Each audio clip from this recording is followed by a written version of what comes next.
And welcome everyone to week 6 of EUSL Season 2. We got a little bit of a pre-show segment planned for us, and with me I have some not that common faces assisting me through this little pre-show section. First of all, Otta, how are you doing? Yo, I'm doing good. Gio, how are you? Yo, hello, I'm doing good. And a debut in terms of team and pre-post shows. Tanman, how are you? Somewhat good, maybe kind of. I don't know.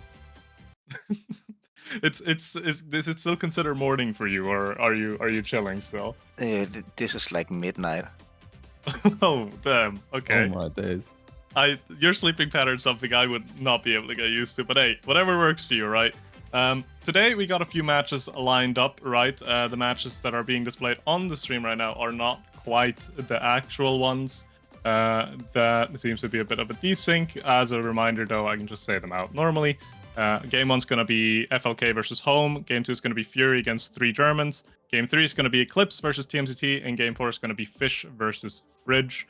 So plenty of exciting games coming up today. Plenty of exciting matchups. But more importantly, what's more exciting is a little bit of a quiz that we have prepared for you guys to participate in. The way it's going to work is you're all going to answer every question that's being shown. You're going to be seeing them on screen. And you're going to just accumulate points and just prove that you are the superior Omega Strikers player in terms of knowledge about the game, right? The questions themselves vary from in-game knowledge to other stuff. It's quite a bit. And I feel like we can start with that pretty much now. With the first question, which is, which one of these is Malko's alias? Is it Taiko Drummer? Is it Taiko Trailblazer? Is it Taiko no Tatsuchin? Or is it Rhythm Striker? You're gonna have a few seconds. Once you have an answer, just DM that to me. And once I have all answers, we will be able to reveal the answer. Okay. That's gone quick. 3 answers have been given. Now, there have been 2 people that have agreed. Both Gio and Tan, you guys have gone for Taiko Drummer. Gio, what's the thought process behind that? Well, I don't think I have a clue, so I just sounded good, so I took that. Seems the most reasonable. Tanman, you agreeing with that sentiment? Hey, I just don't know Japanese, so that's the only one that looked okay. Okay, then I mean we can reveal the answer because I mean we have a Mako player in here, right? So obviously you have gotten that correct. Would have been a bit disappointing if you got that wrong, no? Yeah, it would have been a bit embarrassing, not gonna lie. But I mean, some knowledge I have in the brain apparently. So some of it is there, some of them can be used, but yeah. That is great. So 1 point to Atta, 10 EUSL got it wrong, but obviously we got a few more questions ahead of you before this thing is sealed. So we will be moving on to the next question. The icon of which awakening is a reference to Luna? Is it Extra Special? Is it Deadeye? Is it Heavy Impact? Or is it Spark of Focus?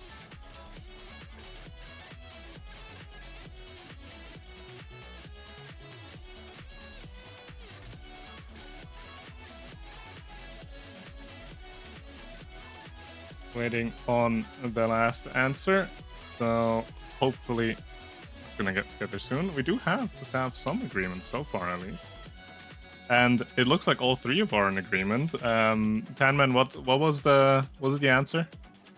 What? What was your answer?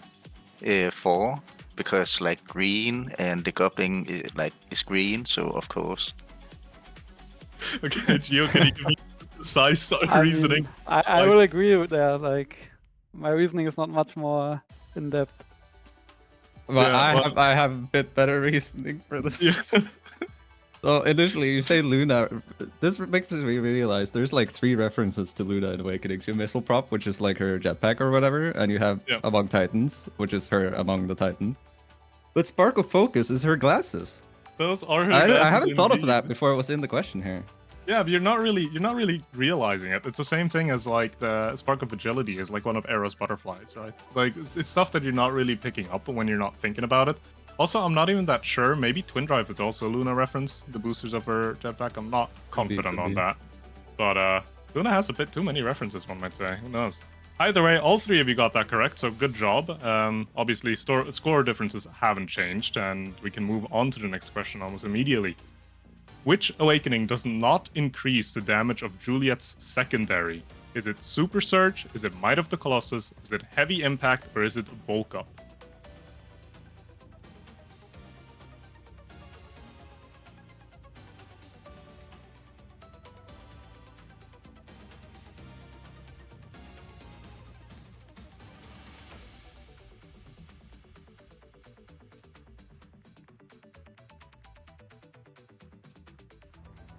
Okay, and here as well, I can reveal the question. All three of you got it right. It was Heavy Impact. Gio, can you tell me why it's Heavy Impact? Because I'm sure it's a dash, so Surge has to be in there, and then the other two give the same thing like power, so... I didn't know it's not an impact, but apparently it is not. Yeah, that is very correct. This Juliet secondary, even though you're not really thinking about it as a non-impact ability, does not have the impact tag, hence does not get any damage boost from Heavy Impact itself. So, contrary to popular belief, picking Heavy Impact isn't going to do much for your specifically secondary on Julie. Every other ability, though, I feel like has some influence in it. But yeah. That was the other question. Again, a clean sweep from all three of you, so scores haven't changed a massive bit, so we can move on to the next question. And that one might be a bit more of an easier one. Which striker is available for free to all players? Is it Centauro, is it Amy, is it X, or is it Estelle? Just a question. How can it be easier if everything is easy? Oh, that's a bold statement from someone. Yeah, watch me I got the like first lose question all wrong. of them. And here again, clean sweep around the entirety of it. It is obviously Amy. Could you tell me why it's Amy? Is there any specific reason? Or how is she free? Because they wanted to like appeal to the weirdos, so they gave Amy like the schoolgirl skin, and therefore everybody needed her for free. we can run with that narrative. I don't mind. Also, but didn't it used to be Estelle in beta, but they changed it to Amy? I'm not even I sure think about so, that. yeah. I think it was Estelle. I was struggling a bit with that question because I think it was Estelle in beta. So maybe Yeah, more of a just tricky remembered question. the skin. Maybe more of a tricky question that I realized because I did not play beta. I didn't know Estelle was free. My bad. But works. But again, clean sweep from all three of you, so good job. We can move on to the next question. Which one of these abilities is not affected by size? Is it drum and bass? Is it pendulum swing? Is it lock and load? Or is it perfect pitch? Yeah, okay, this is not easier. Just I never said this one is easier. I only know two of those abilities, so pretty hard.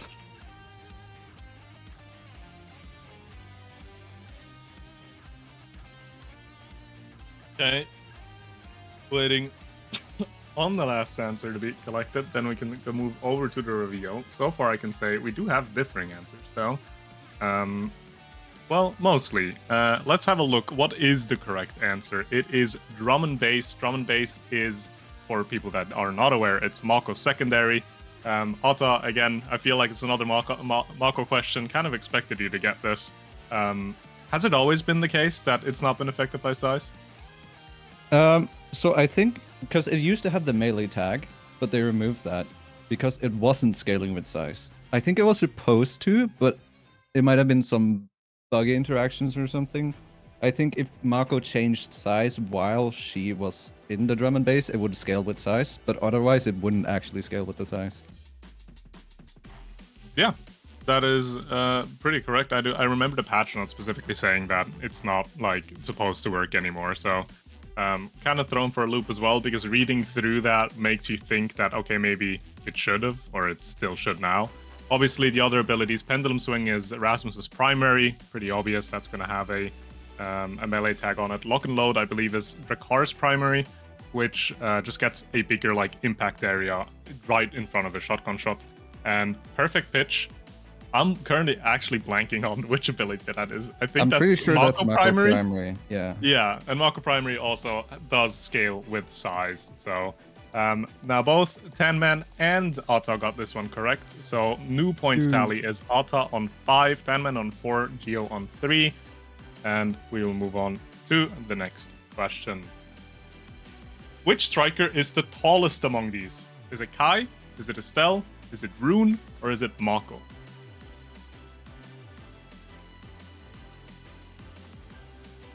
Shit. Okay, so like I just answered, but if this is not like correct, then the game is just messed up. This should be the correct answer. It should be the correct answer. I mean, we'll even see. If it isn't, it should be right. Like, it's wrong if it isn't. That's what I mean. They should like redesign the game. Fundamentally change it up. Okay, so we've gotten twice for Estelle, once for Mako. And Gio, I can happily say that you are correct. Mako is the tallest of these here. Mako is sitting around 182 centimeters, or for Americans, pretty much exactly 6 foot. The other two answers were both on Estelle.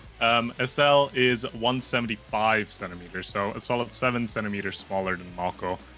The first miss from Atta so far, so the clean sweep has stopped. Feels bad. But Fake Gio, Mako fan, fake Mako fan. Oh my days. Doesn't even How can I live know. with this? Doesn't even know the size of Mako. That's crazy. But yeah, important point for Gio to catch up. Now again, Atta 5, Tan 4, Gio on 4 as well, and we can move on to the next question. Which one of these is listed in Centauro's likes? Lava lamps, poetry, pistachios, or carbonated drinks? This one is an evil question, but maybe you'll get it right.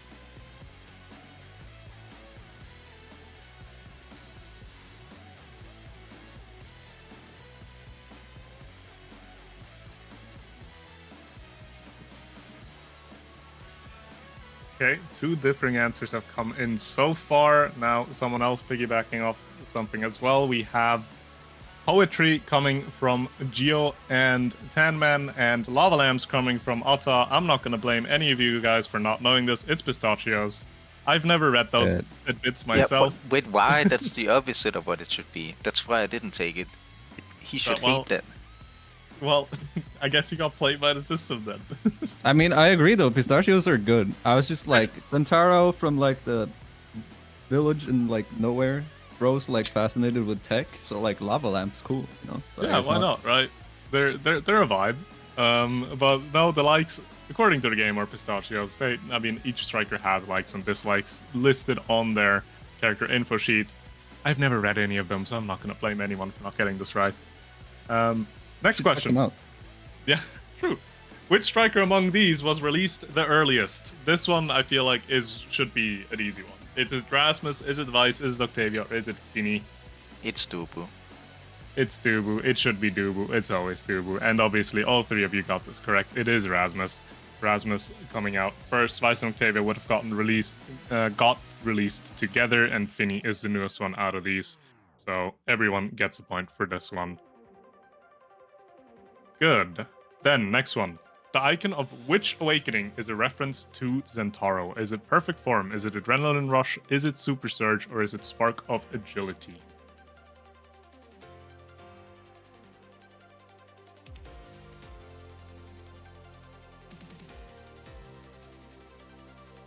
Okay, and again, another clean sweep. Adrenaline Rush is the correct answer. Tanman, can you tell me what exactly it is? That's just like his item. That's his annoying fucking mask, and I hate that guy, and he shouldn't have this. That is very correct. It is Zentauro's mask that he tosses away so aggressively in his emote as well. But again, all 3 of you guys got this correct, so good job. We're moving on to question 10. I just realized Zoe made those questions because I think this is the 3rd question about Mako. Okay, please stop. Surely Atta knows. Now, who knows? You got her size wrong. Oh my god, I feel like I heard this even. This is bad. Well, you just gotta shoot something. Okay, deduction skills. It has to be this one. You can think out loud. I already have 2 answers. Okay, 3 answers for the first? No, actually, I was about to say for the first time 3 differing answers, but Tenman and Geo are just on the same wavelength. Sadly, it is not February 14th, though. It's April 1st. Again, random tidbit. How would you know that? And obviously, the Mako main. I feel like, so far, the point lead between Atta and Tan and Geo are 2 points. I feel like that's coincidentally the amount of Mako questions that we've had. There was one more, I think. There were a few more. But And I just because I've actually read most of like the info sheets and like the lore tabs in game, and I just remember, oh, April 1st. That's a funny birthday date, so it stuck in my brain. Yeah. So it is April 1st. Funny tidbit. We're moving on to another question though, and that one is not a Mako question. It's which striker among these has the lowest base stagger? Is it Amy? Is it Luna? Is it Juliet? Or is it Kai?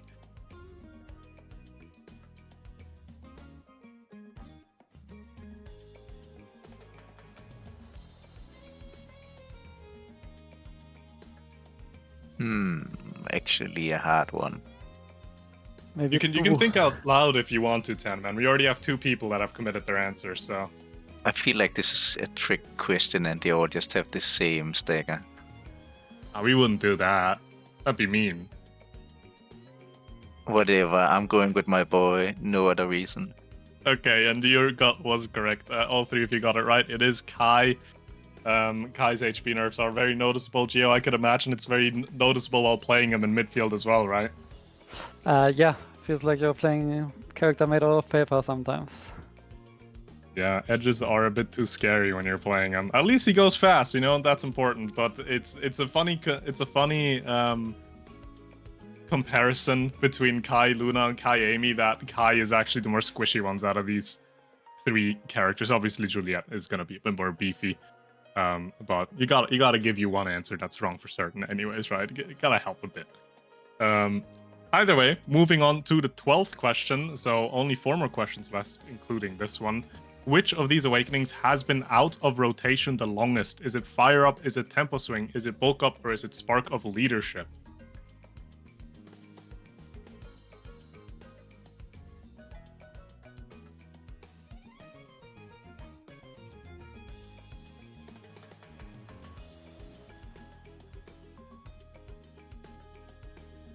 Okay, we have 2 answers that would have answered what? Two correct answers being Fire Up, and 1 answer went on to Tempo Swing. Honestly, I kind of forget that Tempo Swing has been in longer than Fire Up. I feel like Fire Up's just been so much more impactful in my mind that I forget that it's been gone for so long. So yeah, it is Fire Up. That is correct. Geo and Atta had that question correct. So 1 more point to each of them. Although I'm not really keen on having either of these awakenings back. Tan, do you disagree or agree? Fire Up Bunny, because then I don't like have to think that much. Oh, that is true. Fair enough. I still remember that one Twitch clip, I think, of Vaughn and Sad Boys just flipping, I think, 5 times within 2 minutes. A spectacle of an awakening. Either way, we can move on to the 13th question. Which one of these abilities has the highest base damage? Is it Power Chord? Is it Friend Fling? Is it Flying Phoenix? Or is it Piercing Shot? This is base damage as in described in the wiki.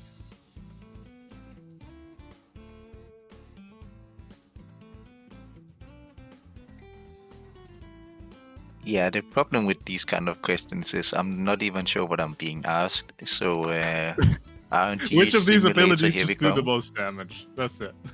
Yeah, but Yeah, which but I abilities? don't know which one is Yeah. Which abilities are these? that is a different question, but you know. Well, I know the answer, but to Yeah. I which don't. abilities these are, but All right, so to clear it up, which ability is what? Power Chord is Vice primary, Friend Fling is Juno primary, Flying Phoenix, I believe, is Juliet ultimate, and Piercing Shot is Estelle primary. it's Dash, I think, for Julie. Oh, it might be Dash, actually. Oh yeah, Flurry of Blows or something, I think is the ultimate. I might be wrong as well. I'm not that great with ability names myself. I had the liberty of using the wiki next to me while looking at these questions.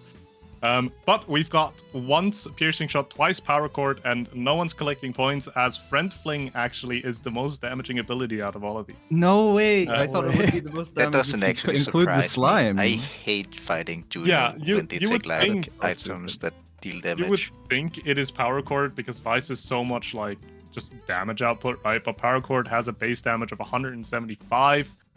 Friend fling has a base damage of 200. For point of reference, Vice's secondary, Thunderstruck, also has a base damage of 200. So maybe Juno's a KO character, who knows? I mean, they buffed friend fling so many times on the damage side. It's crazy. Yeah, So yeah, I got a little bit too much of, I feel like. All right, but no one picking up points here. We're going to go into the penultimate question. As it stands right now, Otta sitting on 10 points, Tanman on 7, and Gio on 8. We do have GG. potential for a first place tie. Tan, at this point, you're just playing for honor. And we can start with the next question, which is, at what range does Deadeye's damage bonus activate? Is it at 500? Is it at 525? Is it at 550? Or is it at 600? Question, if I answer correctly, can I just deduct points from one of them instead of gaining one? Okay, sure, we can do that. Why not? Let you have some influence on the game outcome. All right, answers have been collected, and if we move back maybe a few more patches, Gio and Tanman, you would have been correct, but in one of the more recent patches, the range from Deadeye's activation bonus has been moved down from 550 to 525. Otta again got this one correct. Oh, it doesn't even matter. Starting to feel like Otta's just living in these patch notes with the knowledge that he has. Although, not surprised, you're also the guy that calculates red core for Rune, so... oh yeah, that is true. I mean, I just remembered this one because I was like 525. That's actually really short range. Like, weye is this Deadeye anymore? Wasn't Like, it it used to be 600 at some point? I don't know. It might have been. I feel like in the most recent patch, I mean, you can correct me if I'm wrong, but I feel like in the most recent change to it, it dropped from 550 to 525. It could have been that it was 600 earlier than that as well. I think it was 600 at some point because they changed Kai's barrage to be 600, and I remember, Deadeye is max range of barrage. As like a mental note for how long the distance is for it to proc. I see. All right. So with that, we can move into the last question. Otta, you've already officially won. At this point, though, it's still between Tan and Gio for who can lock down second. And that's going to be decided by this last question. How many awakenings are there in total, including the ones rotated out? So add up all the awakenings that you currently have in the game and the awakenings that have been rotated out but have been in the game at one point. Is it 57? Is it 52? Is it 54? Or is it 53? Okay, give me a moment because I think I can actually like deduct this.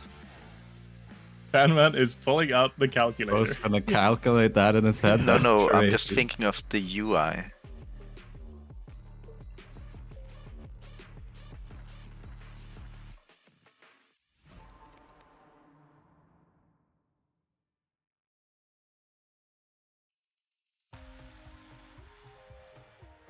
I think it has to be this one.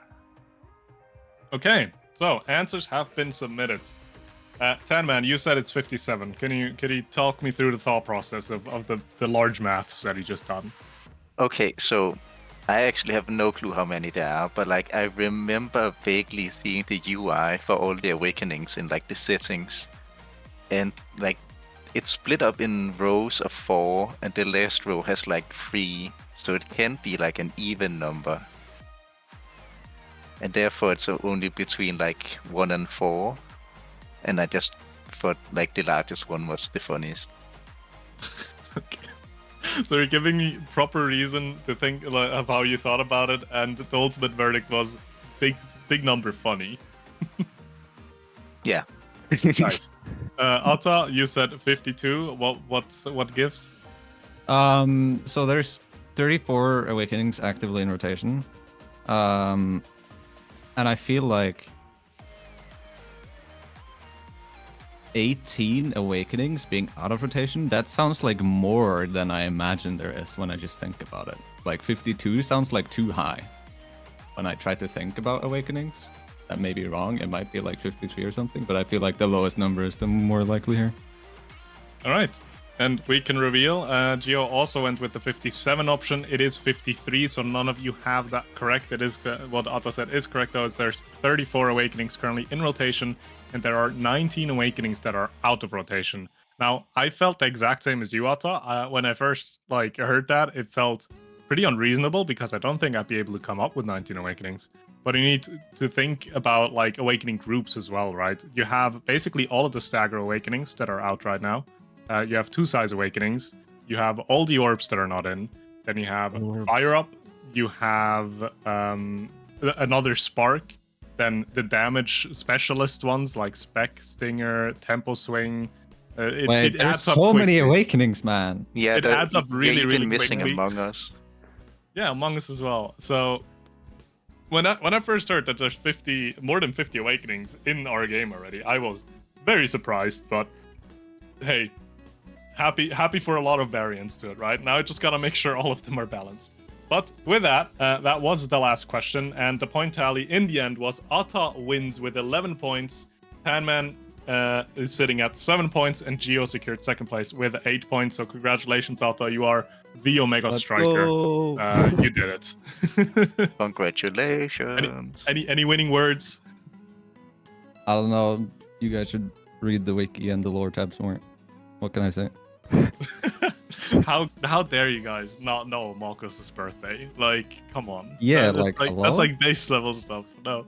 All right, but with that is the quiz section done. As a real quick wrap up, we want to have a look at the playoff percentages as we can get those onto the screen, because going into this week we already have some certainties that we know of, things that cannot change, things that are locked in. And the first one is that TMCT is already confirmed locked into playoffs. But they can theoretically lose both their games left and they would still be fine. Obviously, not going to be their plan.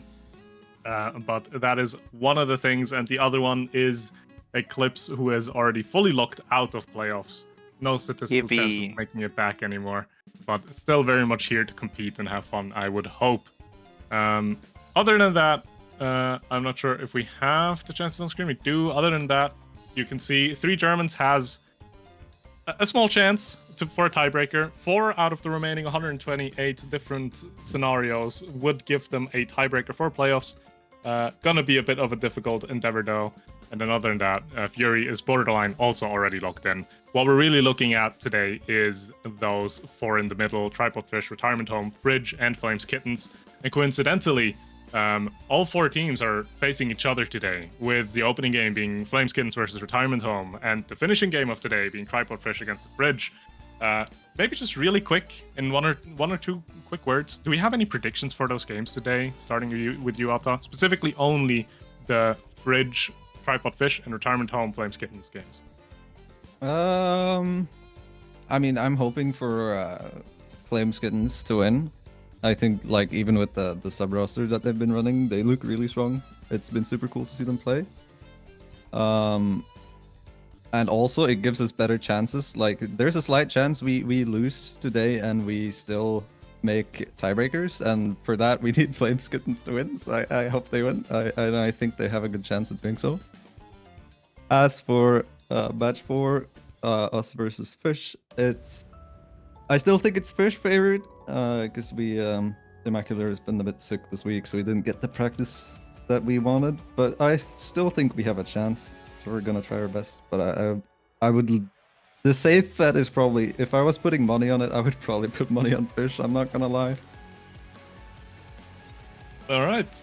And I blanked out. Did you say anything about the Retirement Home Flames Kittens game? I'm sorry. Yeah. No, I just said Flames Kittens are cool. I hope they win, because it's our backup option. They need to win, and then they need to lose to 3 Germans the next week. So, hopefully it happens.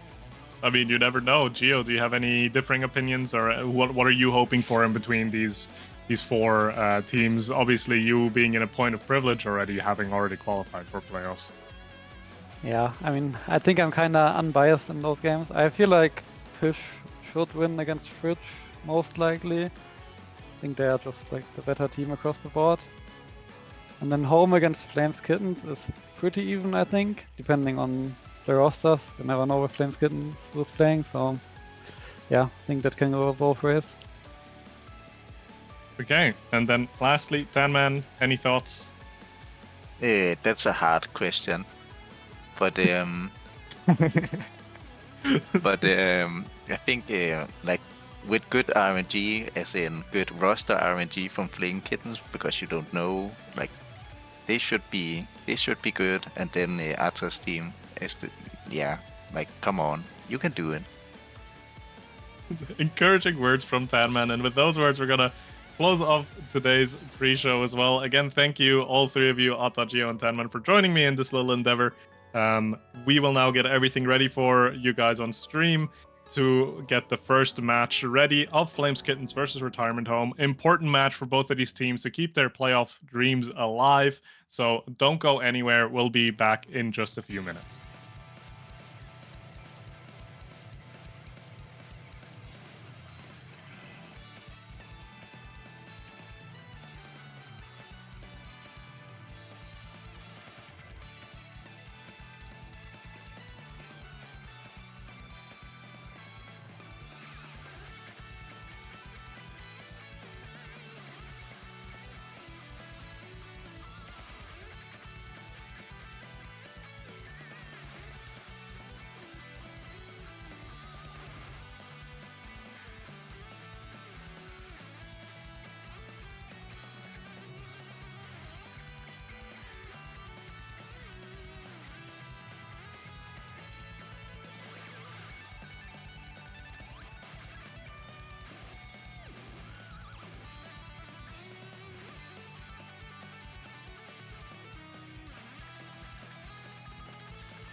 Season 2, Week 6. I have brought a familiar face with me, the Maikyo. I pronounced it wrong, unfortunately, but how are you doing today?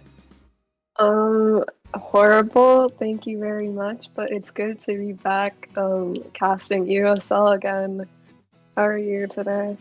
I literally woke up like 45 minutes ago. Okay, but Dude, I woke up at 4. no worries. But first game today against Flameskins and the retirement home. Two teams actually kind of still in. Retirement home is, I think, basically qualified. I think they have to win this, so then they're basically in. And Flameskins looking to edge out a win as they're the underdogs here. And according to intel, we have some members of home not like on their A game today because Lila is playing, but Tatsuro and Zoe aren't. And on the side of Flameskins, Flame isn't playing, so we have SMG here to cover for him. But we're on the right now we're on the Clarion test chamber first. What do you think about the Clarion test chamber? No worries, no, dude. I hate this map. I think Clarion Test Chamber is the worst map known to mankind, and it should never be in rotation. And whoever makes me play the map low-key sucks horribly. And I wish everyone who goes on Clarion Test Chamber a very warm, like pillow to sleep on. Not cold, like warm. Or Warm like their, pillow. yeah, or their chargers are bent because I think the map is garbage and horrible. Yeah. We have Perfect Form and Rapid Fire up for grabs. Again, Exodus and Taraban. I think draft the slot is like mile, but we have Perfect Form and Rapid Fire. They gave out an X-Pen and a Zentara band, which is again, Perfect Form is very good on these characters. But what are you looking at on the side of Retirement Home? What do you think they're going to be picking up? It's probably a Luna goalie and a Estelle midfield. As for their brawler, maybe X. Oh, it's Kazan. I lied. But it's understandable because it is rapid and not prime. Perfect form. So that's more cooldowns for a Kazan, and it's pretty scary for Kazan to have cooldowns because of how many abilities they have anyway. Especially with that rapid. Oh, never mind, guys. X was banned. I don't know why I thought about that, but I do like the team comp on home better than I'd say for FLK, solely because you have like a more offensive team on red here than FLK. I think FLK is more like you have like core momentum where you can push the core around, whereas home has like more offensive pressure when it comes to damage and just offense, and also being able to rotate the core, but I wouldn't say as much as FLK would. So we might see quite some damage on this map.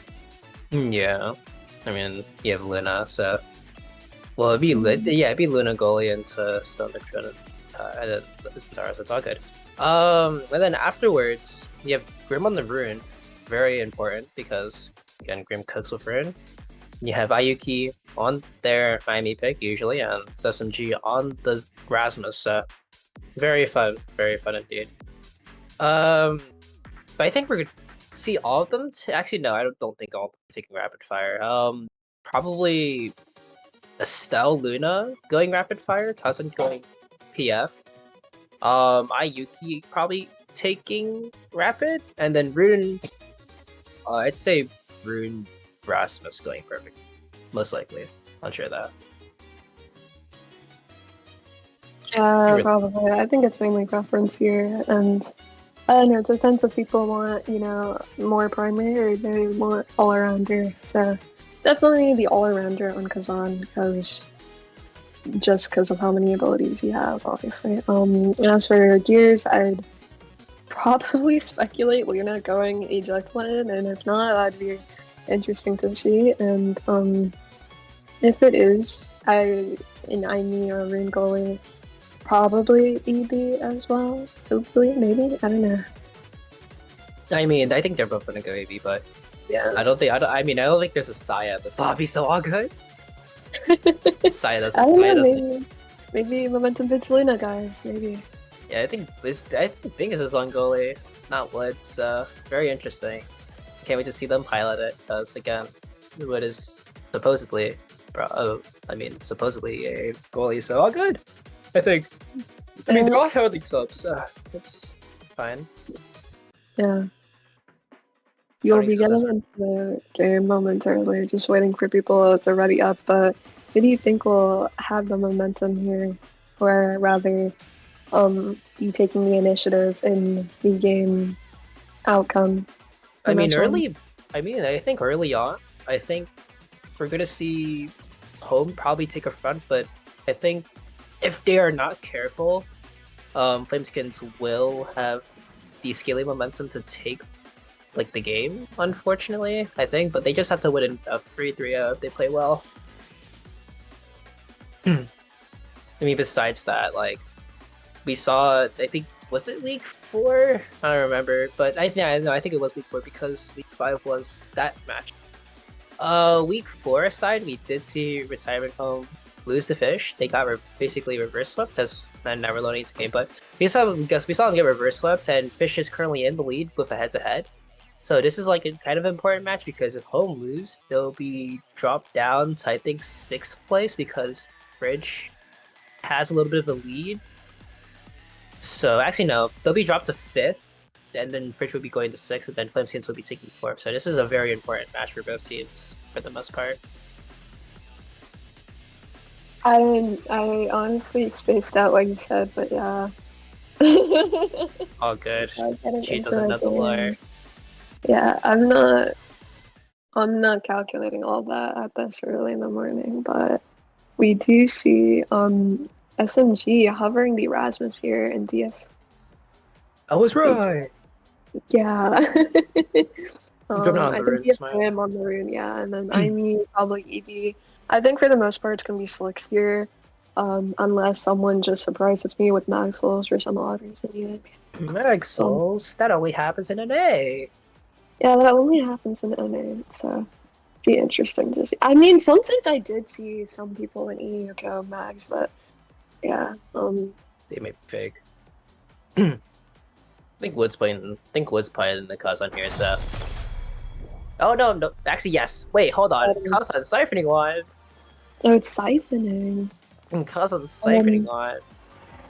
Well, the entirety of home here has rapid fire, and the only person who has one in perfect form is the goalie, which is Ayuki. So, it's going to be a little interesting to see because obviously you have Wood, and with the siphoning wand, you would assume that perfect form would probably go with it as well because it's like that'd probably be more damage. But I guess they prefer the rapid pick over the perfect form.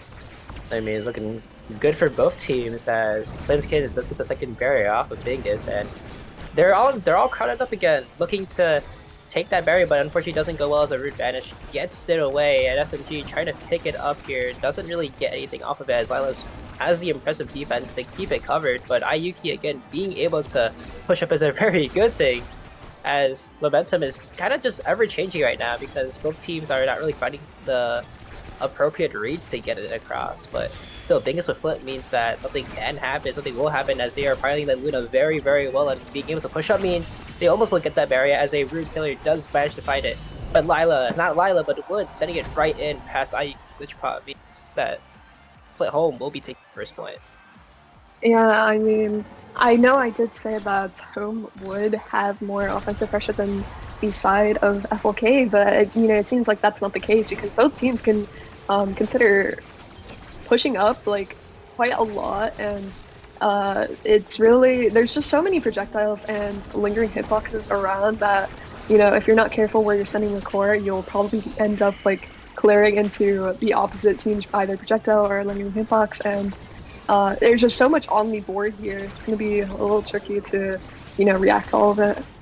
Unfortunately, Lila and Bingus both bring their flip to save that one barrier, and the good thing it didn't fall, but currently Wood taking a little bit of damage. Grim basically both staggers. Ayuki has to burn the flip, and a great room pillar means that Bingus will be losing their second barrier, but Wood getting DF Grim off the map is great and looking aside, but SMG also death touching Lila off the map means it's a 2v2 on the it's the 2v2 for Flameskins. It's a double KO comes out. Ayuki getting the kill on Wood means that Bingus is left all alone with SMG and the flip on the board, and Luckily they get it out, but they still have one barrier to get through, and SMG might be looking to flip in this moment. And Ayuki getting the orb means that she might even be getting pressure herself. Yeah, I mean, there's just so much pressure on the board here. Everyone seeming to be staggered, which is crazy because to me, I thought home would, have that more damage and more momentum plays, but not that, because FLK, having a good swap between both pressure and core control and just sinking the core right in the net, it's 1-1. It's 1-1, very good, but it looks like Flameskids will be down on energy as basically the retirement home kind of burned the flip early, which is not really a good thing, but hey, it kind of works. But I kind of can maybe cast a curse it there as SMG does death hook Lila off the map again. Means that, again, Flameskids with a 3v1 power play as Vegas is forced to burn their flip and get it out the map as Lila respawns. And again, retirement home back with only one barrier to their name, but they've turned it around once or twice, maybe. Yeah, hopefully they, end up staying on the map and not off the map and, using their abilities to maneuver the core around, but it will be a little tricky because FLK is just finding the perfect use of their abilities, swapping between damage and also on offense, finding good converts here. And as you can see, KO on the board, and that will be 2-1. Yeah, Grim piling that rune really, really well, getting the double banish and also getting the core banish to a point where they can't strike it, and that was just a free barrier at that point. But again, retirement home has to find the balance between being able to not die and also get the barrier here, as Wood is about to have flip. And since Lila is that she didn't really have the energy from last time, and that could be detrimental as Flameskids again setting up a nice play here, getting the first barrier, and also winning the strike against Lila, getting second barrier too, and looking very, very bad as Wood does find the KO, does get the flip off as well, but Grim has a flip to his name, but an unfortunate strike that Vegas is not able to save it, and it's 3-1 on the side of Flameskids taking that first set. Yeah, what an unfortunate strike right there. Wood was in their momentum state, and unfortunately, it seems to have gone worse because of that. But home here kind of needs to find their footing, and maybe it'll just take a little while to warm up. But there will be Demolitionist on Rasmus here. That's going to be a somewhat big Rasmus, and also more cooldowns on top of that rapid fire. We are going to see Swagger onto the Kazan, which is pretty good because of the stagger, and hopefully they don't die as much, but we will be seeing extra special, so some of those EV plays will be amplified by that extra turret. Aerials here for some extra range, so hopefully, even if we're staggered, we can maneuver the core a little better while we are staggered. We will be seeing team player on Rune, so maybe a little bit of red core if we don't score fast enough, and a spark on Bingus, so hopefully, contributing to some of the damage and KOs that could be coming out soon. I mean, Swagger is really working wonders for Wood as they're basically brought to nothing, but they still have something to go through, trying to do a trick play onto the middle to get that expanse up. But still, Bingus being able to power that Luna really well means that they took one barrier off, but again, it's a 2v1 on Bingus here as they have to take it away. 3v1 now with the IUK being able to throw in their sentry turret, and Bingus again left with nothing but the net to their name. Means that they will have to be aggressive, and aggressive they are as Luna's ult finds the top side where IUK can't get it. Again, 1-0 on the side of retirement home, but we've seen SMG, but we've seen the entirety of them pick it up again. Yeah, really good offensive push from Bingus there, helping Wood get the core. And what a KO on SMG. This is a power play, and let's hopefully see it work out since a barrier did come down. Barrier did come down means that they have to convert on this play, but conversions will be necessary as Lila finds it, gets one barrier off, and Would also pick it up, sitting away from Ayuki. Means that they'll be having to deal with a crazy Kazan on the board. And again, having a crazy Kazan means that something will happen, but unfortunately nothing does happen as they return back to whatever they are, and Big is having to burn the flip with a great rune pillar by Grim. Again, having to set it up by Lila, setting herself up with the barrier too, means that Ayuki is left with nothing to the backside of her, as retirement home are kind of slowing it down right now, trying to get Wood to get that flip up, but it might take a little bit of time as Flameskins are indeed taking it very, very slowly again. Yeah, an unfortunate barrier will be taken though. We are just trying to see Home, find that one setup that they need to find and hopefully, take the goal and make it 0-2. But they're kind of here in the top corner, trying to find their footing, but not quite yet. The Rune Pillar will just on the core, and the SMG staggered, still just on the core, top corner. It is 1-1. Yeah, great death touch to stun Lila out of her strike and then just sending to the top side where Bingus couldn't reach it because Lunar Dash will be interrupted there, unfortunately. But 1-1 still means that still a tie game. I might have passed it again as Wood gets both barriers, and Ayuki almost a flip though. Could be something to watch out as she has been getting very aggressive again. Yeah, there is energy advantage on the side of FLK here, but nevertheless, there seems to be a little more even energy advantage on the side of Home here. We are seeing Ayuki flip in, trying to get that last barrier, but it's still nevertheless doing a good job at keeping the goal net pretty safe.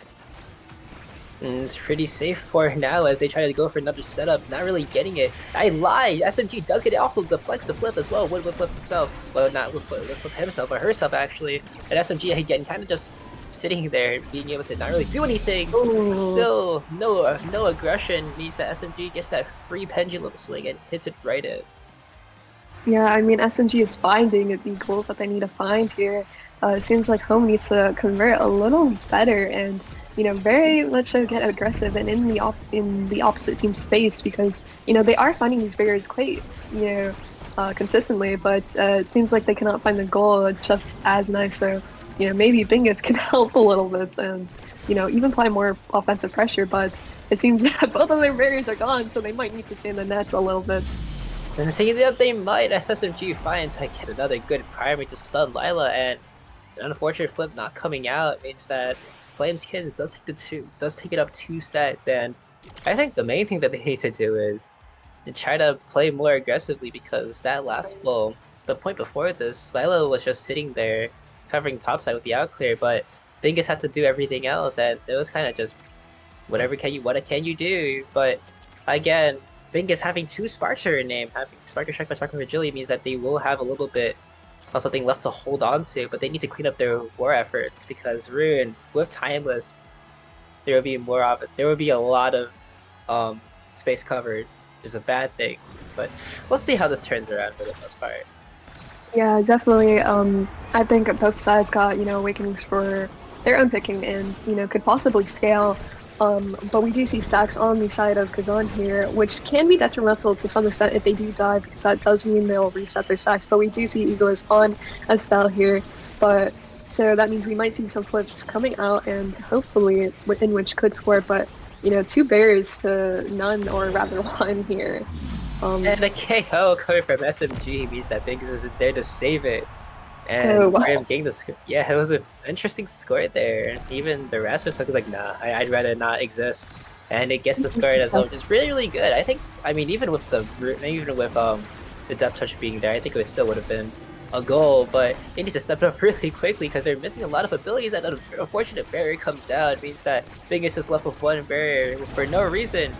But they need to get it out really soon because SMG, with the size on the Rasmus, means that they're going to be fighting themselves again with no barriers to their name. And maybe even a 2-0 here, but Wood and Lila kicking it up a notch, saying that we're not out of this just yet. But they actually might be because SMG, again, almost with flip up, does have the flip ready. He might even burn it and gets the burn off too, but 2 strike wars have to be won there, and he didn't win any of them. Means that Home are staying alive for just a second, but Lila being stunned, well, not stunned, but staggered herself means that they need to get this point done with early, and Wood fighting the top spin past Ayuki. Yeah, I mean, really good ability usage on the bottom there, having a combo, but especially with this, not only big Rasmus, but also a fast one because of that peak performance pickup. It's going to be a little hard, and the offensive pressure is still just getting kicked on, as you can see. Wood and Lila having to burn both of their flips, almost staggered, and 1 already staggered.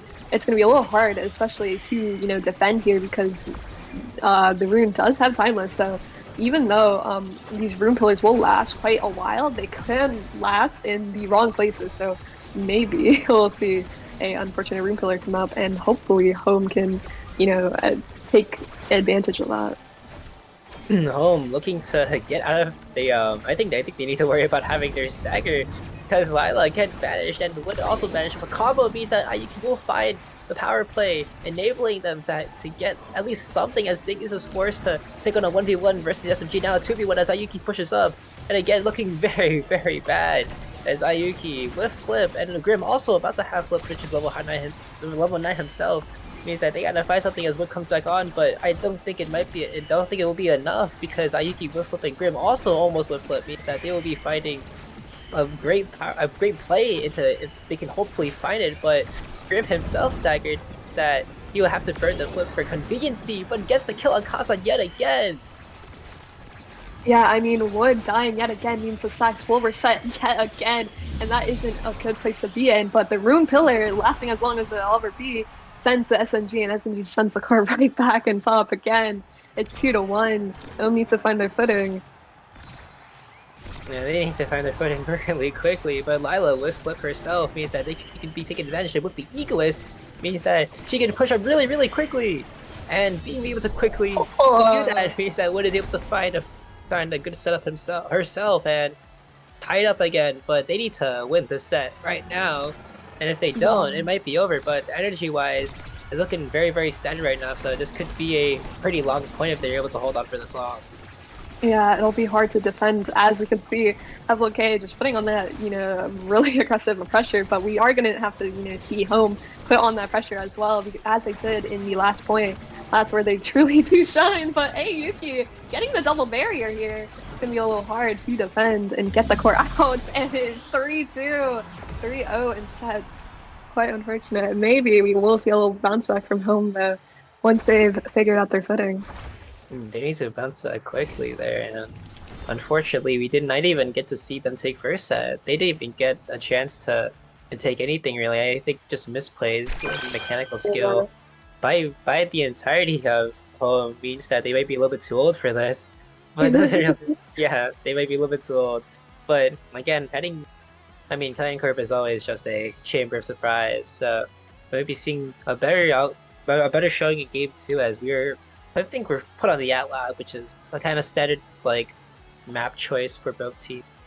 So we might be seeing something along the lines of a better influence, I'd say, for Retirement Home, because they're kind of a staple on this map, as I've heard. Yeah, there is also the fact that there is 2 subs on the side of home here, and you know, it's gonna take a little while, I think, to be coordinated and, you know, work with one another. So hopefully we can see that in Atlas, the second game here. Yeah, I mean, it could happen. I'm not really too worried about.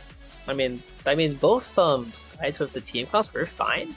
I think they just need to they need to clean up a little bit of the mechanical skill, because for the most part, Bingus was kind of. I mean, they weren't really making the wrong clear, but they were making a kind of interesting back, and just unfortunate things happening, like the rune pillar bouncing it right back to SMG, and then SMG getting those kind of free takes on the barrier because he's able to dominate whip size, and Biggest not being able to be in the really right spot at the time is kind of detrimental, sorta. So be seeing Bingus clean it up a little bit.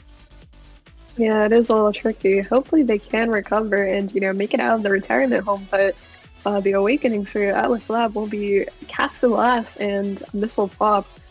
So what do you think, what bands will come out and what, you know, comps will come out? They're probably going to ban the Rune. Could be. Home has Lucite, so they may be taking Grim off the Rune, but taking Grim off the Rune is kind of maybe it'll do something, but it doesn't really matter. I think, okay, so probably Rune, and then for the side of Flames, they might ban Luna just because, again, I think Bingus is like a staple on Rune, so all good. Not Rune, but Luna. Whoops, I am an idiot. All good.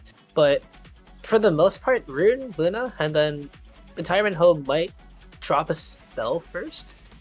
Unsure, but it could happen because, yeah, I see a Rune ban. All good. But on the side of retirement home, they need to. I think they should keep the offensive pressure by taking away a pick. I don't know if Bingus has an IME, but if they do, they might need to pull it out because these don't look good for Vice, which is Ayuki's second pick.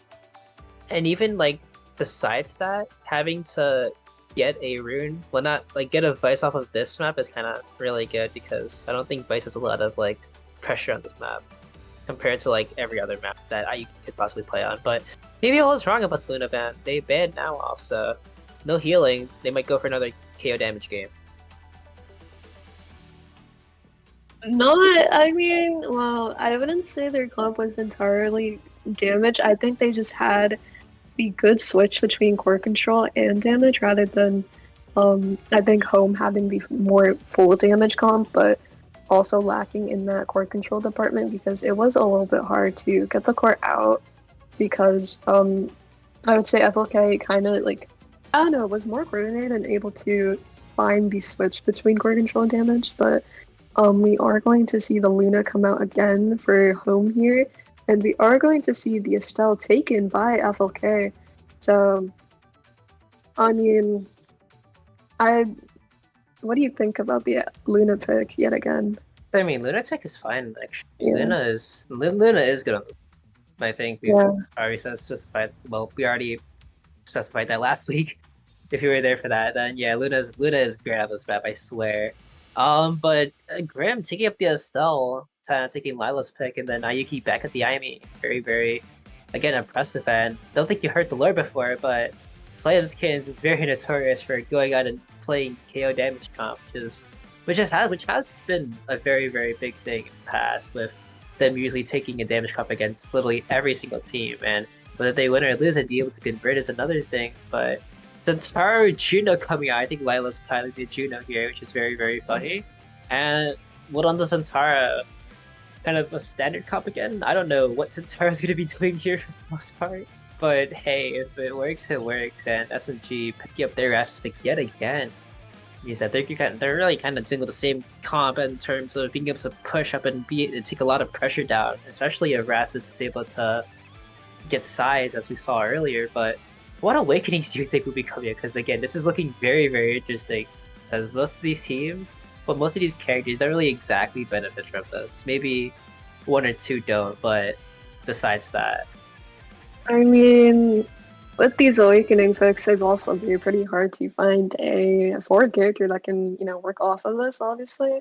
I think, the side of home here is going to go for more comfort picks rather than based off awakenings, whereas FLK kind of benefiting off of these awakenings because not only that, you have Estelle Rasmus, and that's gonna be a little hard to win midfield by, and so we can see the Juno pick kind of there that will probably help out with getting the core across. The Zentaro pick, it's definitely interesting because I guess they don't necessarily benefit off these picks, other than missile propulsion, I believe, because of the passive. I don't remember quite exactly, but yeah, I mean, I don't know.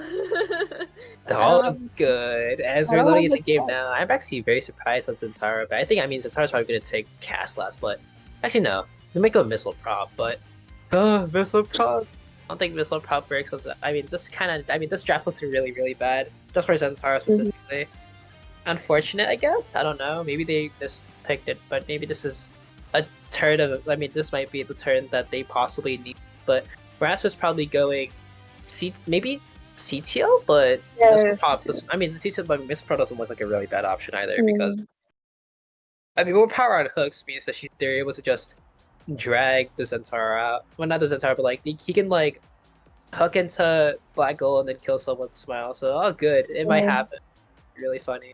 Can't wait to see it actually. But I'll have piloted the Juno. I think probably taking missile prop. All good. This comp looks interesting.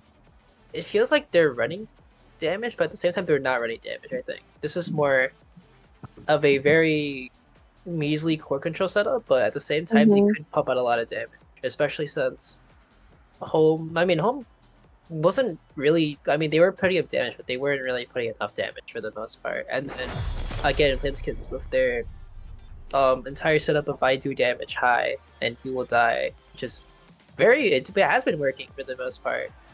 But we'll be seeing how they pilot it here as we are currently starting here. On the side of Siren Awakenings though, would take up the Siphoning Wand missile prop, which is very, again, I don't think could be a right choice, but who knows, man. Maybe I'm wrong. Yeah, I definitely think it's preference picks over here. Definitely interesting to say the least to see missile prop on the Centaur, solely because, you know, if you're not correctly positioning your passive, it's gonna be if you're not positioning your passive, you're the one gonna be out of position because of it, because of that longer range. But you know, Siphoning Wand does make sense because we did see FLK put on that damage, and Centaur, kind of with that low stagger, you know, is gonna need some help to help them. They need to help badly, and SMG almost gets to play up, kind of stand still and kind of playing whether or not he should have done something, but Bingus with a missed strike means that Flameskins will be taking that first point here, which is unfortunate, but on the side, I mean, back to kind of starting week, the only people that took cast last were Juno and SMG, which I kind of expected to both take the missile pop, but all good, man, but need to step it up really quickly, though, because Wood basically back to staggered means that they're going to be having a lot of trouble getting back online as Grim with the flip is deflected by the Juno here, and unfortunately, the power play does come on the side of Flame's Kids, and also but also that they lost one barrier here as the Sad Boys angle comes out yet again, and being the Sad Boys angle means that they buy themselves a little bit more time to get it back on. But SMG doing the right thing now, being able to get that barrier means that Bingus is back with Core Flip, but let's see if Core Flip is enough if they're able to save it. Home used to, you know, find that last barrier, and unfortunately cannot find it because Bingus kind of goes around town with that secondary there. Lilac and Wood here trying to find the barrier, but doesn't quite find it yet and ends up losing core control. But a flip will come out and sends the core right back to the top. Hopefully, you know, another redemption to get that barrier, but Bing is quite low. Like Bingus is getting off the map here, but Yuki, being the saver that she is, will be pushing up here as I said, and Wood Flip is looking to do something with it. Since the glitch off it, Lila first avoid Flip means that Wood will be able to do something as Lila almost gets the clear out, but with the strike in the 2-0 for FLK, and again retirement hub to kind of try to find their footing here as they basically don't even have the energy awakenings ready for it, as both barriers do fall, with Grim being able to Crystal Thorns their way through, and SMG and Ayuki about to have flip means that they're only pushing up really much. SMG trying to just dribble away to get that flip up, but it kind of leads to their barrier being taken, as Biggest with a push up means that another barrier is taken on the side, but SMG with a crazy redirect means that a 3-0 again will be taken on the side of Flameskins, and they just stepped up really quickly. Yeah, Bingus having to help with the barrier there meant that they did lose her EV and unfortunately couldn't make it back just in time to save that goal. So hopefully you can see Home here, you know, try to conserve their energy and kind of maneuver around abilities so that they can, you know, stay alive and hopefully put on some pressure. We are going to see Hotshot coming to the EUSL there.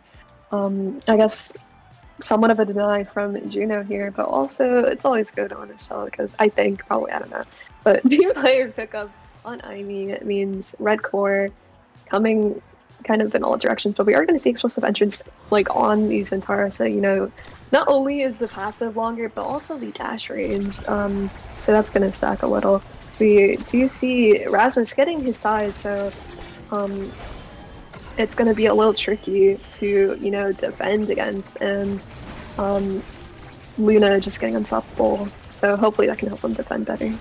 The Sad Boy single coming out for the side of Retirement Home means that both barriers will be taken, but SMG with size means that they will have to win the strike core, they do! A very unfortunate turn of events yet again, as Biggest and Lila didn't effectively layer their strikes in time, and SMG kind of just getting the freebies out here with the build different taken means that, again, they had to worry about Rasmus Side, which is, again, very, very bad, as both barriers go down to Yuki, but both barriers also go down, which is very funny!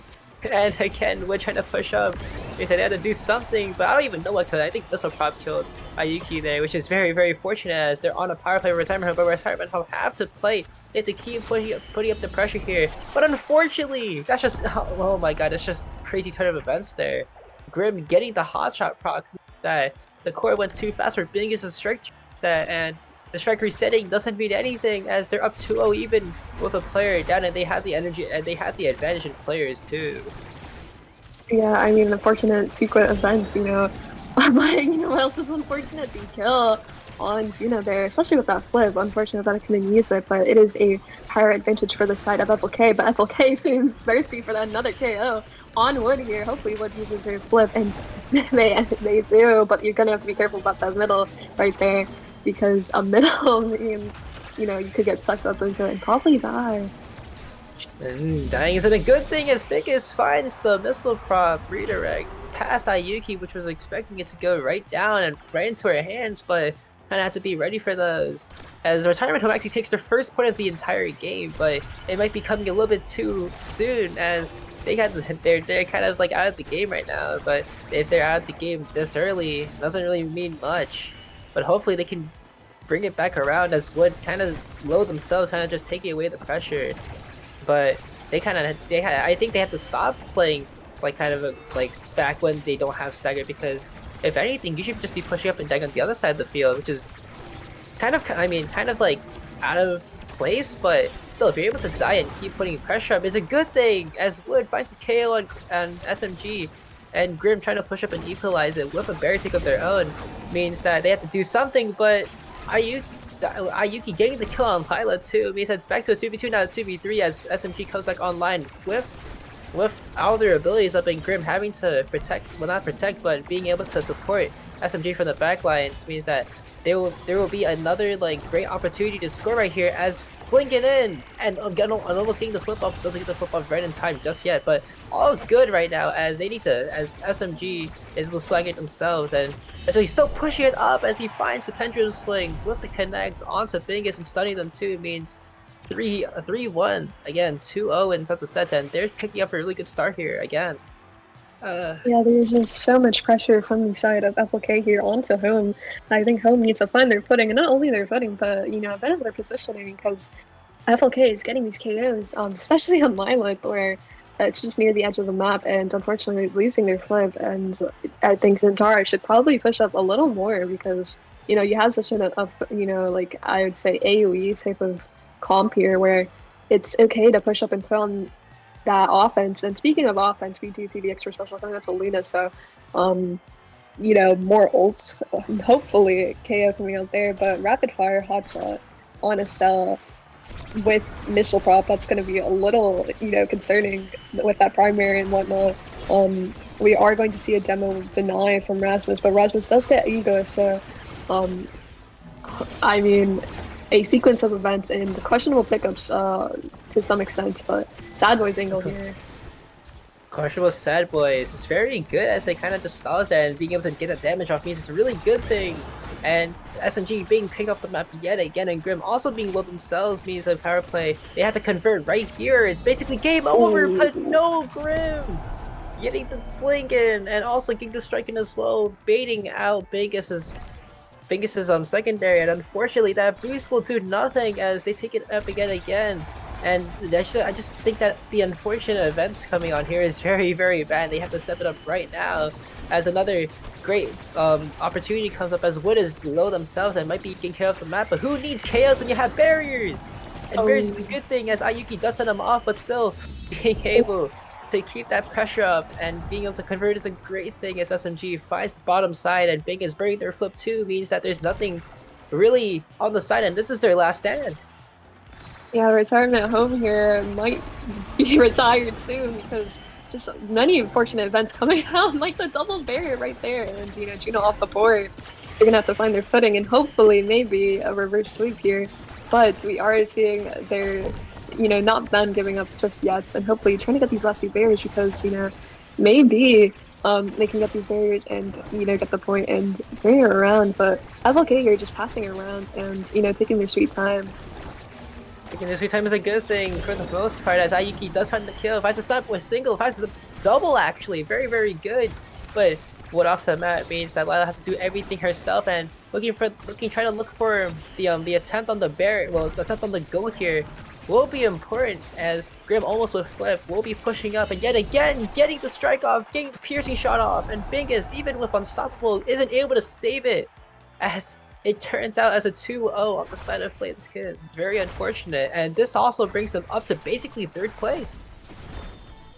Yeah, I mean, there's just so much pressure from FLK here, and I think home with the 2 subs, it was a little rough, I think, because they're just trying to find their footing with one another and trying to coordinate with one another. But FLK just having more experience with their teammates and being able to coordinate well with one another, as we can see with the passing plays and offensive plays coming from KOs, because even though they were putting a lot of damage, I think they did get the KOs that they needed to find, and home here, while still finding their plays that I would say the plays that they could find, or a little too far back most of the time, and just couldn't find, rather just couldn't put on pressure that they needed to put on, you know what I mean?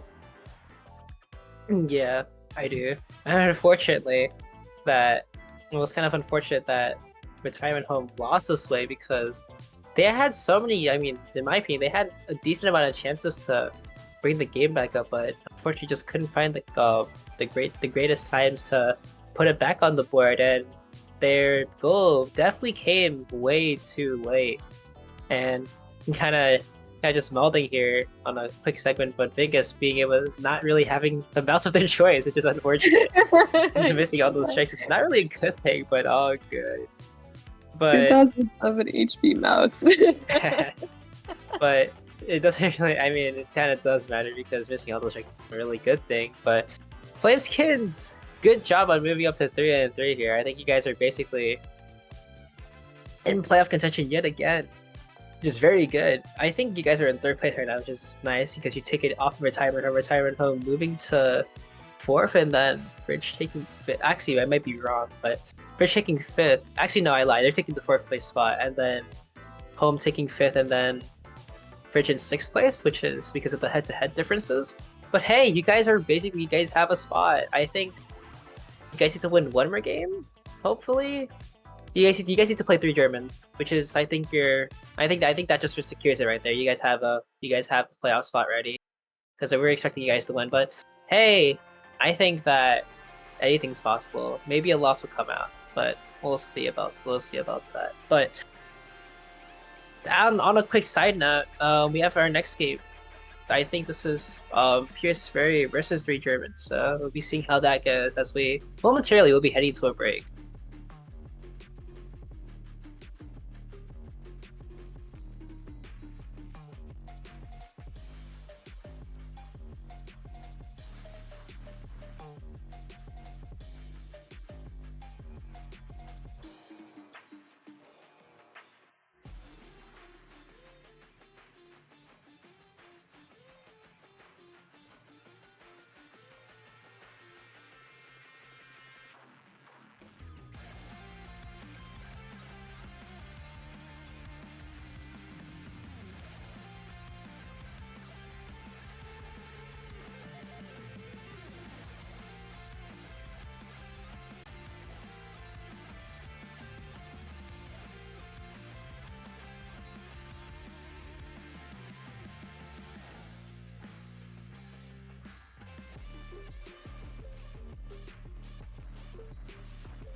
And then hello, welcome back to EUSL Season 2 Week 6. Second game, 3 Germans versus Fierce Fury, a team that's basically already qualified to playoffs, and a team that is basically not even in playoffs for the most part. So kind of a meaningless game, but hey, it's all about the fun vibes. So, fun vibes as we go into our first game, which is EUSL, which, again, very fun map, totally 100%. Honestly, I think Ivy's is fine, especially with the Awakens because we do have ETOS and Spark of Focus. I think, the cooldown Spark. I think Ivy's is fine because you can go a variety of board characters. You can go Juliet, you can go Rasmus, which are commonly the most 2 banned, but you can also go Asher, and that works as well. I guess X, but I think more commonly you will see Rasmus, Juliet, Asher, but we are going to see the Drakkar ban from Fury here. As for why, I don't got a clue, but we do see the Atlas ban also from 3 Germans. As for why, I don't got a clue, so, Curie, you should enlighten me. I have a proposition. Whoever plays on EUSL deserves to like go like far into the abyss. But anyways, Rasmus and then what? I'm confused. I think they're playing for fun for the most part because again, this doesn't really matter. I guess there's not really a point in playing this game because like you have someone already in playoffs that will make playoffs, and someone who probably would not make playoffs. So Wait, I don't really see it. Fierce Fury has basically secured playoffs, and then 3 Germans don't even have a playoff chance for the most part. But Rasmus, I think on Sake, Julie on probably Nitron and Lucas. I would not be too sure about it myself, but again, Estelle, and then, well, probably Estelle and Zarnev, so all good. I don't even know what the goalie pick is, but it's probably going to be some goofy pick. Smile. I'm not a fan. It's a ruin, so all good. And then the Asher pick on the other side, which is nice. So, this game is amazing. I love this game, surely. Surely this game is real.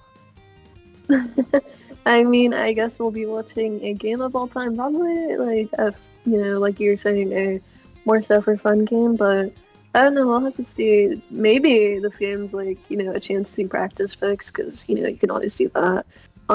It'll probably be an Asher goalie unless it's an Imi goalie, and unless it's a Juliet goalie. But I think honestly, it's probably an Asher goalie, and if not, it will probably be the Imi and. It's not like the first we've seen Asher midfield before, because I think of that like 1 strike cooldown thingy or whatever when you're in your hitbox, like when you're in the goal box and then your strike CD thing. I don't know if they removed that. I think it's still there. I don't know. But it probably still exists. Yeah. So that's my reasoning behind Asher midfield on IMEs because it's not uncommon or anything. But obviously you have the standard Rasmus pick, hooking very much so exists into the wall. So, we're going to be seeing some KOs coming around, but also some neat angles because, the core goes into the hook and then boom, the core is just everywhere. Probably going to be a rune goalie here, probably EB as well. Rasmus Estelle, pretty standard lineup, good core control, and then obviously it's IMU, so you can probably get a Quangle, and obviously you have Hook, so it makes of both worlds here. What are your thoughts? EV Rune? EV Rune's a thing? I mean... You don't know of EV Rune? Really? I don't know Check Rune. Sorry. I'm not a lawyer. Okay, well, EV Rune, TP out, you basically place your TP at the opposite side, so you can, you have your teammate pass to that TP, and then boom, you EB there, and you get that offensive play. But I guess a lot of people see Strike Shot Rune. I don't know. I think EB is nice. I like it. Just run Podgeon's Rune. What are you guys talking about? Podgeon's on any character is awesome, what can I say?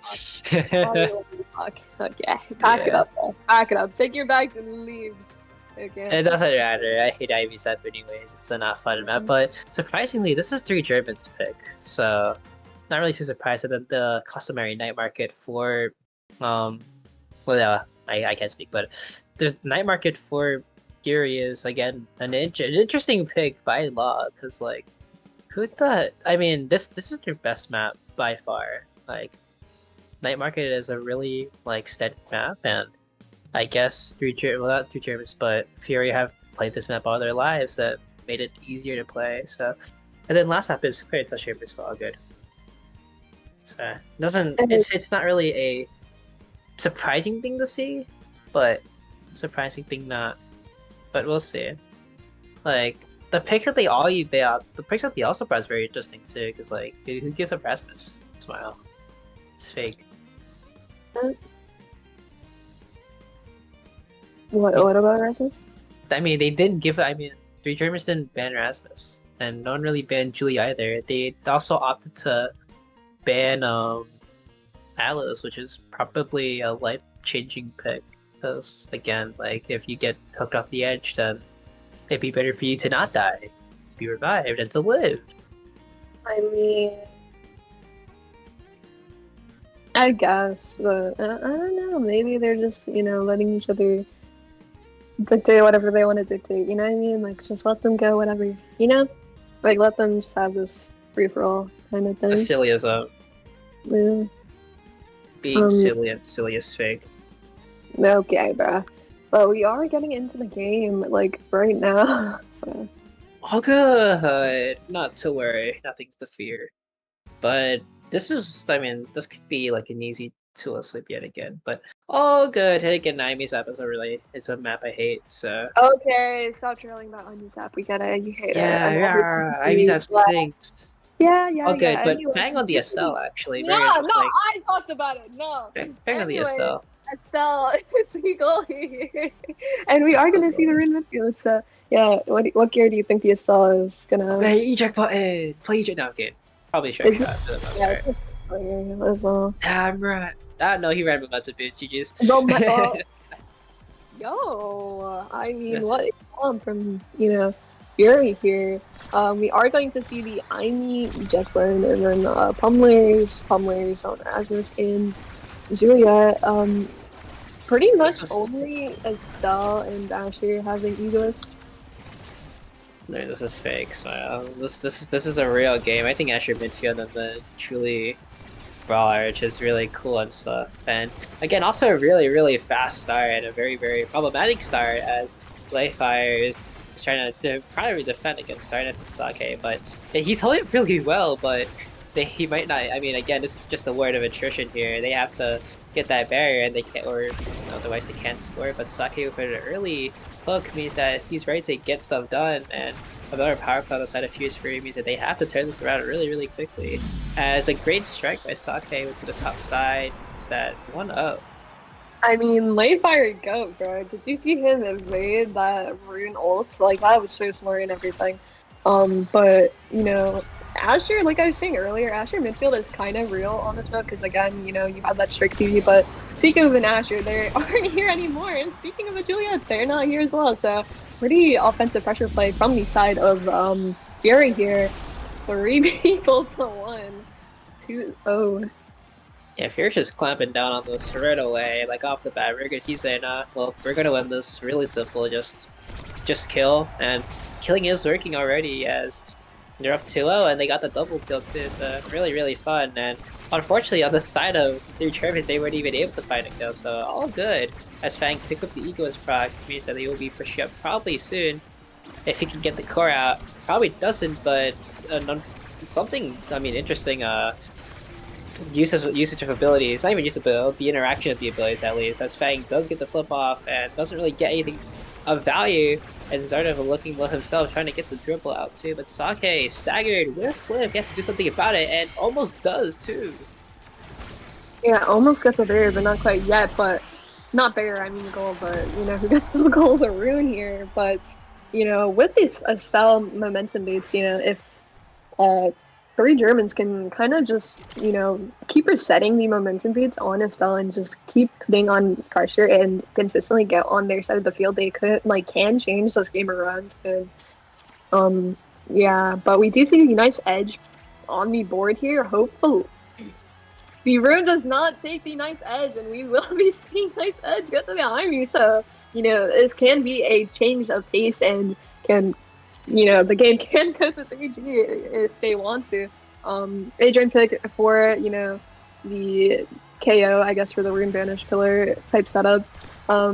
Decent picks around, I guess. No, I mean, straight up not having message is a really big thing, and Zardev almost finds the KO. Unfortunately, that doesn't really go his way, but it doesn't really matter if the barrier is taken, and Nitron looking to get the dash punch off, doesn't get the dash punch off in time, which is unfortunate as they're looking at a very, very interesting setup here. But Lucas, speaking of himself, might be subjected to a hook, does get the hook, but is still kind of low, but doesn't even matter as Sake with the pendulum swing kills Layfire and gets the first point yet again. And it's looking like another sweep. We've only been seeing 2-0 sweeps so far, so all good. Yeah, I mean, you're Spirit here, just kind of playing their own game and playing their own momentum here without any worry. Finish comes on board, but he just finished the rune there. No rune on board means a power play for the side of 3G. Hopefully they can put on the momentum and, take this barrier. And Zarnev, well, not even Zarnev, but Fang, Flip, doesn't really find any value though. Sake sits to the top 10 and Layfire defends it. But Nitron, with Flip himself, does burn it for the stun and gets the barrier too. And Nitron looking to set something up with his Asher there, doesn't really find it. As Layfire has to take some damage on Zarnev, but unfortunately the Asher gets KO'd there, leaving another power play as Sake sets it to the top side with a strike. And it's another goal, 2-0 for the Fierce Fury. Yeah, Fierce Fury here, sitting comfortably, especially with that flip on board. But Layfire as well, having a bit of energy, can go to a flip as well, so maybe it'll be a flip versus flip situation. But KO won't come out just yet, so the Adrian puck won't necessarily work out just yet. A bit of a stalemate here. Stalemate for the most part, but Sake looking to get something done. Lucas is forced to step back for a little bit. But unfortunately, since he didn't really get the ad fresh, means that you won't really find any value in killing people as Nitron finds the KO on the rune, setting up another power play and more speed coming out. But Lucas, Lucas didn't take Palmer's, which means that he is slow for the time being, and being slow means that he wasn't able to find anything. But Nitron with another kill, catching Zarnev off guard, means another power play for the 3 Germans, and they have to convert really quickly here, as they aren't really finding anything when Fang first converted to flip, means that he'll be safe for a little bit longer as Zarnev comes back online, sets up the double rune pillar to try to get it out, but Layfire with great redirect means that nothing really goes on, but Sake finding the kill on the Julie means again, another power play. Power plays coming up all across the board as Lucas is about to have flip of his own, and some redirects coming in. And Layfire being able to save all that again is insane. Yeah, I mean, Layfire holding it down, just giving so much time for his teammates to, score here. We are going to have to reset the momentum boots on Estelle. And speaking of which, Stunt's on board that Estelle Primer cannot find the goal and, cannot find the core, and it will be a goal for 3G. 2-1. 3 Germans kind of have to keep this offensive pressure up, or nothing will come great for them as they're trying to get another pressure right there, but doesn't really find any value in it as Nitron tries to go for the KO, misses it, and Lucas also missing the KO on Sake means that Layfire is all alone and a banish for his heart. Strike it right in with the core flip. Yeah, I mean, Fierce Fury making a statement here, just in their own flow state, putting on that offensive pressure, especially with the SL goalie, pushing up momentum boots and, with flip. But many awakenings on the board here. It can be a 1-2 punch for the Juliet. And then we also have, fight or flight for Juliet, I guess for some more speed, extra special for that, hook to kill more, so it's nice. And then we do have some range on the IME. I mean, surprisingly, that Timeless Creator doesn't go over to Zarnev, but Zarnev has 2 sparks of his own, which is nice. He has he has focus and the stagger, so all good. Hey, I think just doesn't need to die to Julie 1-2, it's all good. Then he almost does actually, almost gets it, and almost gets the KO down, but wasn't able to find it, but Sake will kill his own. Asher getting too close to the edge here means like another power play for the side of Fierce Fury as they're locking it down really well. And Leifar, being the bully that he is unfortunately unable to keep it away as Sake getting KO'd off the map by Nitron still scores that. Yeah, I mean, that KO does not find the core, so the core will sink into the goal, but it's notable to mention that Lucas does have Egoist Catalyst, so it's remarkable that, you know, Catalyst did come down to Lucas there, and speaking of which, he's in a rune on the map, so it is a power play for the side of 3G here, and, yeah, let's just see if they can get this goal. And they almost do actually. They even burn a flip of their own, and Nitro using that flurry of that fire fury right there and getting the goal through Fang, which is really good. They're actually fighting their defenseman again, which is interesting enough. But let's see if they can keep it on. Yeah, I mean, there's just so much offensive pressure from, you know, Fierce Fury here, and, you know, the 3 Germans, you know, with their exceptional plays at times, but they need to be more consistent with this, especially, you know, with their picks. It definitely is a little unfortunate that Lucas didn't performers to make use of the KOs that they've been getting, but nevertheless, the barrier is still down, and we do see energy advantage on the side of 3 Germans, so they can probably get this goal here and maybe take the sets. Fire is slowing it down really well, and being able to hold it down really well means they're all good as Zarnev is looking to find the KO, and he doesn't really find it, but Nitron also burns his dash punch to find, also burns the flip too. Means that, again, not really energy advantage yet, but Lucas still does have his flip up. He's been holding it the entire time, so let's see if we can actually find some use of it, as Nitron does lag and doesn't really find anything, but Lucas also burned the flip, trying to kill Zarnev and doesn't find it, and Zarnev hitting the barrier too means that, again, very unfortunate turn of events here as Leifar does have his flip up, and it's looking like another game full of just who can get it in first, and whoever can get it in first will be able to take the second point as Nitron's burning all of his abilities yet again, as Leifar is forced to burn flip, but past Lucas, past the Nitron means that he might have a play up, but doesn't really find any value as Leifar gets another great clear. He's basically holding it down for the entire team, and he's pushing up really far, but getting banished means that there's no one left in the goal box. And a great primary by Lucas means that he was tight with the time being, but it's not enough. It's starting to send it to the bottom side, and brings it to match point for the Fierce Fury. Yeah. I mean, there's a lot of pressure from both sides here, but again, you have to keep in mind that that Spell does have Egoist, and that means when every time they do get flipped, you have that extra speed, and not only that, but their momentum boost isn't being reset as much as it should be, so they're still maintaining a lot of speed, and that could be, you know, what 3G needs to reset, and, you know, in order to just score, I guess. And it looks like another kill for Zarnev as he procs up his ad rush, and Lucas being low himself means that they may be finding something, but asking play from both Leifar on both sides means that Zarnev is able to find it past Leifar, who doesn't have a strike, and that's another 3-0 victory for the side of Fierce Fury here. 1-0 in the series. Yeah, I mean, interesting picks and gears and, you know, everything overall, but Fierce Fury making their stand and making a statement that, you know, no matter what they go, you know, they'll just keep putting on that pressure, and the pressure they did put, because even though Leifar, you know, had such amazing saves, in the end, there's only so much you can save until, you know, the core eventually has to go in, and they're just, I guess they just couldn't find the goal that they needed to find, but yeah. I mean, they had their conversion attempts, but I guess the conversion attempt wasn't enough to get the goal or anything like that. So, kind of unfortunate, I guess. But now we're heading on to Night Market, which is basically Fierce Fury's best map. And let's see if Leifar can hold it down like he did this game, because he actually did really well in terms of just keeping it away. And even though it did get to him in the end, he still had a great time just keeping it away from both Sake and Zarnev, so all good. I think that if he's able to keep doing this, he might actually be a decent matchup. It could be, at least.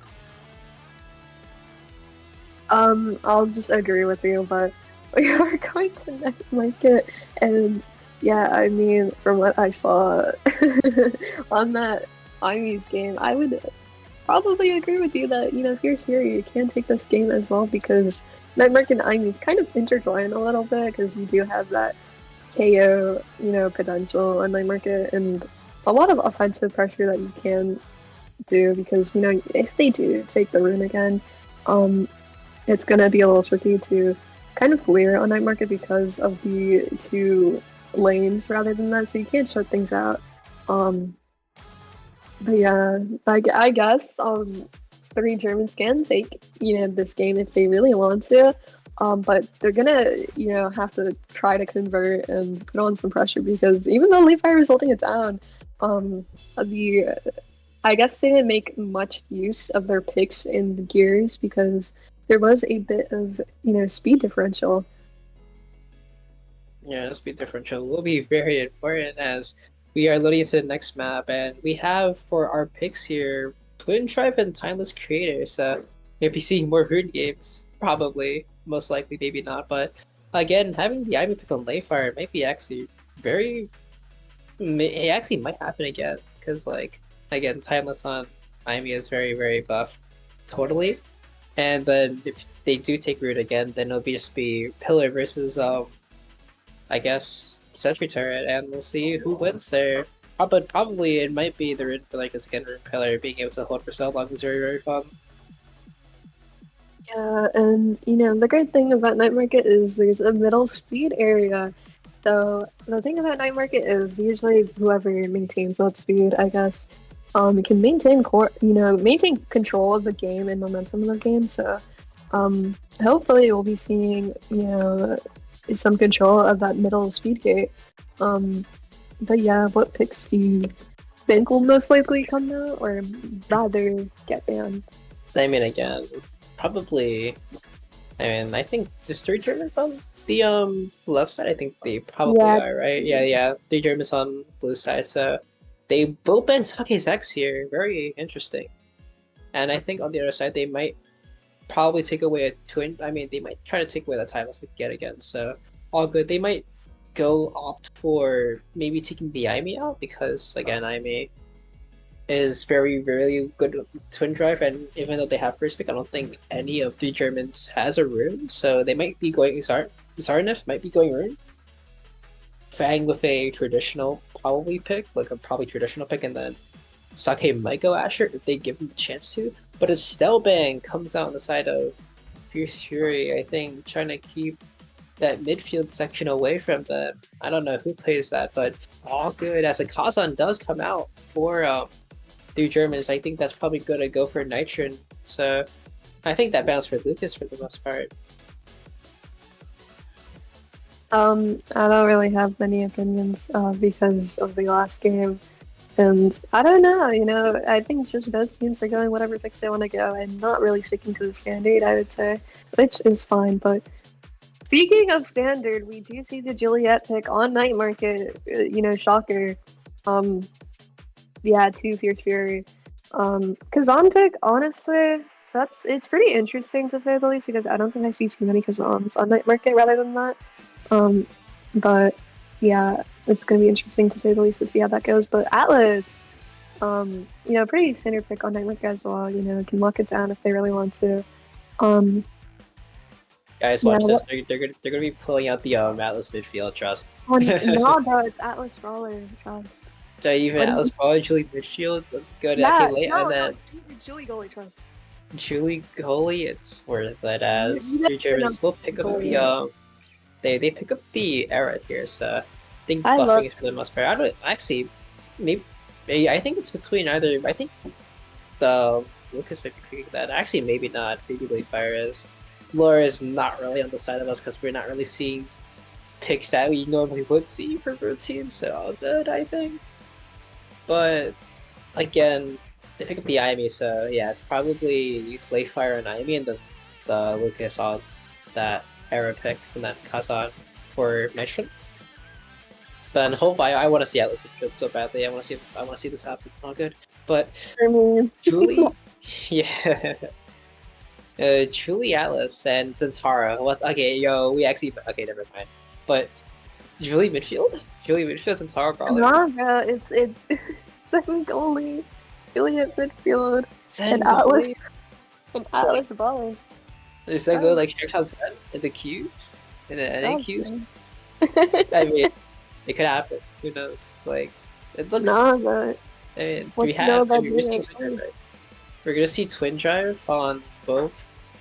I mean, actually, we're seeing Twin Drive on all 3 characters. For 3 Germans, like not 3 Germans, but for Fierce Fury. And then Timeless, well, not Timeless, Kazan Twin Drive, and then I guess actually maybe Era Twin Drive, and then just Aimee Timeless. But Yeah, but like for the most part, I think we're gonna be seeing everyone on Twin Drive, and then just one person on Timeless. yeah. Very possibly. Nah, but what do you know about Juliet goalie? Like, Hippo just has a really good Juliet goalie. Oh my No. god, Julie Goalie and the queues yet again, bro. Yeah, Strike shot but- Julie, then strike shot Zen, trust.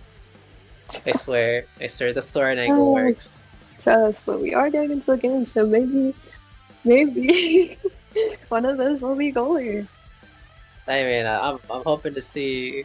I'm hoping to not see Atlas goalie. I want to see Atlas midfield, trust. I swear, bro. I swear it's real. It's a real thing, I promise. It's very real. I mean, at least on Aimee's, it's somewhat real. You know what I mean? I mean on Tycoon's also real, trust. You haven't seen the X midfield lore. On Demon Days, it's pretty real. Yeah. Hopefully it's real. I want to see some fun. I mean, I want to see the like the pick between I mean if you see X midfield anytime soon, then you know it's gonna be good, I guess. Yeah. Not X, but not Alice. I mean X midfield on Demon Days is pretty good, but we do see. Oh my goodness, all good. We do see Aimee goalie, as you said, with practically the only person with Timeless, and then Atlas Mom Boots, and no Pummelers Juliet, but Siphoning Wand Zentara. I mean this is Julie midfield, so I don't think. I mean, there could be a point of taking I guess the Pummelers Julie, but it doesn't really matter as both teams off to a great start. Not both teams off to a great start, but specifically not even 3 Germans, but Fierce Fury off to a great start as they feel the first point here. Also getting a kill on Lucas there. Very, very strong start so far, and maybe that. I mean, maybe Julie midfield maybe could work in the process. All good, I think. I mean, it is night market, so double brawler is pretty okay on this map. It's not like. I mean, it's not like having a midfield pick would matter too much, because obviously you get the KO on the opposite midfielder. It's like, whatever, you get 2 brawlers. And, you know, what can the opposite team do about it? But there is 2 flips on board, on Sake, not anymore, but on Lightfire now. So, 1 bear to none. Yeah, Lightfire keeping that not keeping that corpse, which is pretty good still.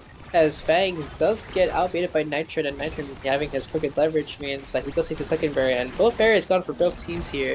Lightfire specifically does find the kill on Zarnev here, which is very, very good as a power play, as we Germans are back online, trying to look for something to trying to get it over with here, as Nitron trying to dribble, trying to get something done, but isn't able to force it through the Atlas Twin Drive. As Zarnev comes back online, gets the dash punch off. He's like, he has no cooldowns for the next running attempt, as Nitron again finding another kill onto Sake this time. Very good, even if he has flip too, but unfortunately, Lightfire missing their dash there, and also birding flip 2 means that Fang will score that, and with no energy, or with no energy means that he will be having a little bit of trouble defending, even if he can't elevate clear for that part. Yeah, and Lightfire is also susceptible to damage. But speaking of damage, Kazan kind of wiped off the board there. But speaking of wiped off, the Julia as well, no res to save him just yet. But Fang pushing up to keep that power play still alive for as long as he can, and, you know, rotating back to defense. Pretty good conversion from him. That conversion is going to be really important here. We're going to see how both teams convert with this. But again, Lightfire getting another kill on Zarnev here, finding the glitch pop, I think, into the kill. But again, Fang almost with flip, ready to do something with it, actually pushing up himself, and getting ready to get a little frisky there as Zarnov does get the save there. Unfortunately, respawning on time as Fang does pick up his core flip, ready to use it any time. And Sake also almost with core flip, but again, he has to try to get it out of. He has to try to get Layfire slip out as well because he does have it too. So we're seeing how that turns out as Layfire spends the flip onto another kill onto the Zentara here as Fang almost gets it, but the good save by Layfire means the point is still alive for the time being, and it might even be less. It might even be more hard to get it as Zarnov is kind of just stuck in the bottom, top of the top bumper, not being able to do anything because he's staggered. But all good. We might be seeing a play come out if they're able to convert. Yeah, I mean, good conversions all around. It is a bit of a stalemate here. Just trying to get that last barrier and obviously just trying to get the goal. But speaking of barriers, there's none. And I guess there will be a goal from Mitrun. Right there. I guess Swing got a little too greedy and tried to get that KO. All good. KRs are weak on this game. Well, KRs are weak on this map, I swear, but doesn't really matter here as 1-2 they basically found. I mean, they found the first point. All they need to do is get 2 more, right? So even with the barrier there, it's a good start to taking it away from Fierce Fury, which is their best map in general. But like, unfortunate Night Market bounces it right back onto Layfire and gets Zarnov the second barrier here as we're looking at another very, very kind of close game as Sake almost gets it, but isn't able to find it just yet. But we'll be seeing whether or not Fang with the flip too, and see how they interact with each other if they both get the flip. And forcing out the flip means that he wasn't able to defend it, and Fang with the bottom side redirect has caught Layfire off guard and made it 3-1. And Yeah. Fang basically took the set for them. Yeah, what a good find from Fang there with that flip. There's many awakenings on this board here. Hopefully, because it was Twin Drive timeless, right?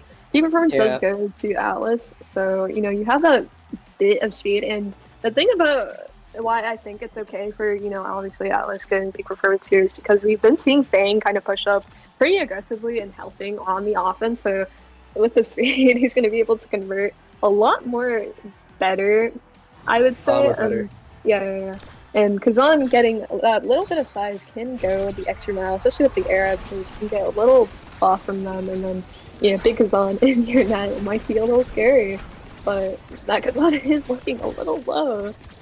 Yeah, and his orb was also munched for by Lucas, so maybe not the best way to put it, but Nitron also taking Fang's orb means that he's back to kind of square one, as we're seeing both teams here with 1 barrier still, and also Fang popping the living tech, as Era does die here, which is unfortunate. Sake winning the strike word 2 means that he will have a chance to score, and Layfire with the flip means that they don't score just yet, but still, with 1 barrier to their name, it doesn't look like Fierce Fury are ready to give up just yet. Yeah, I mean, good haste from the Era to speed up net runs to get that last barrier, but I guess both Lucas and Layfire kind of, ignore that core there, and it will be a goal for Fierce Fury here. Yeah, Fierce Fury with, Fang with the great redirect flick into the bottom side, really, really good as he caught Layfire.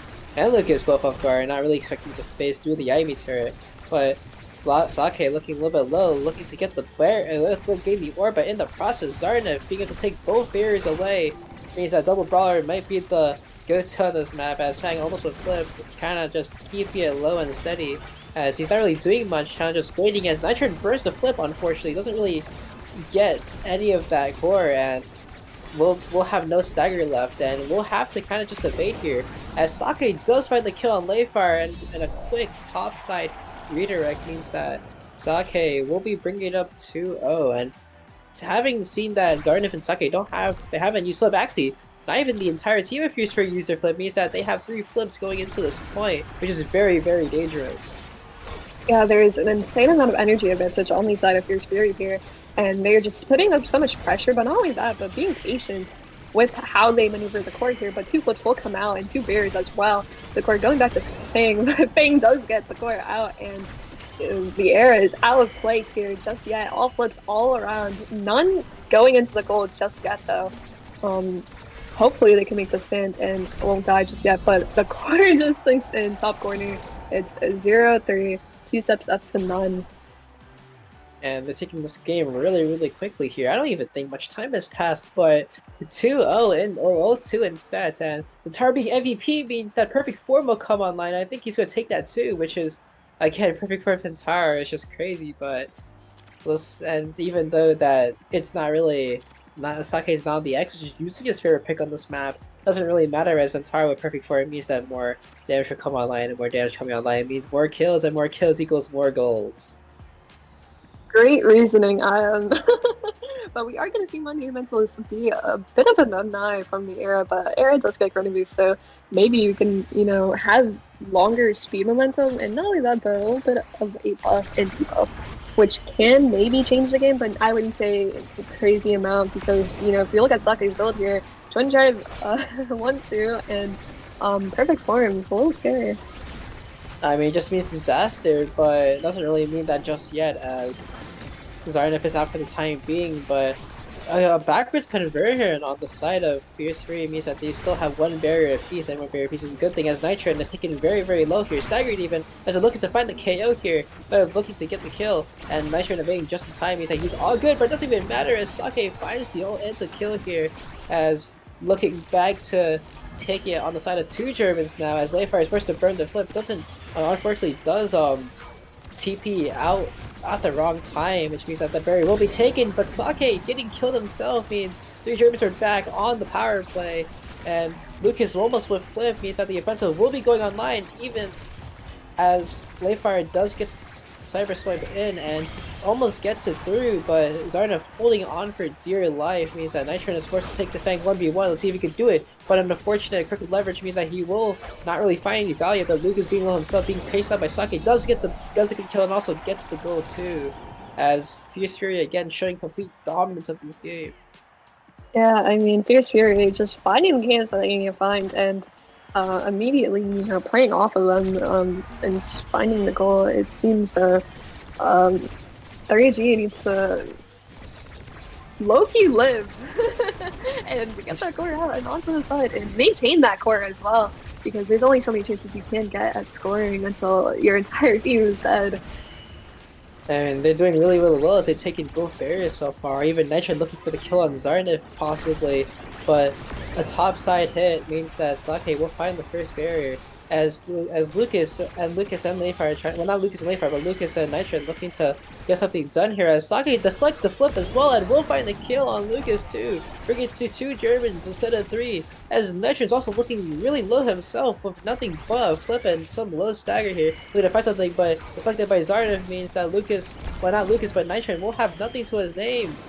As they're back on the 3v3, but Nitron looking low himself might actually be getting killed in this moment if they ever decide to do it, and they will do it as Sake finds the kill and Zarnif is forced to try to get the core in through Timeless Ivy, which will not happen, but again, having to get this playoff is very, very big as Sake, with the perfect form, is able to just shove it right in, and almost will flip himself too, because that he will be targeted a lot as he is basically almost no health at all, as it comes back to a kind of standing still, but Fang with the I guess Cosmic Expanse means that he gets the he gets the redirect into Leifire, which is unable to save it in time, and it's again 2-0.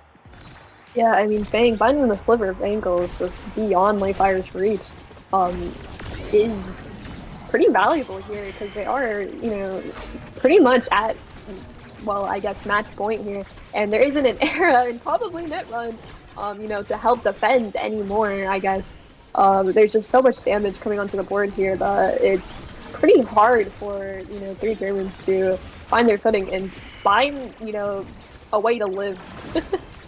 Yeah, living's a great key and importance here, and basically that kill earlier with Zarnif just targeting Lucas the entire time means that Twin Drive is weak as Nitron falls off the map as well with a great dash punch by Zarnif. Means that two Germans are back on the board here with nothing really left to save here, as they don't have anything to evade out, and Lucas having to run around the map and not really doing much means that they're back with nothing to their backs here. As Sake is looking for the kill onto Lucas, doesn't exactly find it though, but Fang pushing up with a flip himself means that he will be getting ready to score, if anything, or even get the core to Sake or Zarnif, but Sake looking to get the Sake looking to take it away and bring the point out of reach will almost be able to do it, but still looking kind of low himself, going for the orb as Zarnif and Fang both have flip ready, and just playing the waiting game. Sake finds another kill with the 4 KO streak, and Zarnif with the flip ready. As he said it, he doesn't exactly set it in, but it doesn't matter as Sake with the flip himself sends it to the top side, and again another 2-0 sweep for Fierce Fury. Yeah, I mean, Fierce Fury had the momentum the entire game. It did not let go of it, especially with those KOs. They were definitely waiting, and waiting they did because, you know, in the end, most of the points rather, there's just someone off the board again and again, and they just took the opportunity to, you know, go for a full push play. And what can you do if your team is dead a bit? But oddly enough, 8 KOs to 12. It didn't seem like that. I guess Fierce Fury just, you know, made more use of the KOs that they got rather than 3 Germans here. Yeah, and being able to convert is just a really, really powerful thing. They did find some conversions, which is interesting, but being able to consistently convert is very, very key, especially if you are kind of down a player or up a player for that part. And being able to just keep it away is a good thing. But doesn't really matter as Fierce Fury did take it too well. And another 2-0 game for EUSL yet again, kind of sad, but again, it's near the end of the season where basically playoffs are already decided, so not really much to say, but for the most part, we're be heading to Game 3, which is even more interesting than before. So, any closing words? Really strong.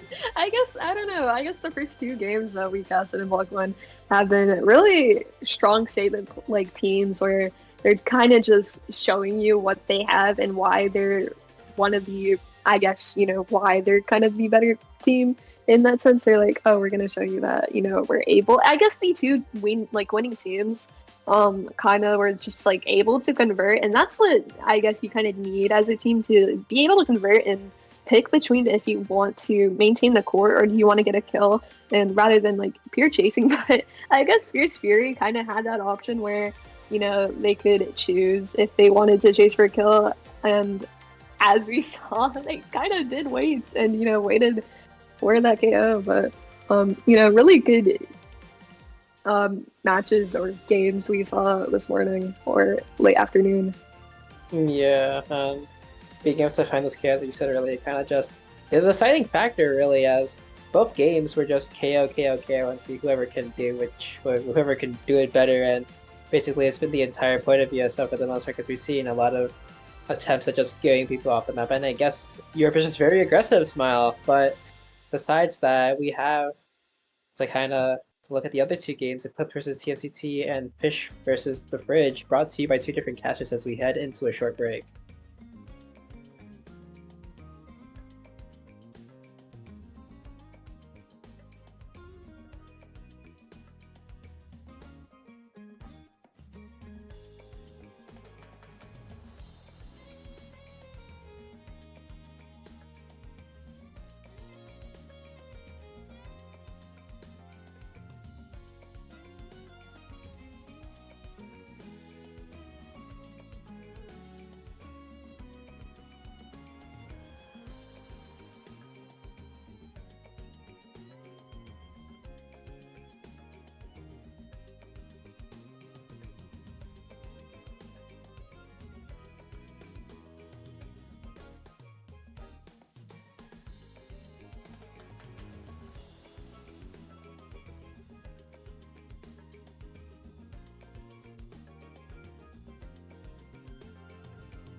Hello, ladies and germs. Hope y'all are doing good. This is EUSL Season 2, Week 6. I am P Flair, your host with the most. Also here, Pixie Munch. Hello. How you doing? I'm doing great, thanks. How about you? Everything's good on my end. So for today, for right now, for here, we have Eclipse and TMCT. Kind of a no offense to anyone. It's Eclipse hadn't been able to pull things quite out of the fire for this season so far. TMCT, on the other hand, they are sitting very, very pretty right at the top of the mountain. So this seems to be more for this is more of like a trial, I would say, just for Eclipse. See what they've learned and see what they can do. Would you say that? What's your thoughts on it? Yeah, I mean, I think I can agree with that. Not too sure, but like, yeah, I think you've given a decent synopsis of it. Okay, that's cool. Because, yeah, Eclipse, I still firmly believe that Eclipse has something to them. Tan Man is absolutely ludicrous on the defense marking. Yeah. But TMCT, we all know them, we all love them. They are locked and rocked and ready to go as we are. We are headed to Atlas Lab. You know it, you love it. Very classic, very even goal. It's a very even map.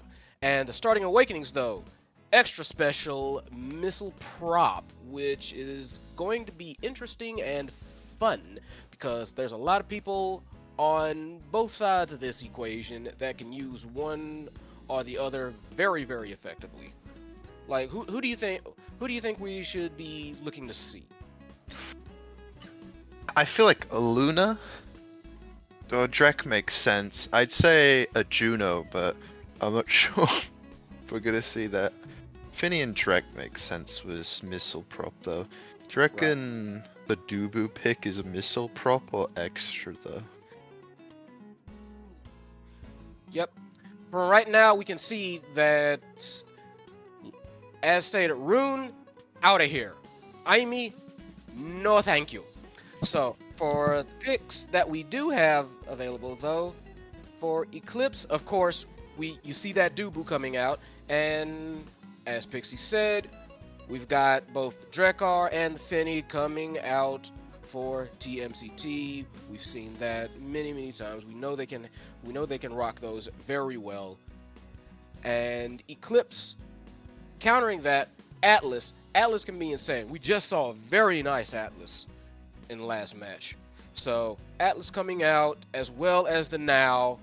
And last but not least, we have my baby. We have Luna coming out for TMCT. So what do you think of these lineups? I just think Atlas Now Dubu just sounds like they're gonna have a hard time cracking them. But also the fact that it's Luna was like extra and or missile, and then Finny Drek was missile probably. Is just gonna be like immovable object versus unstoppable force almost. I'm interested to see if that'll be relevant, if we're gonna be seeing a lot of deaths on one side or not. Yeah, I have to agree with that. From the looks of things, TMCT is ready to throw all the artillery. So, hey, let's see how that works out. We are just waiting for them to pop ready, and we are on our way. There's going to be a lot. Yeah, but yeah, I do agree with you that there's going to be a lot going on very fast. Just like these two awakenings make themselves especially like missile prop. Missile prop makes itself known very fast. It's just such a fun awakening on some characters, but like it's gonna be annoying being in goal and then you just get hit by Finny primary from half the map away. Just another thing to focus on, I guess. Yeah, might even be from all the way across the map. You can, like, we know they're gonna be sending them like cross country. So. Do you reckon? I'm thinking it's Luna goalie, right? But could be wrong.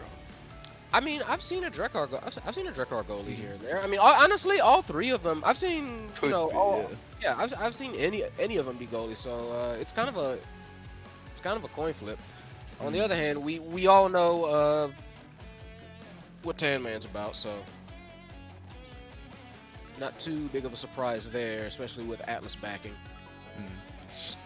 Menacing hamster. I think it's gonna be missile prop, but I don't know. Like, you value tofu violence more than more tofu, you know? Yeah, I suppose that is the question there. If I recall correctly, and I may not, I'll be honest, I've seen Tan Man kind of like lean more towards that missile prop. Likes to basically squeeze. Yeah, likes to squeeze people in on those sides, force feed them tofu. So here we go. We are at. They're ready. We're ready. Everybody's getting set. So let's see who got what and who might. Let's see who's in the goal box. That really is kind of like the big question right now. Yeah. Isn't it? Like who's going to be in the goal box for both teams? Because you have some options on either side. Yeah, it's an interesting. It's not what I expected for goalie. No, me neither. Like now, goalie, they want the big boys up front doing big boy damage apparently, or big boy things in general. Sense. I did play with the good Mahjong Monday a few days ago, and they were playing Atlas midfield, I think. So makes sense. Interested to see how it plays out, because the last time we made a comment about two big people bullying children, it didn't go quite so well. And from the looks of things, everybody took missile prop except Nero, the now, who took extra special. We've got slick kicks going out for the big boys. We've got pummelers for the I believe both midfields. So let's see how this all shakes out. Well, I mean, already it started with a mosh in the top, but Tan-Man getting a pressure in. Got the black hole out.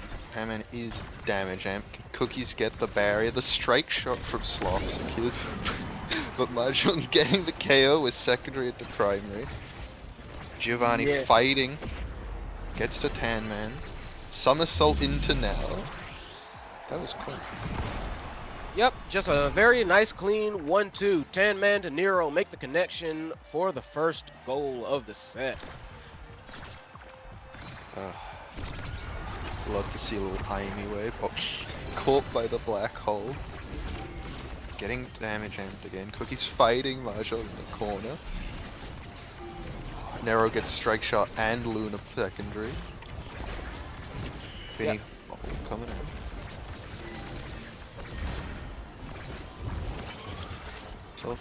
Sloth uses core flip, but Tan-Man forces it into the barrier anyway with Tofu. They're forced out of core flip because of Crater Maker. Giovanni and Cookie's putting pressure. They get the goal. Yep, very nice. Again, like basically a nice response from Cookies and Giovanni with that goal. It's been kind of a mosh pit already, and both guys are very keen on bringing the hurt. So we need to see like basically who breaks away first. We've got one barrier down for each side, trying to force the second when they do get it. Does TMCT, but no, Eclipse trying to make it happen. Almost Sad Boys, but not quite. Does manage to get it, and oh, Cookies just died. Yep, black hole and just died very fast. TMCT on the push. TMCT getting the goal. Mahjong and Nero just unable to survive the shotgun. Yeah, that was. They had to evade early there just because they're getting drilled and shot on. Right. So yeah, we're gonna have to see what's happening there. Tofu Fortress coming out to get the first barrier. Alright, still a core flip. Finny special is dropped. Giovanni takes the jetpack. Creator Maker comes down, hits Mahjong. Tanman snowballing in. Cookies and Sloth have core flip. Black Hole comes back. Hits Tanman with Sitch. Fighting over the center. They get it away. Just 2 core flips. Pretty close to the barrier. Giovanni gets 1 barrier with the core flip. Sloth uses second core flip, almost gets the second barrier. Cookies with the third core flip. Into Crater Maker, gets the barrier. Tanman looking very low. Can they get the barrier? They use Tofu. Gets the second barrier, dies to Cookies, but Mahjong gets the goal. Very, very wild scrum there. But hey, does not matter how much damage you take, does not matter how many people die on your team, as long as you're the one who gets the score for that point. So hey. Black Hole goes down. Cookie's fighting Mahjong in the corner. Finny Special comes down. Mahjong gets the first barrier. Nero a bit too slow on the comeback. Gets both barriers taken, unfortunately. Giovanni fighting Nero in the bottom. Core flip comes out. Cookie steals it. Black Hole about to come back. Crater Maker drops. Hits Mahjong. Black Hole is back. Atlas secondary drop. Fighting in the corner. Mahjong and Nero looking very low. Giovanni and Cookies pushing in. Secondary comes out from Atlas. And the primary from Drek gets it. Yeah, very good push. Very nice pressure. Very good hold for Giovanni and Cookies to take the set. So now we've got Luna as the MVP. We've got just immediate Deadeye, so very likely Luna's gonna just immediately pop that. Brother coming right behind her, Atlas Mahjong. Twin drive, right? No, hot shot it seems. Oh yeah, like. I'm getting confused. It's midfield Atlas and Right, no. time maybe for Finny. Yeah, we've got a lot of good stuff on there. Like, Luna gets her best in slot, but that is not, you know, the end-all, be-all quite yet. Cookies does get Edge Rush, which is very nice, because Cookies been taking a number of folks down. Prime Time is going to be good. Basically, everybody got something pretty good. It's just, you know, Luna got their best in slot. Tanman got Egoist, so that's going to be interesting. Yeah, that's going to be a lot more defense coming out on their end. So now we've got TMCT trying to push things as best as possible, but Tanman with that Tofu Fortress, Mahjong with the expanse just says, be gone! And now it's Eclipse that has the power play, and it's gonna be onto them to try and convert something from this. They do, they get a barrier. Triple take saves it for a few moments. Crater Maker comes out for the long-range tax collection. Nobody got that reference. Nero trying to do their best to save. Nero dies for it. Flip! Cookies, Giovanni, the 1-2, gets it in. Beautiful. Oh. And Giovanni gets the Adrenaline Rush buff from that as well. It's in the midfield. Yeah. Oh, was it? Yeah, oh yeah, no, I'm misreading. I saw Drek and so does Giovanni for some reason. You're good. Dodges the black hole. Can they get it down in the corner? No. It's in Nero's corner. Crater Maker comes down, forces out 2 evades. Giovanni gets it through Nero with the jetpack. Cookie's abusing Nero with Drool into shotgun. Now Drone pushes it away. Primary out. Tight in the corner. Atlas Special is out. Fighting the corner at the moment. I think Celestial Expanse is still available. Tanman drops Tofu Fortress, gets the first barrier, and they get the second one, gets it to Mahjong, up in the corner. Crater Maker comes out, forcing out evades. Jetpack almost gets it to Cookies. Mahjong pushes Luna down. That was wild. Like, Mahjong says, like, you are the little sister, sit down. This is my lab. Cookies does have core flip though. Into an almost empty goal and for the healing on Atlas. Yeah, beautiful for Cookies. Hits the flip out. Nero has to guess the 50-50 and guesses wrong. I was taking advantage of like damage dumping Mahjong so that Nero would have to come out to heal them. Both Tanman and Mahjong looking very low. Atlas special coming out, Finny special used. Tanman playing forward, gets it past Giovanni. Somersaults into it. Can they get it through? It's coming back. Black Hole's almost back. Jetpack saves it with his Finny primary. Mahjong very low, very close to death. Gets a bit of healing. It slips it just a little bit in. Just kind of walks it in. The Tan Man had the log out there to try and like back anything up, but didn't need it. Just went in. Sloth wasn't able to get to it. Down the corner now, Tanman getting damage. And Crater Maker comes out, hits Nero. Nero still has core flip. Cookie's fighting Mahjong. Mahjong gets it past with secondary. Gets into the middle. Sloth gets it away from goal. Giovanni still has core flip. Is jetpacking to try and kill Nero. Atlas special saves Nero.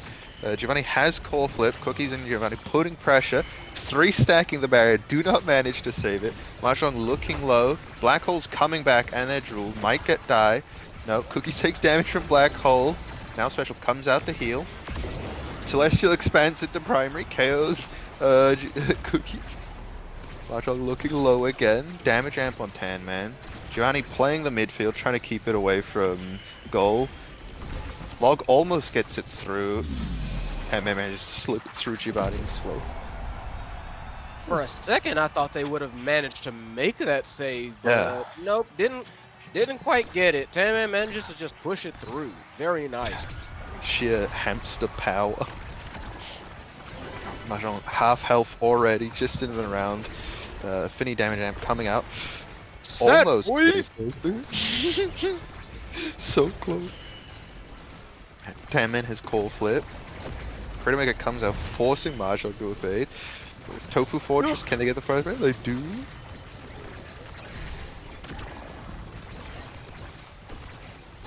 Long goal.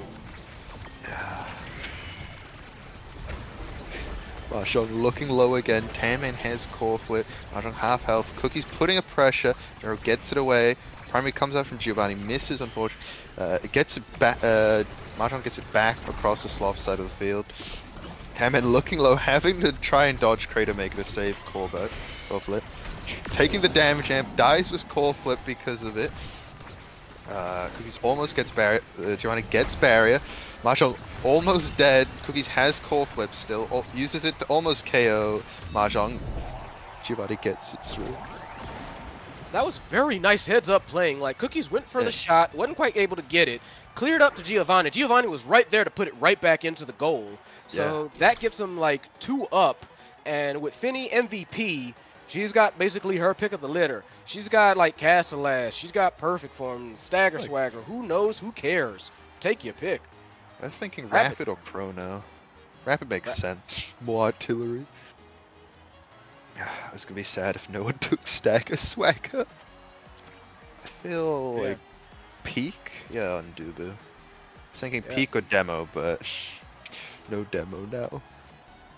Yeah, a lot of folks were trying to like hold out, see who else was gonna get, but everybody kind of like everybody kind of like waited until the last second. So we've got a lot of pain on the side of TMCT. But more healing as well. Mahjong almost dying instantly from Black Hole combo. Getting spat on, getting shot at. Cookie's almost dead. Tanman fighting Giovanni in the corner. Finny secondary comes out to push it back to midfield. Sloth gets to Cookies. Can he get in the corner? Dies to Expanse primary, but gets the barrier. Nero gets the Tanman. Yeah, I don't know if that was worth it, but we gonna see, because right now it is Eclipse that were on the attack. TMCT did manage to hold out against the power play, so that's good. But Giovanni has to burn evasive just to survive that push. Like Mahjong was trying to Lil Sis Luna again. Wasn't able to do it though. Nice flip to try and clear out, but Eclipse really on the hunt. Eclipse really pushing. Flip to keep it on. Flip to keep it forward. Mahjong, another flip to keep it forward. Tan Man gets the receipt. Gets the receipt. Knocks it into the corner. Beautiful 1-2 shot. Magnifique. Seeing balanced energy, I think, all around. Critter comes out, no dodges. Nero almost dead. Has to evade to survive Giovanni. Tamman fighting Cookies, gets both barriers. Well, you see the black hole getting used any minute now. Nope. Mahjong tries to get it to Tamman. Cookies gets it through. Gets the barrier from Nero. Black hole comes in, hits Tamman and Cookies. Direct special coming out. Nero back to full health. Tamman almost killing Cookies. Cookies hanging on for dear life. Tamman has core flip. Finny special coming out from Sloth. Strike shot almost getting it to core. Black hole's coming back in. Giovanni has core flip. Uses it to stop Tamman's core flip. Cookies fighting desperately to get that goal. Finny primary. Yep, Finny primary. Sloth just like across the world. Yep. Want to see a card trick? Boom. Suddenly your core is gone. Rabbit howitzer. Oh. Cookies gets an unattended barrier. Now Drone gets it away from this, getting a second barrier. Mahjong getting in position. Dies to Finny special and Cookies. Tamman fighting to keep it in the corner. Sloth still has core flip. Uses it. Gets it to Nero's corner. Crater Maker sends Nero midfield already. Oh! That was Finny primary into Drek primary, right? Yeah, that was Finny card and like Cookies saw the body flying past and said, "Let me get a piece of that." Shotgun to the face. I'll have some now. Core. God, that's brutal. First barrier taken by Giovanni and Cookies. Mahjong getting it to midfield. Dies to Cookies primary. Fighting to keep it away. Giovanni Cookies loses it. He gets back to Sloth. Gets it in the corner. Tamman tried to stop it. Almost dead. Forces out Tofu Fortress. Uh-oh. Crater Maker comes down. Doesn't get a KO. Atlas special. Healing Tamman back up. Still half health. Gets it to Mahjong Monday. Cookies blocks it with his primary. So Expanse comes out. Nero gets it. Now primary protecting at the moment. Giovanni might be secondarying into this. No. Gets it to Cookies. Gets the unattended barrier. Great positioning. Mahjong and Tamman pushing it in. Finny special gets it. Wow, triple take from across the world. Pops it into like just the easy north corner. Nobody's there for it. TMCT take this one pretty darn decisively. Absolutely fantastic play from TMCT. Very good passing, very good excuse me. Very good aggression. Just excellent play all around. Eclipse, honestly, not as bad, in my opinion, as the score might indicate. Yeah, I feel like, I feel like Eclipse's only like real problem at this point is they need to find a way to have like a bit more of a consistent offense. I feel like their defense was there relatively, but just TMCT's experience and like the passing game just kind of like outshine them. This is one of those things where they just kind of gotta keep grinding at it and watch the tapes and kind of like go back for it. But I mean, hey, it ain't over with yet. They still got one more game to go. So, you know, like hopefully they can do something, maybe make some magic happen on their own end, and we'll see how that shakes out. Yeah, I mean, I think also TMCT did some very great positioning. Like, whenever Nero had to leave goal or defend a lower barrier, someone was there to just pivot and hit the other barrier. Like, comes to mind Mahjong getting bullied by Cookies so that Nero had to leave goal was now special so he could take advantage of an empty barrier. Oh, that was great. I guess they didn't have enough healing.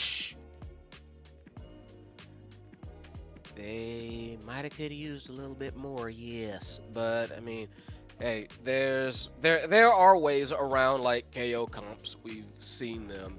It's just Eclipse is gonna have to try and figure something out to kind of like learn that learn just what's going to take. So next up, we are on.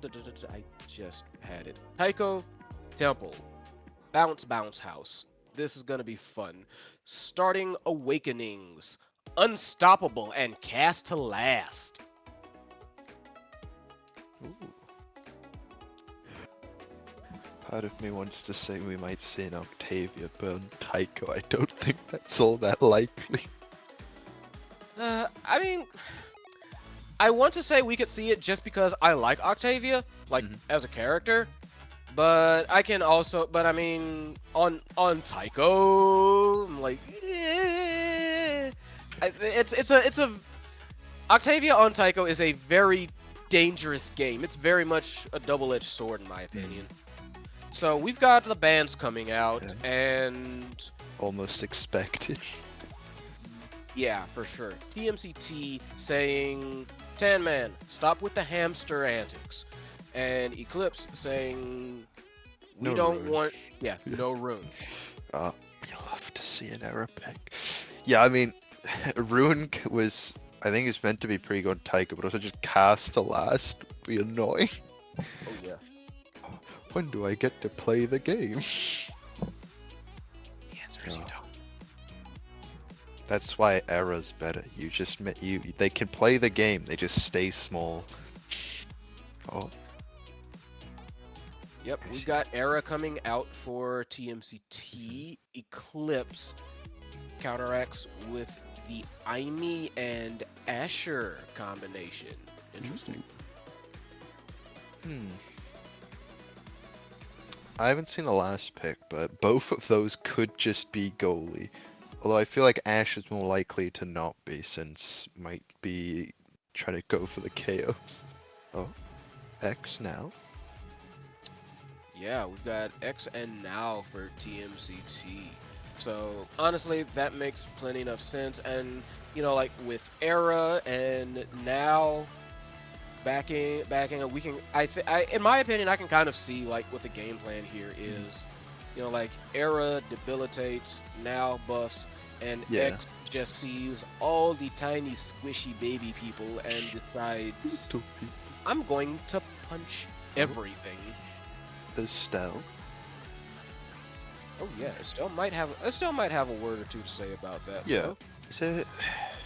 I'm just thinking. That's probably Giovanni playing Estelle, right? Yeah, Giovanni tends to Giovanni rocks that Estelle. Yeah, exactly. That's what I'm saying. Like Giovanni might have something to say about that. Estelle, honestly, Estelle on this map is almost invaluable just because of the core control that Estelle can do and basically try their best to mitigate a lot of the bounce house. Really, that seems to be Eclipse's whole like setup at this moment. They're trying to, like, just looking at the people they have, they're trying to mitigate the chaos of the bounce house, whereas TMCT is trying to exacerbate it. Yeah. Oh, do you reckon it's now or Era in goal? So I could see either or. Yeah, I'm thinking Era. Era goalie makes sense, I think. Yeah, but we're gonna see. Yeah. We're loading in. No Mako, sadly. Nope, no Mako. And Mako Paka. Yep, Era goalie looking like. Nice. Oh wait, I'm dumb. I said Giovanni Estelle. I said the wrong team. Oh yeah, you know, Giovanni does Estelle. I'm pretty sure. Giovanni now. But no, Giovanni's on the now. Excuse me. Oh, we tripping. We tripping hard. We own that stuff. I'm seeing things that aren't there. We own that stuff. But they need to be on their stuff for this match, does Eclipse. So let's see how things work out. Opening Gambit. Already got a bit of a mosh pit going. Takes one barrier. Oh. Gets 2 barriers. Yeah, that's a lot of unstoppables though as well, which I think is very interesting. I would have almost expected X to take unstoppable. Not unstoppable, cast last. Fighting for the bottom barrier. Doesn't get it. Damn it, fighting Giovanni and Sloth. playing with the bongo. Mahjong sends it up, gets it to Tanman. Error Maelstrom coming out to try and defend it. Gets it past. Giovanni gets it through Tanman. Cookies with the spin. Gets barrier. Nero has core flip. Core flips away. Sloth gets it. Mahjong gets it to Tanman. Giovanni trying to come up. Sloth getting it through.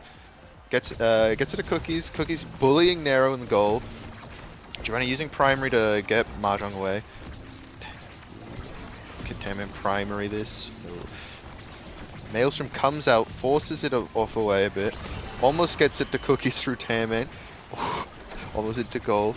Mahjong has core flip, uses it, does not get it past Sloth. Tanman fighting it, Giovanni sending it into the taiko drum, trying to block passes between Mahjong and Tanman. Sloth core flips Tanman's core flip. Now drone coming in.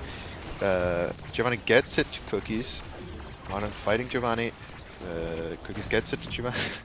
Giovanni, special misses. Oh! Bounces it off the taiko for the goal. Yep, wild bounce, but it takes it. Era can't get to it. So we are still rocking and rolling. One for the one for Eclipse. Yeah. Oh. Rip Cookies getting cat-tailed. Johnny has core flip. Tanman fighting Sloth for the goal. Johnny gets it. Can they keep it away? Sends it down. Sloth is in position to beam it towards barrier. Does not get it. Mahjong sends it away. Cookie's getting into the corner. Bell ringer. And they fighting Nero for it. Johnny has core flip. Almost precariously from Estelle primary. Cookie's looking a bit low. Nero fighting back. Unfortunately, Cookies gets the barriers through them. Mahjong trying their best to defend. Giovanni core flipping through Tanman and Asher primary, gets into the goal. Yeah, like surprise. Giovanni just kind of like split the difference, got it through all of them, and just was looking the wrong way. Well, a bit too. Unfortunately, just watched Giovanni walk into Mew Mew turret. Cookies core flips into dash, gets second barrier. So gets it through Tanman. Cookie's using Bell Ringer. Maelstrom almost getting it past. Mahjong has core flip. Getting real close. Cookie slips it through Mahjong and Nero. And yep, that is 2-all. Very nice. Just forces it through TMCT on set point. Oh, Mahjong uses core flip. Sloth bats it away. Asher special comes out. Cookies dodges it. Kills Tanman. Imi Sentry coming out. Giovanni clearing it to Cookies. Does not get it. Gets it through Nero. Nero secondary comes out. Mahjong gets it away. Forcing it in the corner. A second strike wall gets the second barrier. Tanman gets first barrier on TMCT. Tries to get it through with primary. Almost does. Sloth and Giovanni get it away. Get it to Cookies. Bell ringers away, does not hit at the right angle. Yeah, bit of a wild one this opening match, but right now it does seem like TMCT are the ones in control. Eclipse is doing everything they can to fight back, get this second barrier, try to even things up again. Not quite happening though. Giovanni trying to do their best to get this forward. Does not get it. Era misses the shot. They get the second barrier. Do Eclipse. Very nice redirect. Tanman finishes it off. They are tied up 2-2. Eclipse showing they still got some fight in them. And hopefully they can keep this up, get this set, and prove that. Yeah, I mean, that was a good holding on to core flip long enough to bait out the second one to get the goal. Eclipse gets first barrier. He's fighting Tanman to try and get it past. Mahjong coming out with turret. Giovanni manages to get it away from turret. Nero core flips. Tanman almost intercepts. Sloth gets it away. Cookies fighting in the corner. Core flips to get first barrier. Giovanni gets it to Cookies. Does not. Slips through. Cookies fighting with Mahjong for it. Almost gets it in the corner. Slips through because of Beam's cast time. Tanman has core flip. Can Mahjong get it in? No, they can't. Nero has core. Special comes out. Maelstrom comes out. Primary comes out. Fighting in that corner. 2 for nail. Cookie's trying his hardest to keep it in there. Hammond has core flip again. Uses secondary to get it out of goal. Giovanni getting hit by 2 core flips, survives. Ivy turret not managing to get it. Oh. Yeah, very hard hit. Gets bounce housed, and now it's Eclipse on the power play, and they are trying their absolute best. Tan Man waiting for the reception, gets it, nearly knocks it in, doesn't, but nope, very good goaltending, and right now it's TMTT in control. They're trying to make this second barrier go down. They do manage to get it. Tan Man does manage to intercept. Bounce is going everywhere. Tan Man basically putting up, trying to unite it front. Glitch pop misses, trying to force it in. Again, like it's Tan Man trying to. It's basically Tan Man and the Army against the world. I got the name glitch, so I hope you all excuse me. And I am horrible with names. So here we go. Tan Man pushing it ahead. Imi gets it. Beautiful piercing shot. Nails it through. Eclipse showing signs of life. Gets it in. Very nice hold on Tan Man on the offense, really. Asher gets the MVP, however, so going to be what they end up choosing. So it's definitely going to be what they end up choosing, what they end up getting. Maybe a twin drive or catalyst? I feel like twin drive's a decent deny. Demolition's good also. Denies it going to X or anyone else. Yep. Now 1, 2? X on stacks. On X, maybe? No, Mew Mew takes it. Explosive on X. Aerials on Estelle. Stacks on Nero. Yeah, overall, very interesting first draft. Not quite what I would have expected out of either team. I would personally call this a bit neutral, kind of leaning towards better for Eclipse, actually. That's just mine. I feel like the, I feel like the, what's that called? Demolitionist? Surprising, but could definitely work out. Yeah. So, I mean, yeah, they've already got one barrier down, and they're trying to press like this offense that they seem to have found themselves in. TMTT trying to shake back, definitely though. So they're not going to let this lie. They're not going to let this lie. Yep. Well, Cookie's fighting Nero and Tan Man to try and get it through. Doesn't quite manage. Soft getting it to Giovanni. Tan Man has to kind of retreat, looking very low. Giovanni gets the orb to live. Maelstrom comes out, pushes it forward. Yep. Mahjong uses core flip to kill Giovanni. Sloth trying to get it out to Cookies. Mahjong keep it in the corner. Oh, gets second barrier. Both barriers are neutral. Almost slips through Nero. Cookies uses core flip, but Nero's secondary saves it. Oh, we just watched him burn. Nero using primary, has core flip again, doesn't use it fast enough, unfortunately. Yeah, tries to flip, misses it. The angle is too good. Yeah, I think they also got knocked aside and probably like animation stunned for a second. Yeah, I could see that. Imi turret coming out. A lot going to that corner. Giovanni half health. Even Whis unstoppable. We're seeing Giovanni getting beaten up a lot. Mahjong gets the first lock. Keeping it in the corner. Tan Man pushing in. Sends out piercing shot. Cookies gets it away. Goes back up to Mahjong and Nero. Can they get it back to Tan Man? Get it back to Tan Man. Sloth sends him to corner. Glitch Pop coming out. Doesn't get it. Tan Man keeping it in the corner. Mahjong sending it to Tan Man. Sloth all manages to deflect it. Giovanni and Cookies pushing into the corner. Trying to get it. Giovanni gets first barrier. Maelstrom coming in. Gets second barrier. Imi turret not enough. Cookies gets it through Nero. Through secondary. Yeah, very impressive. Just good relentlessness on Cookie's part. Just pushing ahead. Yeah. Bulldozing. Absolutely. Yeah. Bellringer comes out. Gets first barrier. Special comes out from Asher.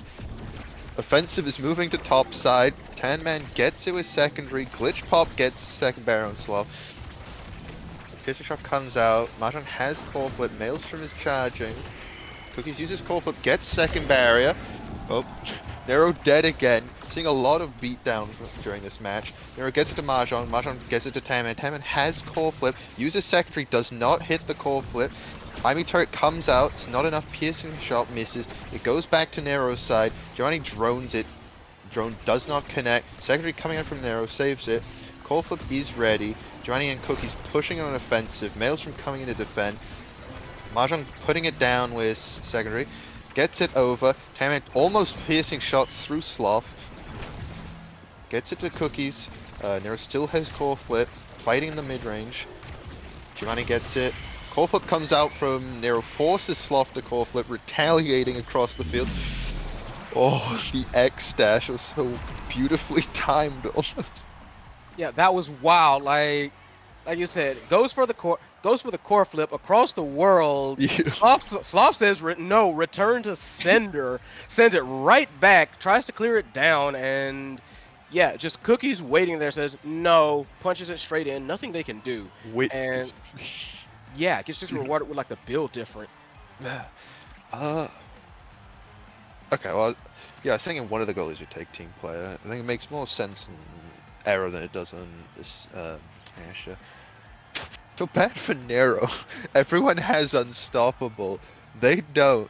It's just getting damage dumped almost. Not Nero, Giovanni. Name curse. I feel like we're seeing a lot of chaos. Oh yeah. Asher second special, Imi special, Cookies half health. Tan-Man gets it. Cookies gets it through, past Mahjong. Giovanni getting into the position, gets second barrier. Mahjong dashes, doesn't get it past. Cookies using X-Max. Tan-Man gets it from Mahjong. Oh.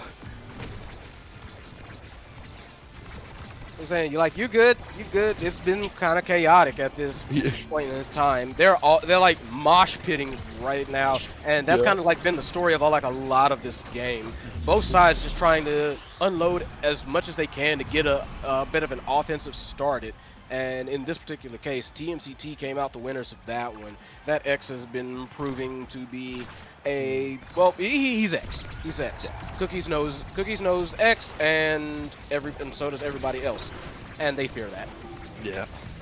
Oh, Nero core flip comes out to try and save the barrier. Giovanni core flips as well. And then secondaries into Cookies. Sloth fighting. Glitch pop comes out, didn't get it. Giovanni and Sloth trying their best to defend. Gets it through Tan-Man. Slips past Cookies. Mahjong has core flip, uses it. Sloth intercepts, Giovanni gets it. Goes back to Tan-Man. Almost gets it. Imi turret coming out, but he gets past turret. Maelstrom coming in to protect the corner. Glitch pop sends it up. Cookies has core flip, can he get it? Special comes out from Nero. Tan-Man sends it up. Secondaries, gets first barrier. Has core flip again now. Asher Primary comes out, Maximus dropped to get barrier. Core flip used, doesn't get the goal. Sends Mahjong to no health. Tan-Man still has core flip, pushing it in. Gets it to Mahjong. Are we gonna see a core flip from Tan-Man? Sloth has core flip, uses it preemptively to get it away. Nero, Giovanni sends out Primary. Tan-Man uses core flip, doesn't get it past Cookies. Cookies fighting Nero for it. Tan-Man sends it to Mahjong. Sloth sends it to Giovanni.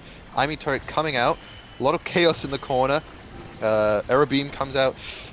Second barrier drop. Now barrier dropping just as the core comes its way. Tan-Man secondaries beautifully to get that goal. Yeah, beautiful like self pass by Tan-Man. Just like dribbles it off the top and was like, where's it going? Is where I'm going. Boom, kicks it in himself. Couldn't quite get to it. And definitely like Eclipse showing a lot of good fight here. Yeah, definitely.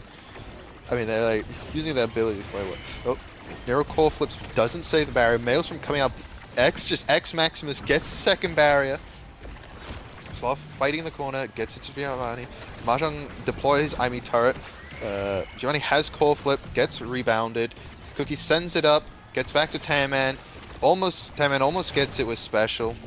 Giovanni having to come back for orbs, but Cookie slips it past Nero. Yeah, Nero just couldn't get to it. Nero was all out of cooldowns. Had already burnt everything, and just is what it is. Also, I think I finally got the names memorized. So hey.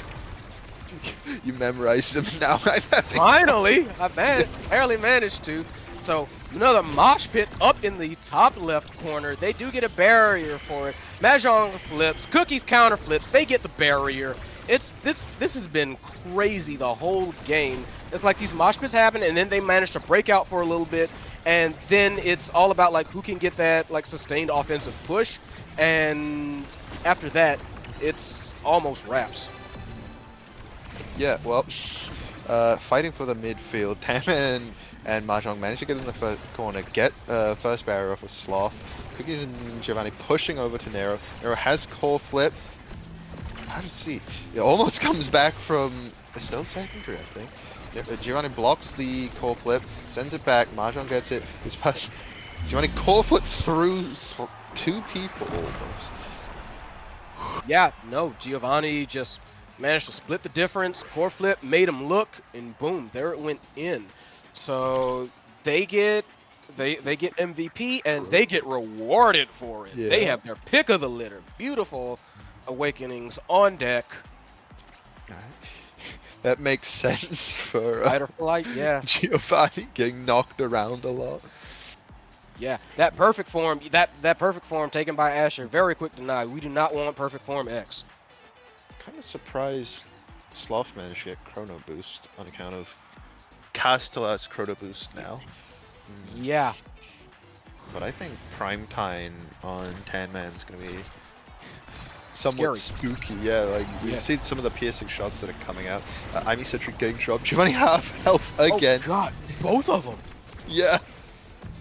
Forcing out the heal. Looks like Flight or Fight really was a good pickup.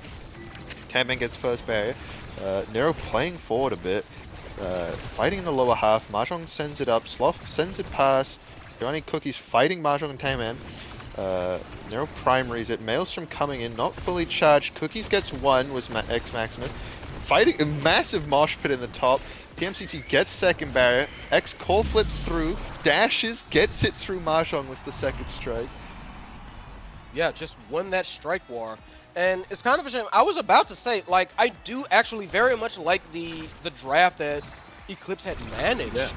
And like they are, in my opinion, they have the tools they need to like win this game. It's just at this point it's more coming down to almost a matter of skill and, well, a little bit of luck than anything like particularly that Eclipse lacks. So we need to see if they can like if they can force this into maybe a game 5. That'd be really interesting to see game 5. Taman gets his through Giovanni, has core flip. Cookie's going for Mahjong. Mahjong also has core flip now, uses it, doesn't get it through. Sloth sends it through Taman, shrinking him. Giovanni gets it, sends it down. Amitori comes out, blocking the top wave. Sloth sends it forward to Taman. Taman has core flip still. Sloth has core flip, sends it, shrinks Taman. It goes up to Cookies and Mahjong. Sloth goes up, sends it to Cookies, gets it past Taman with core flip, sends it to Giovanni. Cookies just in position to strike it into the goal. Yeah, that was just knowing where to be. Like, Cookies got set up like about like 2 seconds before it got to where they were. So absolutely just very good heads up thinking, very good display of just geometry and knowledge, you know? Yeah. Just setting up in advance, knowing what's coming. Nero has core flip, uses it, doesn't get first barrier. Mahjong uses sentry, traps core in the top. Oh, pays for it with his life. Cookies gets second barrier on Nero. Giovanni sending it forward, almost has core flip. Tanman getting stunned. Asher special coming out, primary saves the core flip from Giovanni. Tanman fighting for his life to save it. Nero secondaries through. Maelstrom comes past, low charge. Cookies dashes. Tanman looking very low still. Fighting in the corner, now primary trying to come out. Mahjong and Nero trying to keep it in the corner. Tanman sends it up, dashes to get it through Sloth, gets first barrier's piercing strike, almost gets second barrier. Imi turret comes out, glitch pop, Maelstrom to keep it away, almost hits second barrier. Nero sends it back up to Mahjong, gets it past Cookies. Tanman primary shots to get it back down, sends it in the corner, gets second barriers through Sloth on the rebound. Sloth sends it back, team players through to get the strike, and Cookies just forces it through Nero. Wins it, and that is all she wrote for this one. TMCT take it, just 2 and out. And it was a bit of a it was a bit of a rough one, I think, for Eclipse. But here's the thing: I do legitimately think Eclipse showed a lot of fight, and I don't mean that in kind of like, you know, you're condescending like, oh, you tried. I do genuinely think Eclipse has grown almost, I want to say, by leaps and bounds from where we first where we first saw them in. And it's just like TMCT is like a heavy team to, you know, like go against, no matter who you are, really. I mean, if Fierce Fury has to like buckle down and try against you, that says something about how good you are. So it's definitely like it was a tall order at the end of the day, and like I said, this was more of a referendum on how well Eclipse had grown, and I think they've done very well. I think they've improved by, like I said, I think they've improved by leaps and bounds, and they've got a lot of ground to go, but they've already covered a lot of ground. I should say that. Yeah. Yeah. I mean, also I just like TMC got through those games pretty well, but I think Eclipse was doing really great on Taiko, like, coming back, getting a whole set. Also, just like the plays at the end there, if Cookies hadn't forced it through Nero, we might have seen a goal to prolong the round, I think. I think that was great from both sides, though. Oh yeah, very, very good from both sides. So, hey, that one was over. Seems to be a bit of a day of 2-and-outs, but no worries. We still got one more coming up for you. We still got Tripod Fish versus The Fridge. That should be pretty fun to watch. So, don't go anywhere. We're going to send it to a little bit of a breaky break. We will see you again very soon. Don't.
Hello, party people. We are back again.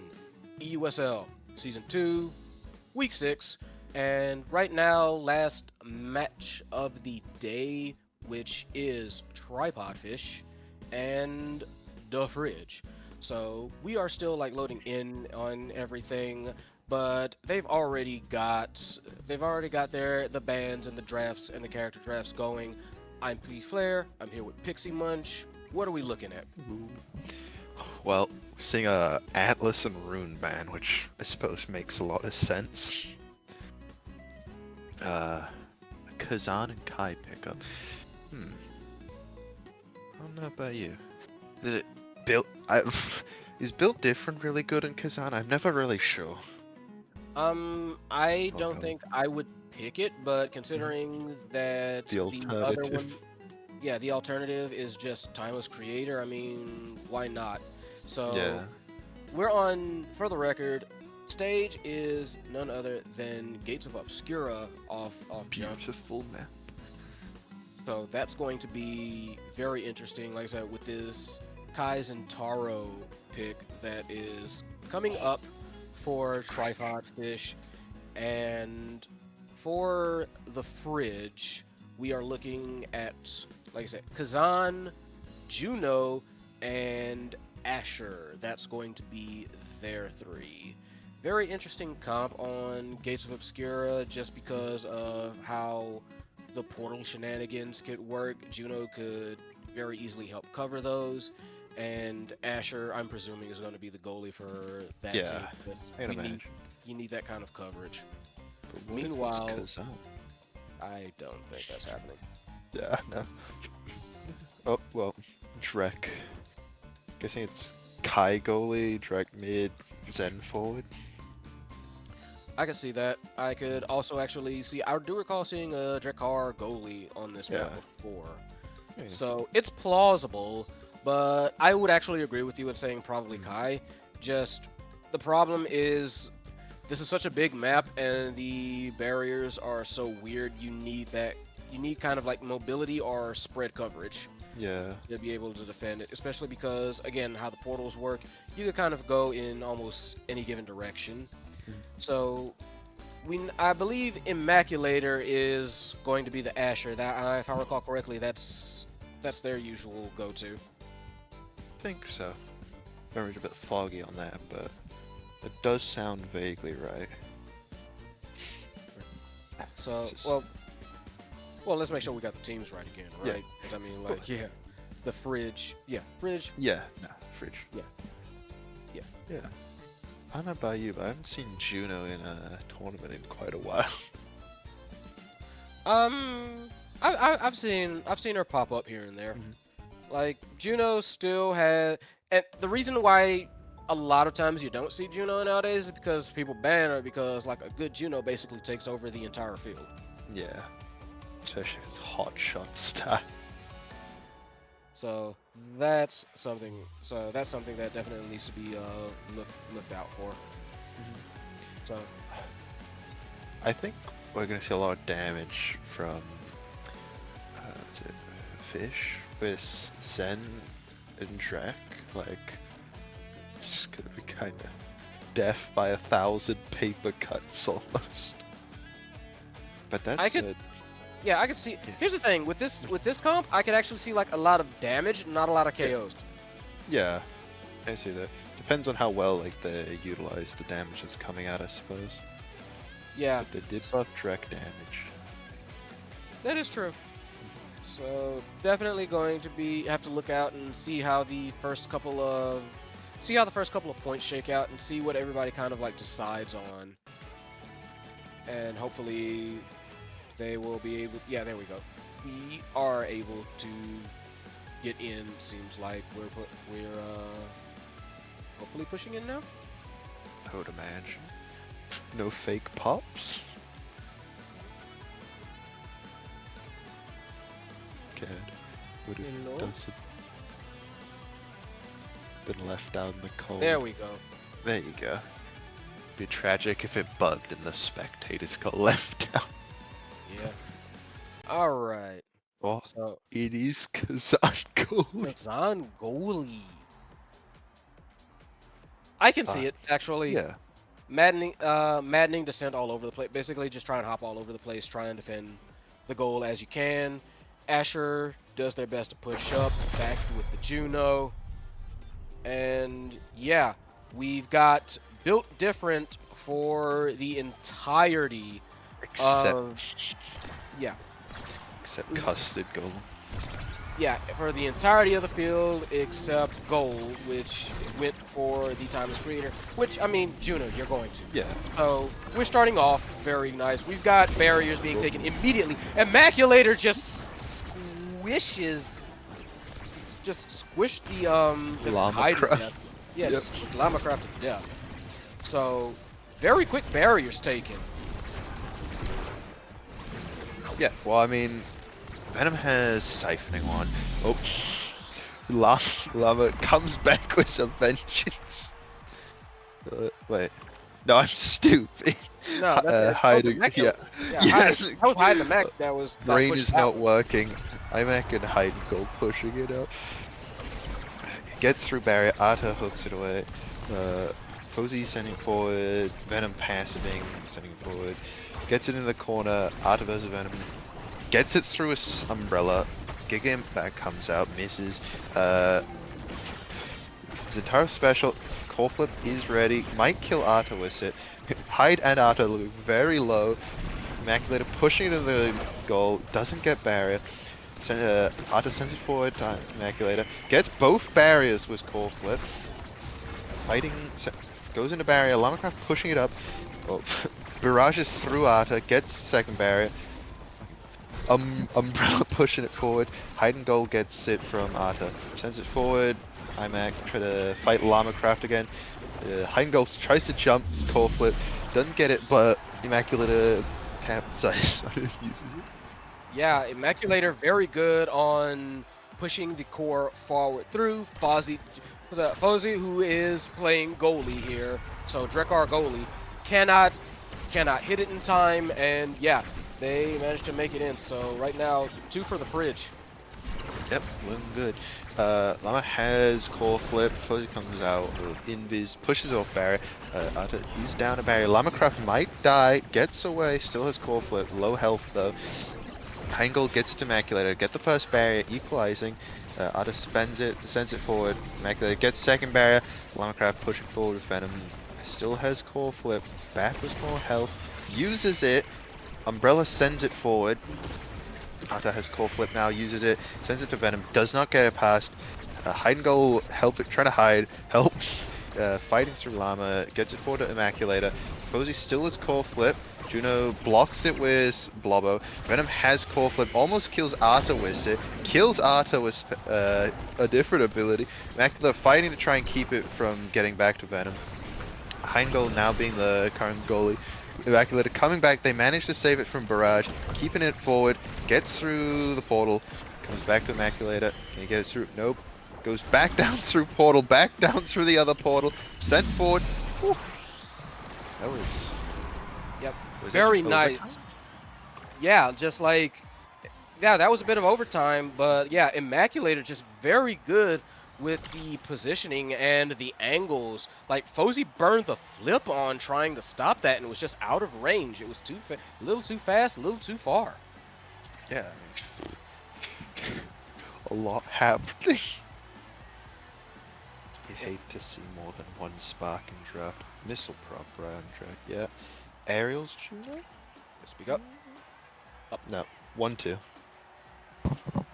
Yeah, Alright. so we've got like a lot of good awakenings that ended up showing up. We've got Super Surge, Aerials, Missile Prop on one side, and on the other, 1-2 punch for the Juno. Stagger Swagger for that Asher. That's gonna be dangerous. And Twin Drive for Ata. Very needed for their goalie purposes. Honestly, both sides I think did alright. But yeah. Killing also helps a great deal. The fridge just squeezes out Llama-craft, and taking advantage of it very quickly. That's 1 barrier down. That's 2 barriers down. Lamacraft back on the field. Might be too little too late. It is! Immaculator, very nice angle. Fozy can't get to it. Beautiful score. That was lovely. Also, Juno's special was doing a lot of chip damage there. Just all the blobs that had to be stepped over. Yeah, that's kind of like one of Juno's, like, not quite hidden traits, but it's one of those things that you kind of don't think about when you first, like, start either playing or playing against Juno, really, that those little blobs are not just, like, shot redirects. Those little blobs are landmines, and they do damage. And if you try and, like, get rid of them, next thing you know, you're dead. But you can be as low on health as you want as long as you score, as Venom Yami has just demonstrated. Do you see what happened there? I think Arta tried to KO them with the hook and pulled Venom into flip range. Yeah. Bit of a strategy backfire there.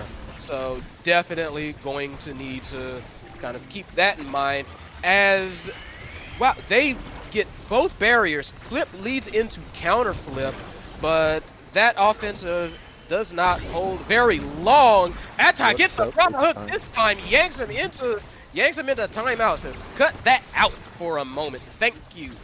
But it's still proving hard for him to get anything off this power play. They do not. Venom Yami right back on the field, and that's exactly what they needed to finish off this point. Scores it. Venom Yami, Lamacroft, just an exceptionally powerful duo together. Unable to stop it or the fridge. There's just a ton of pressure on Arta trying to defend there. Immaculator trying to kill Venom, sends him through the portal. Arta hooks it. Immaculator core flips, gets first barrier. Fuzzy still has core flip, playing the midfield. Someone gets second barrier. Immaculator forces out core flip from Fuzzy. It goes up. Arta saves it with long hook. Log strike. Immaculator juggling in the corner. Umbrella comes out, gets it through barrier, chips Venom Yami down lower. Umbrella Chub comes out to try and kill Venom, doesn't quite reach. Immaculator trying to get it through Fozzy. Venom dashes. Heidengol gets it. Zentaro Special comes out, tries to dash through Arta, doesn't quite get it. Immaculator gets it through, getting hit by Giga Implant. Yeah, Immaculator got hit by the Giga Implant, Giga Blast, but doesn't matter. Had the strike already out, manages to just complete the play, finishes it off. Lamacraft trying to run forward with Barrage, doesn't get barrier. Heindel pushing forward to Immaculator, forcing the corner. Juno Special comes out, does so much damage to Lamacraft with Immaculator. They get second barrier. Arta hooks it, fighting Venom for it. Lamacraft gets it forward into the corner. Venom fights for it. Arta's forced a core flip. Immaculator gets it into the corner again. Beautiful, like yeah, portal plays, yeah. Yes, exactly. Beautiful positioning. Immaculator was right there, ready to receive it, knocks it in, and Fridge get another set. Kazan, this time MVP, gets some very nice things to choose from for their goalie efforts. Goes for big fish. Yep, I think more peak size. on Llama, maybe? No. Peak to Immaculator. Rapid fire on Drek. Explosive denied from Venom. Extra special on Juno right now. Unstoppable. Venom takes extra special. Yeah, some interesting ones. I also would have thought extra special on Zen makes sense. I kind of would have thought Hyde would have tried to deny that because it would have worked well on them. But doesn't matter. We got what we got now. So right now it's Tripod Fish trying to basically push almost as like a three-man front for a little bit, but nope, Fridge do manage to hold that off, and they do transition to a bit more. They try to transition to a bit more offense. Lamacraft, very nice intercept. Venom Yami supports it. Beautiful Giga Blast. Giga. Yeah, Ata just not able to save that one. I think he was still on cooldown, and just chips it in. Quick point for Tripod. Yep. Venom especially gonna get in the corner. Has core flip. First barrier falls. doesn't manage to get second barrier as Corfu, steals Arta's orb, fighting, gets it past Arta, gets second barrier, dashes, hits Hidden Goal, Immaculate coming forward, specials Fozy, Juno Blob saves it from going back through the barrier, Immaculate and Goal get second barrier, get the goal. That was phenomenal. Yeah. That was godlike blob placement from Hiding Goal. Just prevented that that transition out and managed to like just allow the Fridge to stay on offense. Just very nice placement, very nice heads up thinking. And now they're tied up 1-1 on what could be like the last set. Yep. Immaculate gets second barrier. I think we're seeing a lot of value out of Arta's size awakenings at this point, where it's like how big the hooks are. He has core flip, so does Immaculate. Uses it, gets second goal. Yep, that was just clean. Like Fuzzy had already fired the shotgun, was on cooldown. Immaculate was like, "Oh, hey, I got flip." Boom, and he's not the only one. Ata has flip. Hayden is about to have flip. So that's going to be some scary moments. Yeah, there's going to be some scary moments there. Yep, definitely. Yeah, but as you said, like Fozy also has flip. Venom Yami is looking to get flipped very soon as well. So there's the first one comes out by Ata. Fozy counters with his own. Venom Yami tries to continue pushing. Fozy doing some very good goalieing, manages to keep it a little bit out of the goal box, but not for long enough. They get both barriers to the Fridge. Very glad. Easy pass, easy portal pass to Immaculator, and just hits it in. That has been that was the story of this entire match. Just the Fridge knowing how to use I don't want to make a portal joke. I'm not going to make the portal joke. I'm just going to say they were very effective in utilizing those portals and knowing what to do with them, knowing the placement, and basically just using that to essentially dance around tripod fish. Yeah, I mean, I guess you could say it was a triumph for them, but it was gross, some of the damage from just casual blobs lying on the field as well. I feel like Immaculate was in a lot of good positions to just like pivot off of it coming out of goal, bury the portals, be like, I'll make use of that. Yeah, it was a very, very good, basically a very good opening match for the Fridge. A lot of things just fell their way, and it was hard to deny that. But next match we got going on though is in a bit of a rougher neighborhood, specifically Night Market. So we headed to the streets, and you know what they say about them streets. They are hard on everybody. Definitely. I mean, Night Market is like, it is the deceiver of maps. You just get baited, you're like, oh, I want that speed boost. I need that speed boost. And then you're out of position.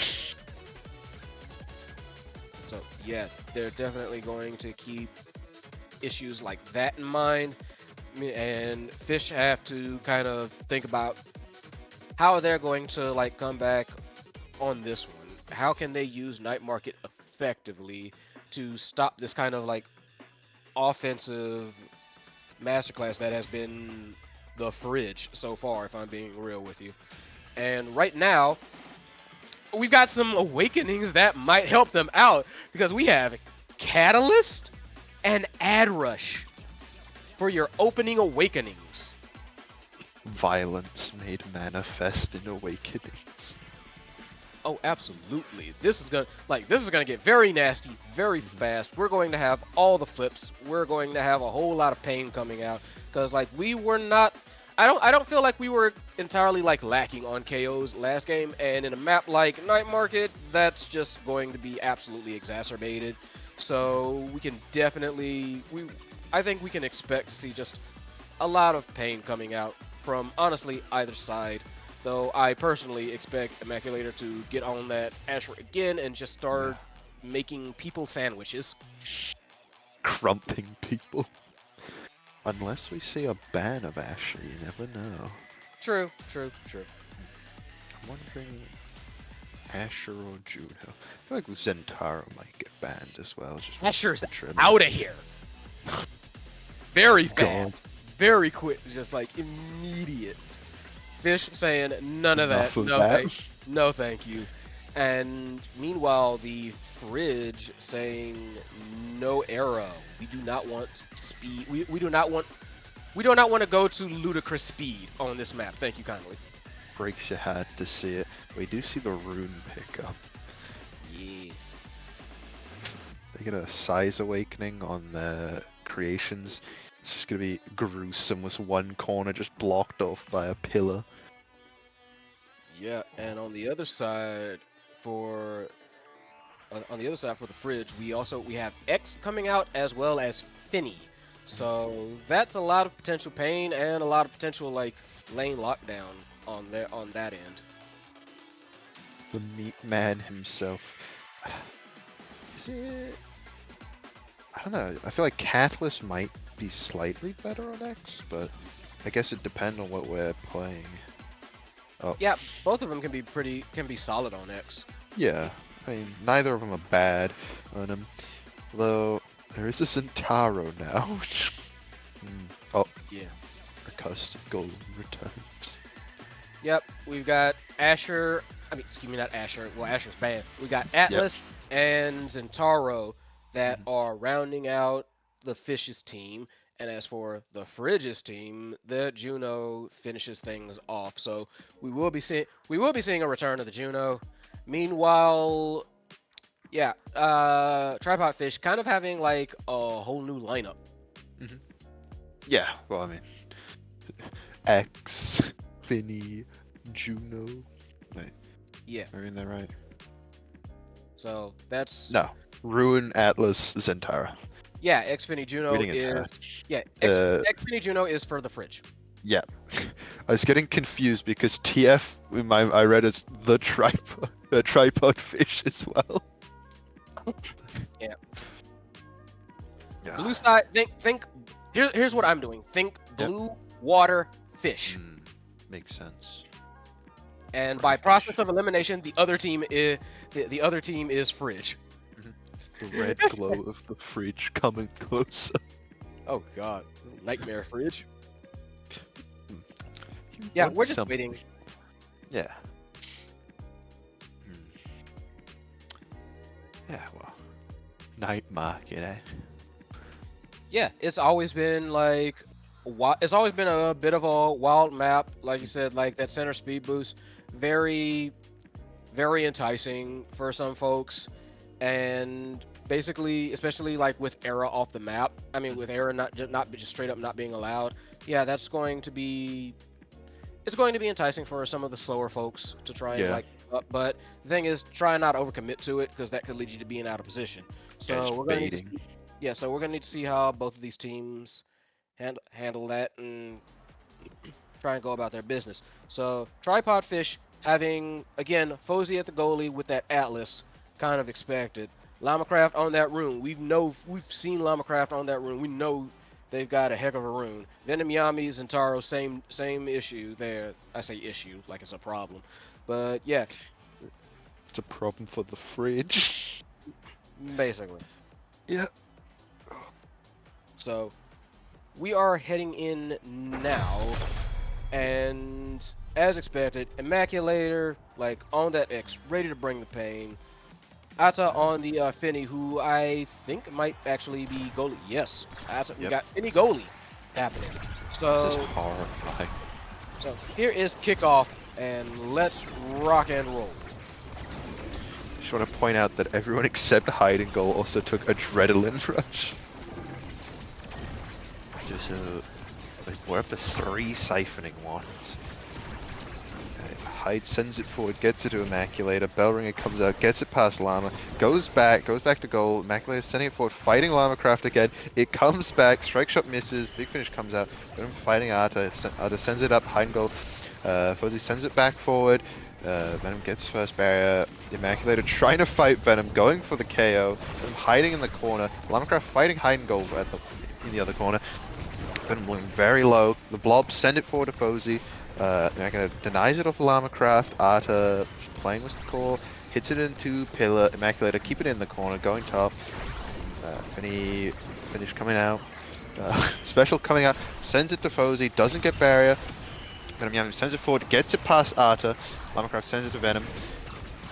Finny secondary coming out, dash into core, does not get it past Fozy. The blob almost does it, but gets primaried. Special coming out, Venom looking very low. Yep, core flip from Immaculate to kill. Lamacraft looking very low now. Finny double take trying to damage amp him. Might see a KO, could see a core flip to try and KO Lamacraft. Mainly going forward. Venom's back. Primary from Finny, turns forward. Lamacraft looking very low again, gets the Atlas healing. Zen special cancels core flip, sends it into gold. Beautiful counter strike. Yeah. Venom Yami just ready for it. Immediate Oni's blade, immediate counter strike, just boom. Don't care what you're trying to do, don't care about your flip. That goal is ours.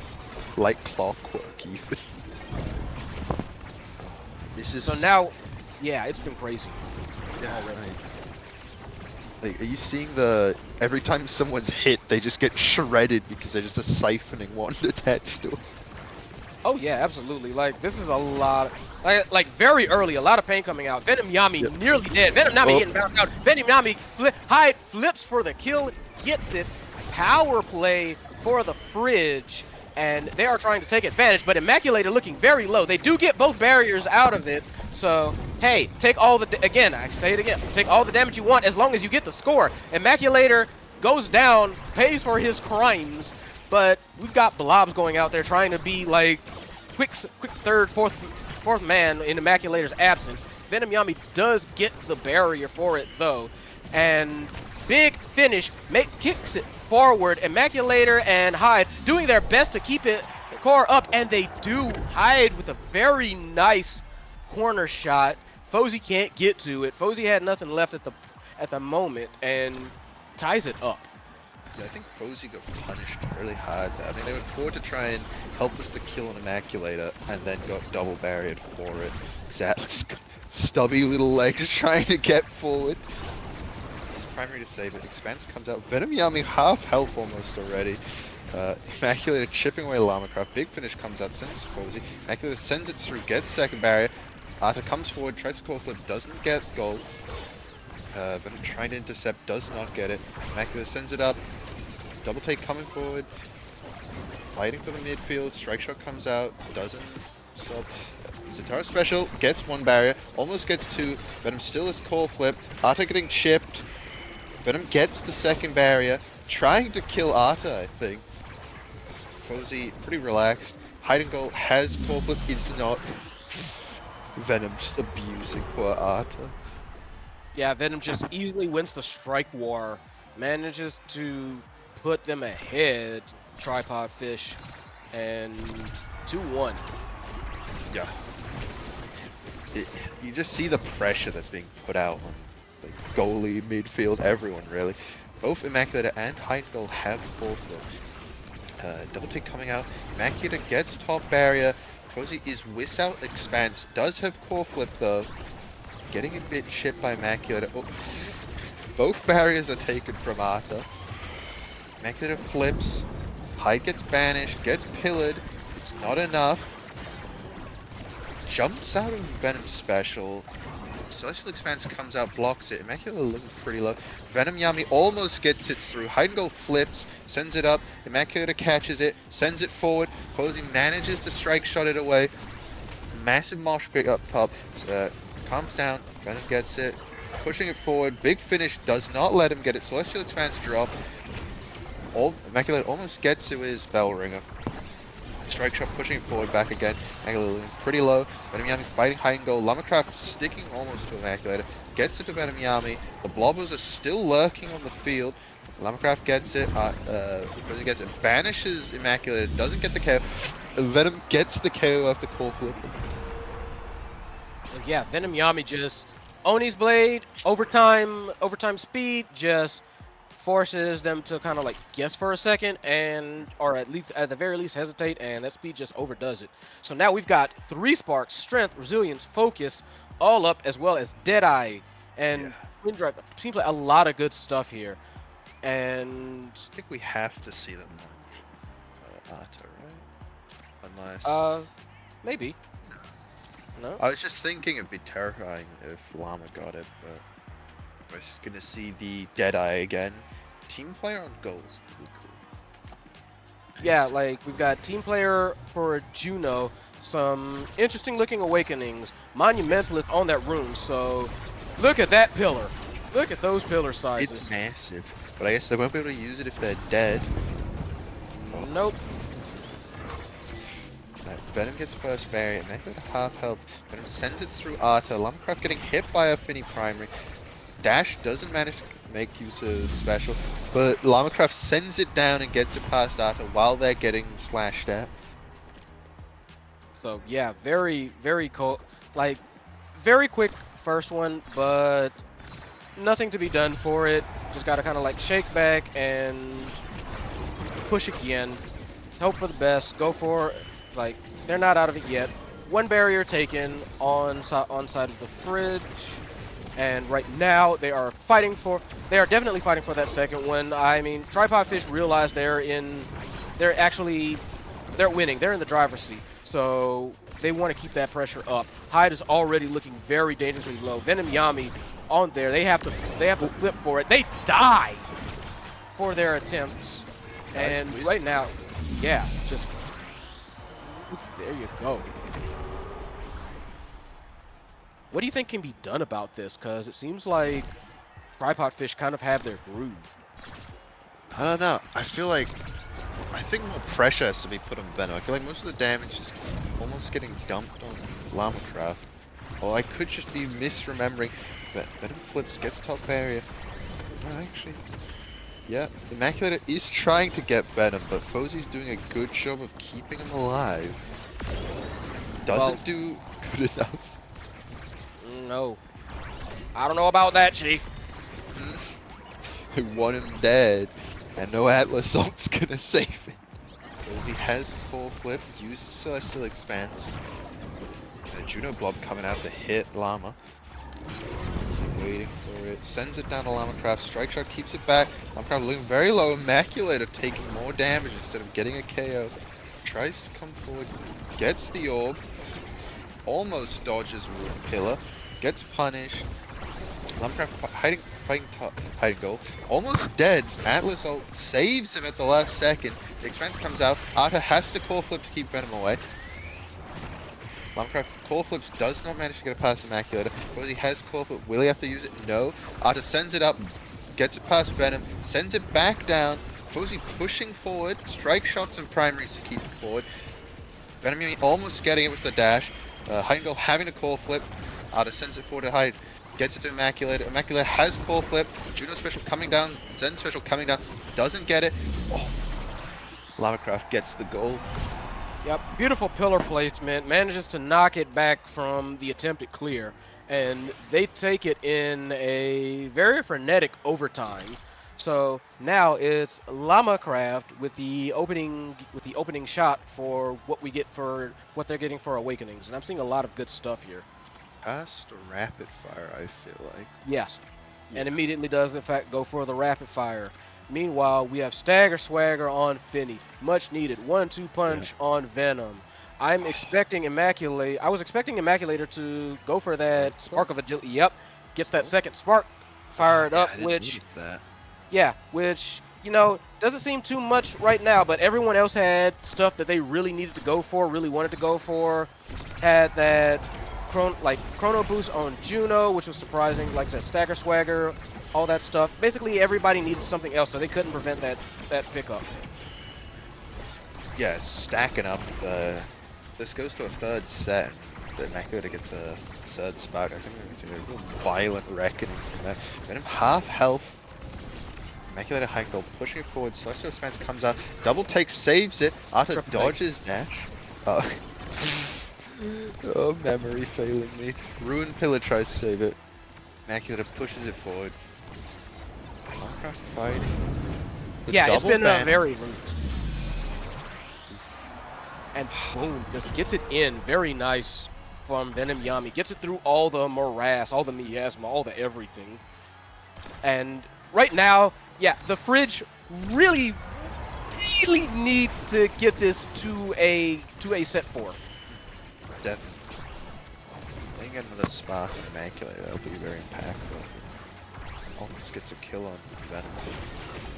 Hyde has Core Flip, uses it to save from Venom Special. Out of firing a primary, Lamacraft fighting. Immaculate gets it, goes to Fozy, fighting desperately over goal. Celestial Expanse comes out, Lamacraft looking pretty low, Banish comes out, misses Arta, Core Flip from Fozy, sends it to Arta. Lamacraft having a secondary to get away, Immaculate has Core Flip. Can they get it? He Tried to wait him out. Oh. Yep. Oh. Venom gets KO'd. Arta has Core Flip. Immaculate pushing forward, chipping Lamacraft with Bellringer. Juno Friends having fun. Posey uses Celestial Expanse. Lamacraft pushing forward, gets one tap by Arta, I believe. Immaculate has to be pushed back, gets the orb, gets KO'd. Posey sending it forward, gets the second barrier taken. Triple take coming out. Posey pushing it back forward. Banish misses. Hide and goal. Trying to keep it off of Arta. Jumps forward. Tries to put pressure on Posey. Arta sends it down. Venom pushing it back. Hide and goal sends it forward. Lamacraft pushing. Goes Posey. Goal has Core Flip. Venom trying to get it back. Almost takes second barrier. Posey strike shots. Ruin Pillar almost makes use of Goal's Core Flip to get a second barrier. Pushes forward. Lamacraft going forward. Gets to forward. Gets it to Posey. Oh. Yeah, it's been a wild overtime already. Altai has been putting on a defensive masterclass this entire time. Hiding goal jumps, intercepts the attempted clear from Fozy, gets it into the goal. They get a much needed point on the board, and the problem with that is that they had to scratch and claw and fight for just that 1 point, and now they've got to keep it up for a lot more before they can get potentially like some other drafts that might be able to help them scale a little bit better. That's a decent start. They get Immaculator gets another barrier, but they nearly pay for it. Hyde manages to make the second one happen, but they get theirs taken immediately in response. Immaculator's looking very dangerously low, still lurking in their backfield, still going to try and commit to the offense, but doesn't quite manage to get it. Hide and Gold jumps up, tries to make something happen. Ata tries to clear it. Lamacraft with the pillar says no, gets it back, and that is 2. This is match point for Tripod Fish. Can they get the final point they need? They're pushing forward, trying to make use of it. Oh, Immaculate gets banished into KO. Venom half health. So Expanse comes out so that the forward push can be sustained. Heimdall pushes it forward with Juno Friends. Special comes out. Llama has Core Flip. Venom looking pretty low.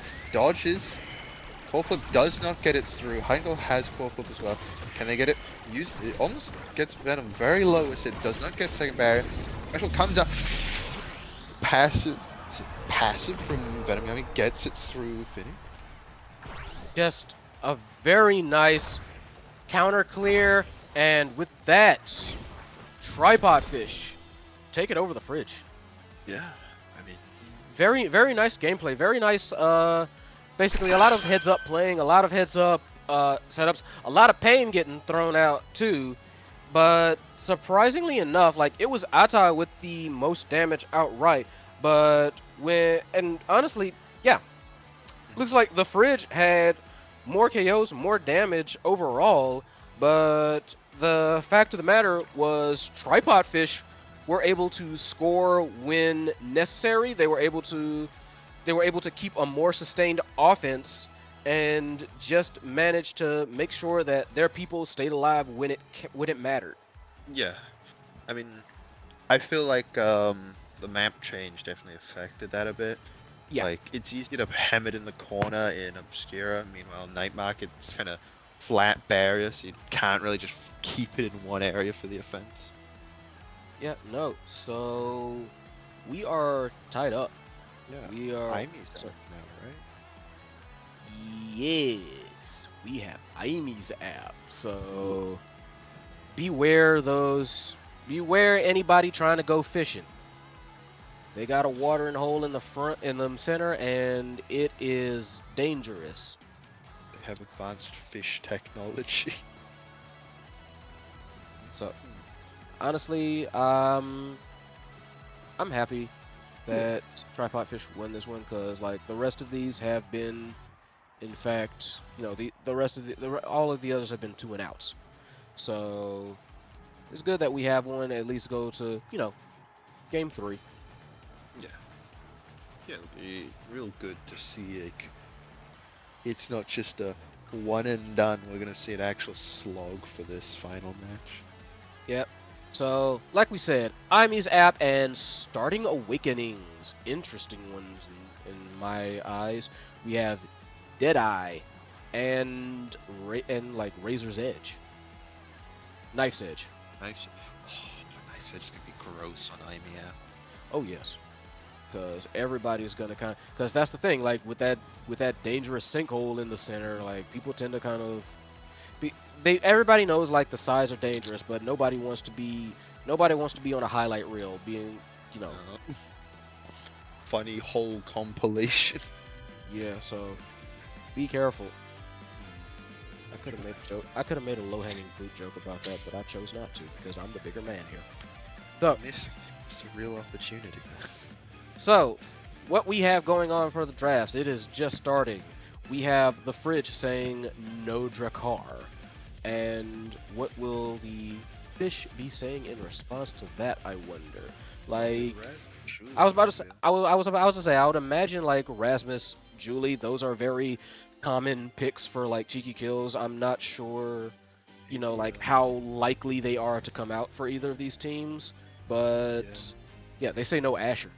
Yeah, I mean, I was thinking that because Immaculate is probably going to play Asher, and that's just big Julie. Basically.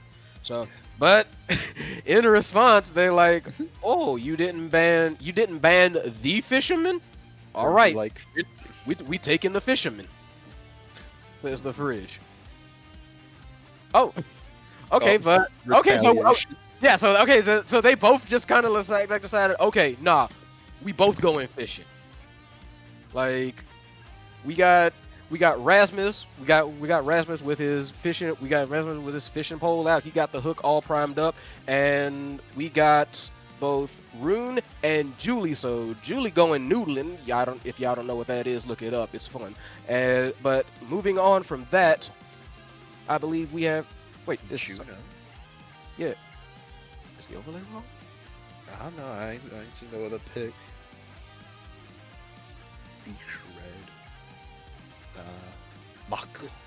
It's Mako Paka. We love Mako. Mako's nice.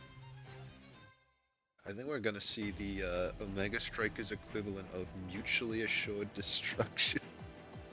Basically. I mean, yeah, if Juno's coming back out, then yeah, that's gotta be, you know, that's gotta be Hyde, right? Yeah. Yeah. Okay, so yeah, that's the fridge. Yep. The Fish getting Kai for their final pick. Yep, Kai's just kind of good in general. You kind of just pick him, and he does solid on most maps, in my opinion, at least.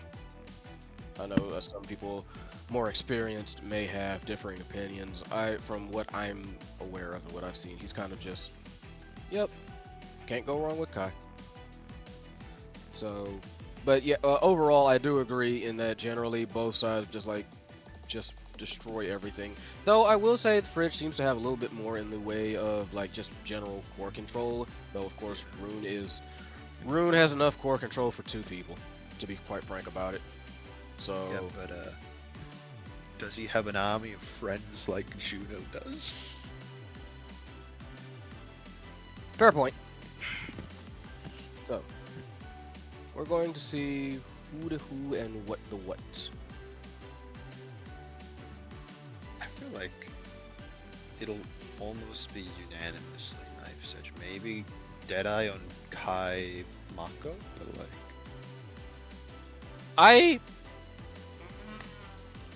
Yeah. Deadeye on, I can see Deadeye on Kai and Mako, and Nice Edge for everyone else. yeah. Well, I don't know how. Like, I imagine Kai Deadshot pretty good, Deadeye pretty good. I don't think Mako needs it as much. I feel like the speed might be more important on her.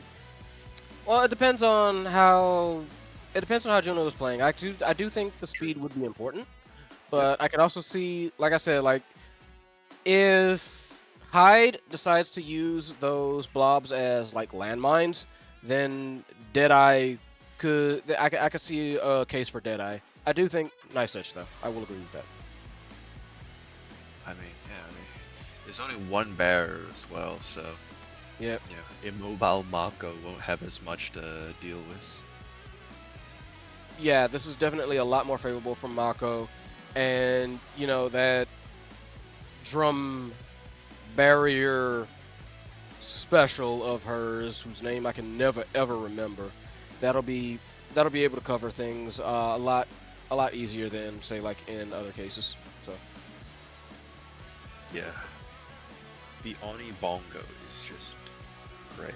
Also, I think it'll be pretty useful for like Rasmus. Get the boost over that. Yeah.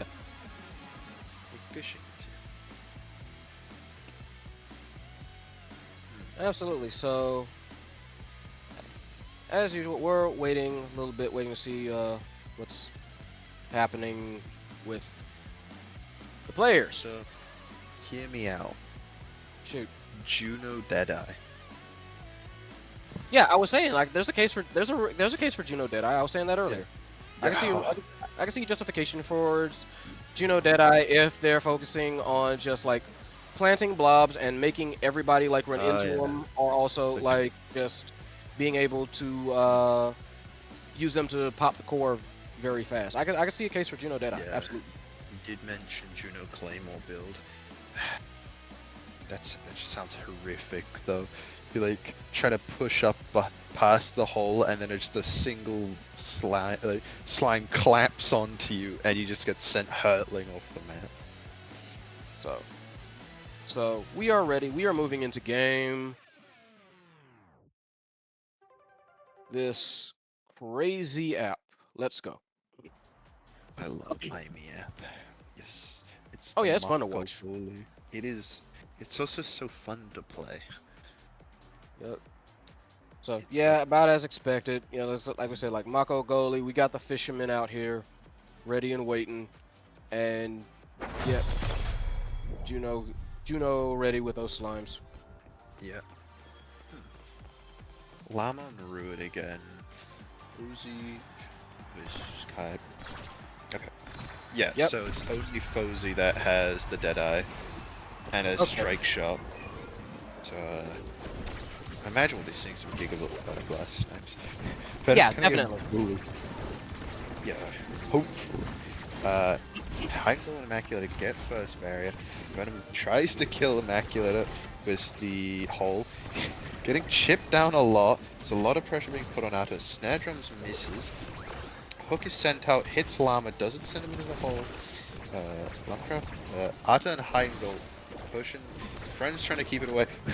Llama teleports away to avoid getting smacked into the hole by Rasmus. Gigablast comes out, sends it up. All the friends lurking still. Venom fighting Immaculata for the call. Heimdall's throwing blobs at Lamacraft. Lamacraft gets it. Arta strike shots it past. Gets banished into core barrier shaking. Hook comes out, pulls it to Immaculata, goes backwards. Hyde fighting Venom, sends it up.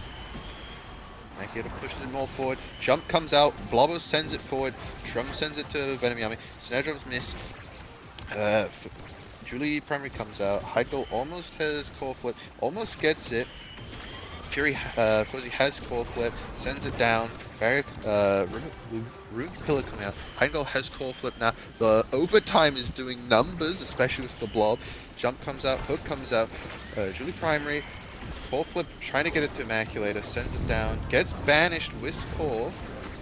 Mako primary comes out, Immaculata tries to send it up. Venom has core flip. Fozy forces out core flip from Arta, was a beautiful pillar. Venom has core flip. Can they make use of it? Sends it down, sends it right into Arta. Doesn't quite get the barrier. Rune pillar almost sends it. Gets it to Venom. Heimdall pushing it forward. Immaculata almost core flip. Looking pretty low though. Lamacraft has core flip ready. Doesn't fall for the hook. Gigablast comes out, tries to kill Hyde and goal. Llama pushing forward, trying to make use of that core flip. Doesn't quite get the core. Immaculata has core flip, sends it down, it gets past the banish, does not get past the rune pillar, kills Lamacraft with core flip, I believe. Ada sends it back down to hide and go. Can they make use of it? Pulls Fozy out of the way so he can't block. Yeah, that was a long point. Yeah. And yeah, like Immaculator managed to whip Lamacraft out with that, I believe, with like Whiplash with one of his specials.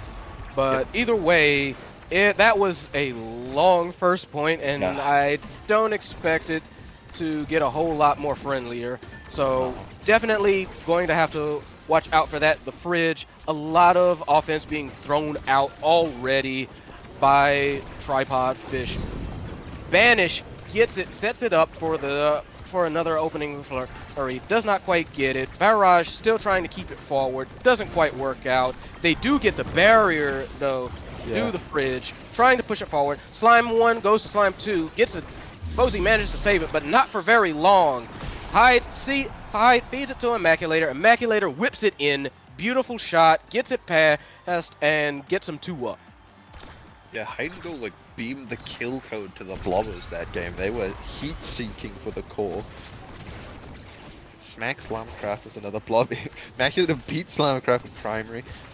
But him keeping it in corner, dashes, doesn't get the barrier yet. Arta sends out the snare drum, keeps Venom in it. Hide and Go gets sniped by Giga Impact. Drums come out. Nice KO is core flip. It's already been a very bloody match between the both of them. Flip goes out from Fozy, manages to try and like clear it. They do not manage to hold on to it for long though. Lamacraft with their own flip, pushes ahead, tries for the barrier. Ata says no. Hook coming out, trying to push it forward, does not manage to get it. Venom Yami pushes up, Ata putting on a masterclass of defense at the moment. Pillar comes out, Lamacraft and Venom Yami tries to 2v1 Ata. Ata says, I don't care how many of you there are. I'm protecting this barrier, just defending it all day. Gets it to Hyde, gets it to Immaculator. They go on the offense. Hook comes out, blobs come out. They get the barrier. So Core manages to get Flip back as Venom Yami takes advantage, get their own barrier, but Immaculator manages to get the rebound. Manages to feed it up. Ata saves it. It feeds it to Hide and Go. Hide and Go tries to go on offense. Does not quite get it. Ata saves it. Moves it up to Immaculator. Venom Yami tries to eliminate Immaculator. Does not get it. Immaculator basically trying to fight off Venom Yami. Ata trying to keep this gold safe from either of a lot of transitioning back and forth between offense and defense here. Tries to go for the dash score. Does not quite get it. Ata flips, clears it out. Immaculator pushes it forward. Does not quite get it. And Venom Yami goes for the flip. Manages to make Ata try a guess. Ata guesses right, but also guesses slow. Venom Yami with a point on the board for Tripod Fish. That's lovely. Wow, that core flip. I could see them trying to keep it away from Venom, but he managed to get his hands on it. Just send it from like midfield all the way into goal. Unfortunately, strike shot was a bit slow. Hide and Go, throwing more blobs at Venom. Immaculator getting banished and ruin pillared. Mako Drums keeping it out. Yeah, Hide does goes out. Yeah. Fozy uses core flip. Immaculator looking very low, coming back for the orb. Hide, keep it in the corner, getting it past Lamacraft. Blobber's still lingering on the field. Trying to keep it down. Sends it to Immaculator. In a precarious position, going further down would put them in Venom's kill range. Giga Blast comes out, knocks Immaculator backwards. Julie Special comes to try and kill him. He doesn't die, manages to pull Lamacraft into the hole. Dash comes out. Ata sends it back down to Hide and Go. Immaculator, despite being so low, putting so much pressure, gets it past Fozy. Like Immaculator basically 1v2'd Venom Yami and Fozy and won. But it's Ata with the MVP here at the moment, and we letting that drum beat go as they get their pick of the litter. They got Catalyst, Stacks on Stacks team player. They take Aerials, also very good for Mako. So we've got Big Fish coming out on Rasmus. Kai goes for the team player, very understandable. Monumentalist goes for Julie. Castellas goes for Rune, and Catalyst ends up being taken by Julie. I'm not sure if that was a grand idea to let Catalyst go. I can understand wanting, I can understand wanting size. I can understand wanting monumentalist, but I guess it kind of makes sense why it had to happen. But still very scary to have a Catalyst on a Julie who's ready and willing to punch everything. First barrier, first and only barrier goes down for the fridge. Venom Yami on the hunt, but is not quite getting to make it through. Immaculator manages to clear it. Tries to transition to offense. Llama makes him pay for it though. Beautiful KO on their end, but they don't manage to keep control of the core. Feeds it to Venom. Venom and Llama pushes it up, clears it, and gets it into the goal. So now we've got Venom with Flip, Ata looking with Flip, and things are looking very dangerous already. That Catalyst already starting to make itself known. Yeah, I mean, just the lurking threat of Venom Core Flip is just going to be horrifying. Ata has a Core Flip of his own to kind of put that at bay, but has it used up. A lot of pressure coming out. Lumbercraft sending it back to Venom. Venom Core Flips, damages Hide and Go. Hide jumps to get the orb, doesn't get damage. Immaculate keeping it in the corner. Lumbercraft pillars to keep it forward, get it back out of their goal line. Immaculate does not get barrier. Mako Drum's coming out to keep the core forward. Venom Yami keeping control of the core. Room Pillar coming out from behind to defend. Does not manage to get the barrier. Lumbercraft uses Core Flip, doesn't get it. Hide and Goal uses Core Flip, gets barrier. Swiss Fozy, overtime kicking in. The Slimes are now standing a slingshot. Immaculate knocking it up. Good passing between Venom and Llama. Immaculate in the corner. Hide and Goal sends it to Immaculate, sends it forward, gets it through Fozy, just a bit above. Yeah, very, very nice passing on both sides for that point. Trying to show that coordination, trying to show that, you know, it's not all about the KOs. It's about how well things can go out. But KOs really help. Venom Yami, I believe that was just blowing up Immaculator. And now they take that on the offense. Llama and Venom Yami, two-person united front. Venom with the finish, though, pushes it in, gets 2 on the board for Tripod Fish. They could potentially come back here, even up the set score. They know they need it. Llama trying to push forward. Immaculator goes fishing and catches a biggin as he takes out like Venom Yami, and they take advantage of that. They get the barrier. They are pushing forward on this. Ata pushing up, trying to get something to happen, and wow, the fridge basically. I mean, excuse me. No, that was Tripod Fish that got their vengeance very fast. Ata though managing to clear it out, saying it's not over yet. Immaculator manages to come back. Lamacroft and Venom Yami moving up again. That two-man united front, very powerful. Venom looking very low though. Venom on stagger, very dangerous front, but it doesn't matter because Immaculator on the other end just kind of like shakes and bakes and dribbles it past, gets it past both Llama and Fozy. So we're tied up here. Yeah, I'm just seeing Venom and Lamacraft swapping positions at the start of the round. I think we might see a Core Flip coming out if they can get it to Venom. Akira gets it past, they send it back up. Oh, Venom banished. No pillar comes out to secure a KO. Lamacraft and Venom both have Core Flip. Hook does not manage to secure the fish.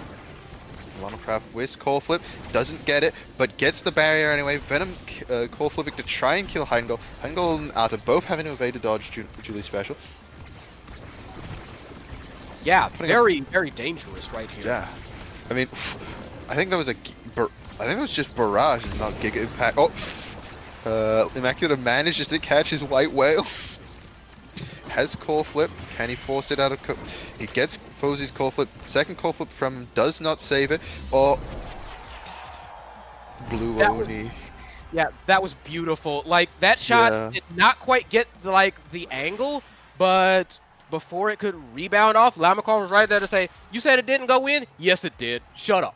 So now they get that much-needed set, and they get their pick of the litter with Awakenings. I think it had to be Harsher, right? Yes, Missile drop absolutely. on Marco, right? Surely? Yeah. I hope. Surely someone has to deny Egoist from Venom, right? Catalyst Venom. Yeah. Yeah, you're correct on that deny. Immaculator decides to go ahead and take it. But that's not saying that Julie got nothing. Julie gets Spark of Strength. Meanwhile, Hyde gets 1-2 punch. Could come in handy. We'll see about it. Venom Yabi immediately going in, and Immaculator nearly dead. Flurries barely survives Immaculator. Venom Yami also very low, however, as the core goes back and forth. Llama trying to push up with it, and they do manage to save it for now. Ata does. Very good on that defense that Ata has been all game. Not enough. The barrier goes in. Dash punch, flip in. Can't do anything about it. Venom Yami with the follow-up and gets first for this set. Yeah, I mean, there was an attempt by Immaculator to try and kill Venom before he could core flip, but it didn't quite land, so that core flip just came. Oh, Heidengol getting KO'd.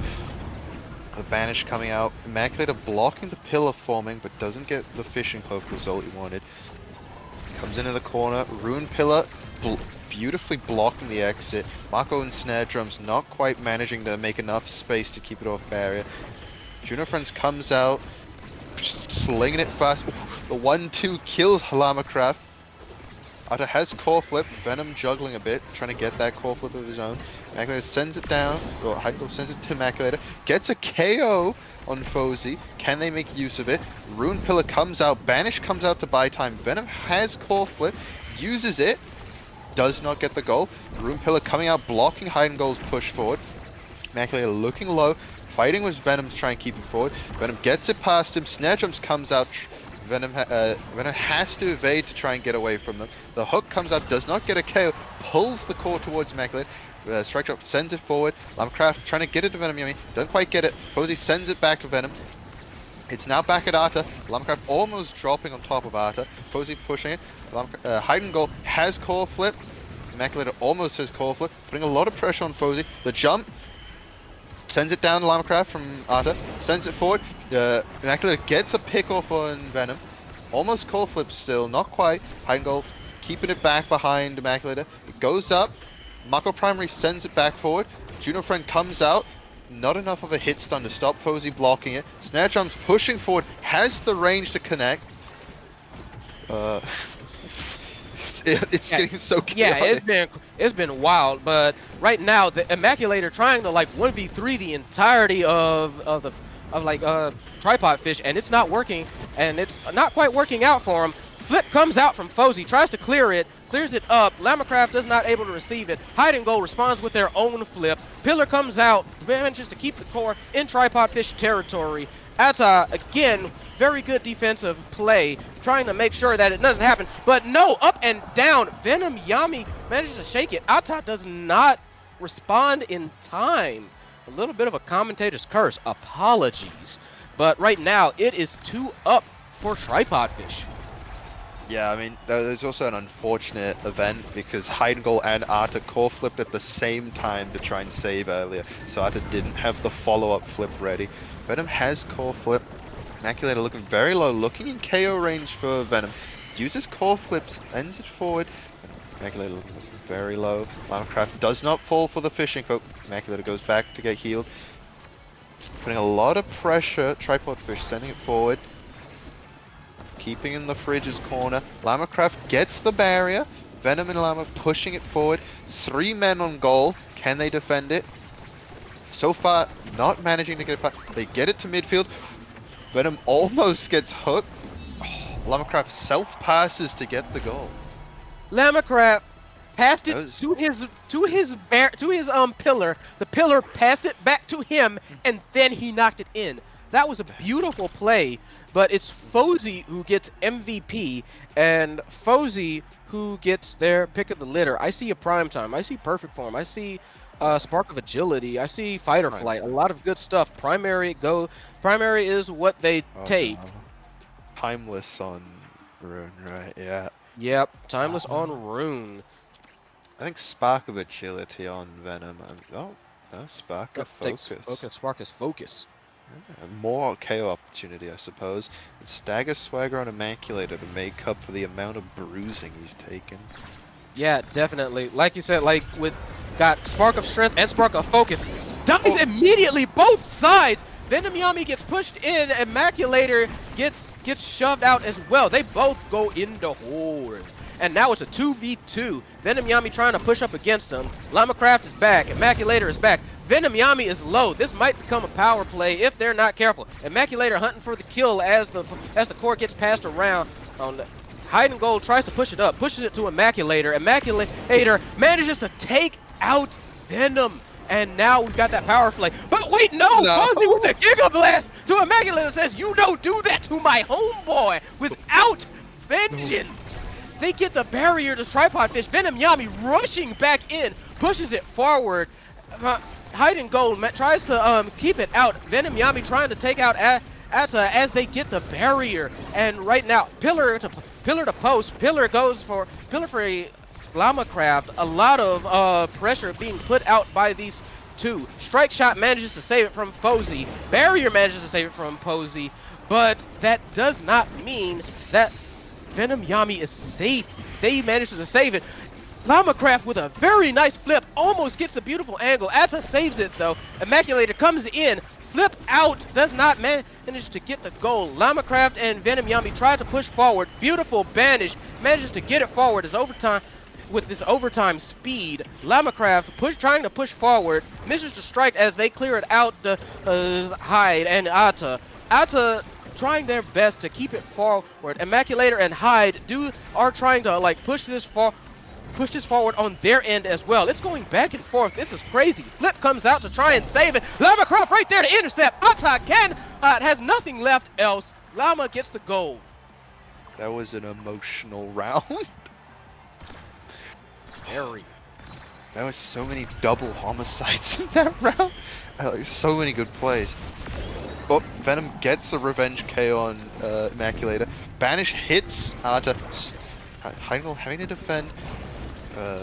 Tripod Fish keeping it in the corner. The Ruin Pillar's on point, stopping the rebound from pushing it away.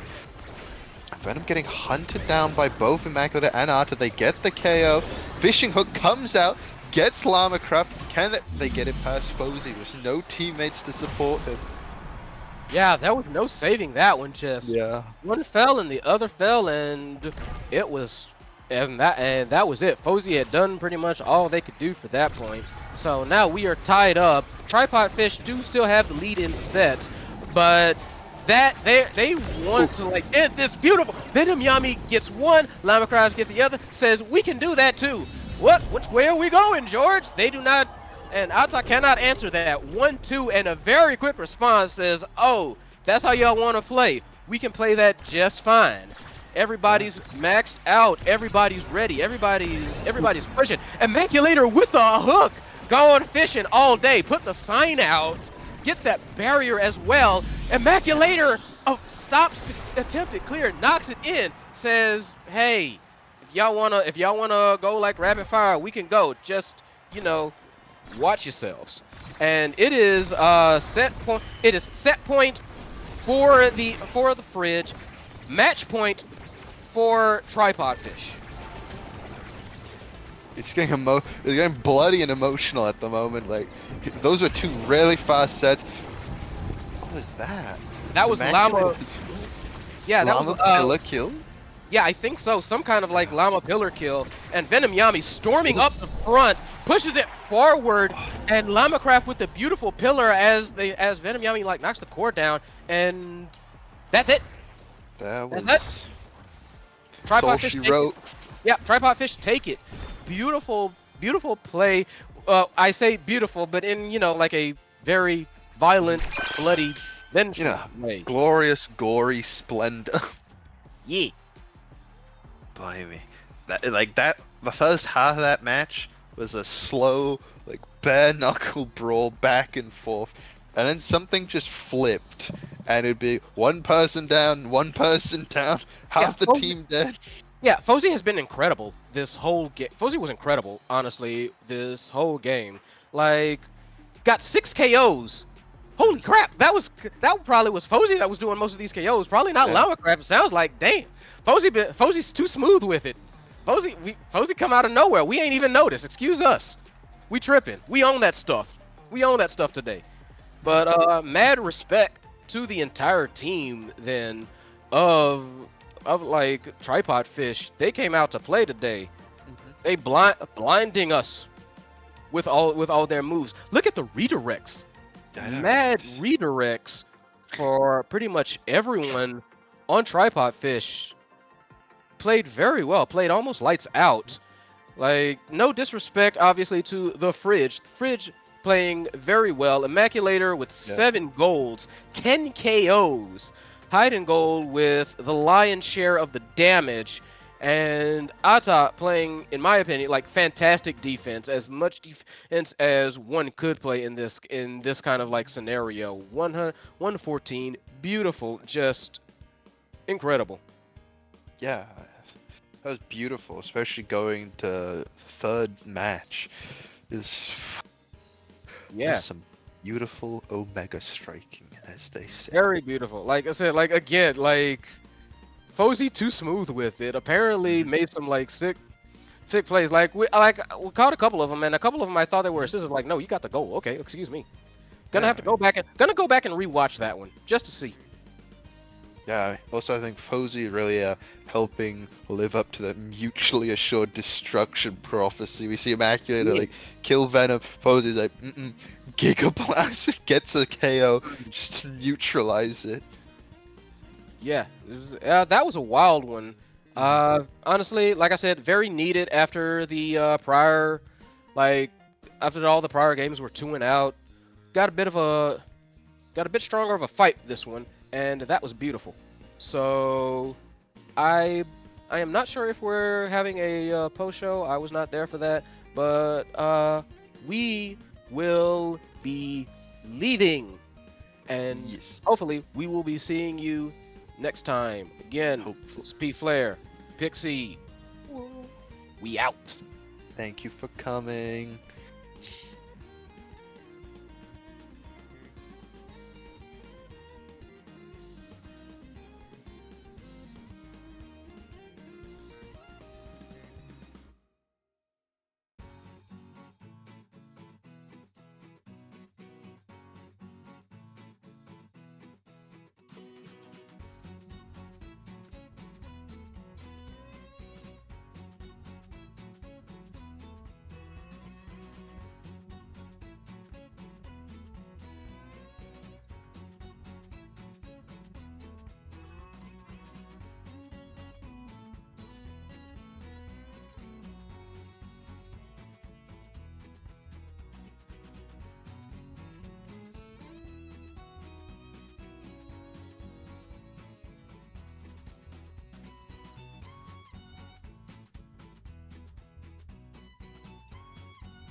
You're still muted, Psyche.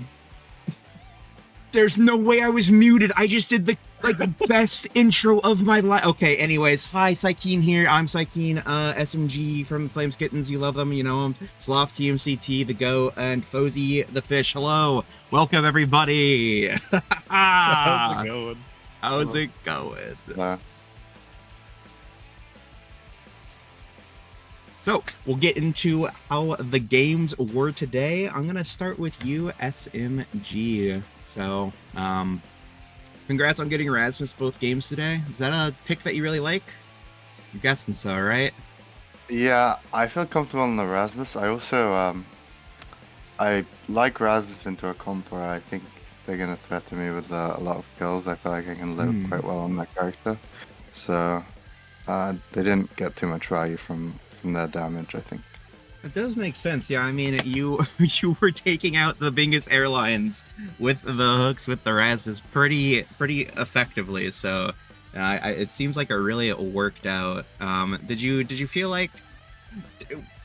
How did it feel knowing that you were going into 2 subs against Retirement Home? I mean, was it like? Yeah. You knew how to plan around it, or what? Well, going into it, we knew there would be 1 sub, and I actually talked to the goalie Luna before the game, and she told me she hadn't slept in a while and she was gonna nap. And I said, "Don't pull on Yuki, do not sleep through your game." And lo and behold, it did occur. It was, I think Luna's a very good player, even though she's not playing much right now. So it was a kind of weight off our chest to know it would be kind of a less threatening matchup. Gotcha. Well, I wouldn't know anything about sleeping through important events, but speaking of somebody who I don't think has slept through an important event, at least in EUSL's history, Sloth. You guys played a very fun-looking game. Game 1, you had the world's most for fun-looking, but actually trying to win comp. Like, that was... You almost certainly went into that game knowing that Tanman was going to be picking up the Dubu. Or did you expect the Atlas to come out? I think it was in our minds to some degree, but we didn't really expect it to happen, right? Obviously, we took out the Amy, so we knew Whistle was going to be playing something else. I think we were more so expecting maybe a Juno pick, but the Atlas, I mean, it came. It was slightly annoying to deal with because I have to clear against 2 goalies, so. It's not the easiest of tasks. They played it well, but ultimately it was fine. And yeah, I mean, for fun, just KO cope. I vividly remember, by the way, the moment your card did not get banned, Cookies was jumping around with joy. Go. He was so happy. He loves his little shotgun lizard. Love that for him. And he did pop off. So you know what? Good for him. Love that. What was I gonna... I had something that I wanted to say about game 2. Oh yeah, you banned Dubu. The Tan-Man Dubu being taken out. What was the thought process behind that? Was there any specific thing, or are you just like, I don't want to deal with Dubu this time? I think it was more so the fact that we played on Taiko Temple. Dubu was actually a playable character on that map, even for players that don't necessarily specialize it on that pick. So we said we'd rather want to be getting rid of Dubu on there, mainly also because if we ban Amy again, there's a good chance we might have to go against Whistle Atlas again, which, again, sounds silly, but on a map like Taiko and on a player like Whistle, they can make use of that power that Atlas has and actually find consistent KOs. So we just kind of decided, hey, we'd rather have to work around an Amy on Whistle and have Tanman go onto one of his less experienced picks. Then take out the Amy again, give Tanman his comfort character, and still have to deal with an Atlas again on a map that is it's very tight to play on Taiko, right? Because it is so split in half, and obviously you don't want to give that many creation characters over them. Absolutely, yeah. I mean, Sad Boys, North America's probably best performing team, I believe. Just ran an ASL with Dubu Atlas on Taiko anytime they would roll it. So it is a very strong combo. You're absolutely right. But you know what? It's Speaking of a strong combo, I'm thinking about a fish on a tripod. Posey. This was the closest series of the day, you know. On that Ivy Zap game, how did it feel every time Venom didn't land the dash punch? That must have been tragic. But I mean, it was also must have felt so good every time Immaculator whiffed a hook. So I mean, Juliet Rasmus on Ivy Zap. Y'all were okay with that? I mean, I was fine with it. They were not really killing us. They were kind of playing, except for Ata, they were not playing that great. So even though Venom missed a couple kills here and there, I felt like they couldn't really play with the forwards. So I don't think it actually mattered if Venom didn't get his kills, because once he actually got them, we just insta-won the rounds. So I think it's kind of fine. They were just kind of inting with the forwards, so... Very nice. Yeah, I mean, it did end up working out in the end there. I mean, it was... I'm sorry to all of the other players. It was the most exciting game of today. It was a real edge of the seat, you know, nail biter. So, but on the flip side, you know, there was the game 2, I believe, where things really started to swing back in your favor. You know, where Venom was smurfing on them with Zentaro. It seemed like what was it? Just the map that really enabled that? What do you think with the comp? I mean, neither of us, or all three of us, have not played in a week, so game 1 was just warm-ups for us, like, and then game 2 we actually decided to play the game, or at least Venom did. He just 1v9'd, and I mean, he wanted to win, so we felt bad for him, and we let him get the win. That's awesome. I love that. You know, the pity win. That's, hey. Nah, I'm just kidding. He won the night. He was the best. Let's go. I mean, he was the MVP for that game, so well earned, well deserved. I mean, just in general, you have fun playing versus Fridge.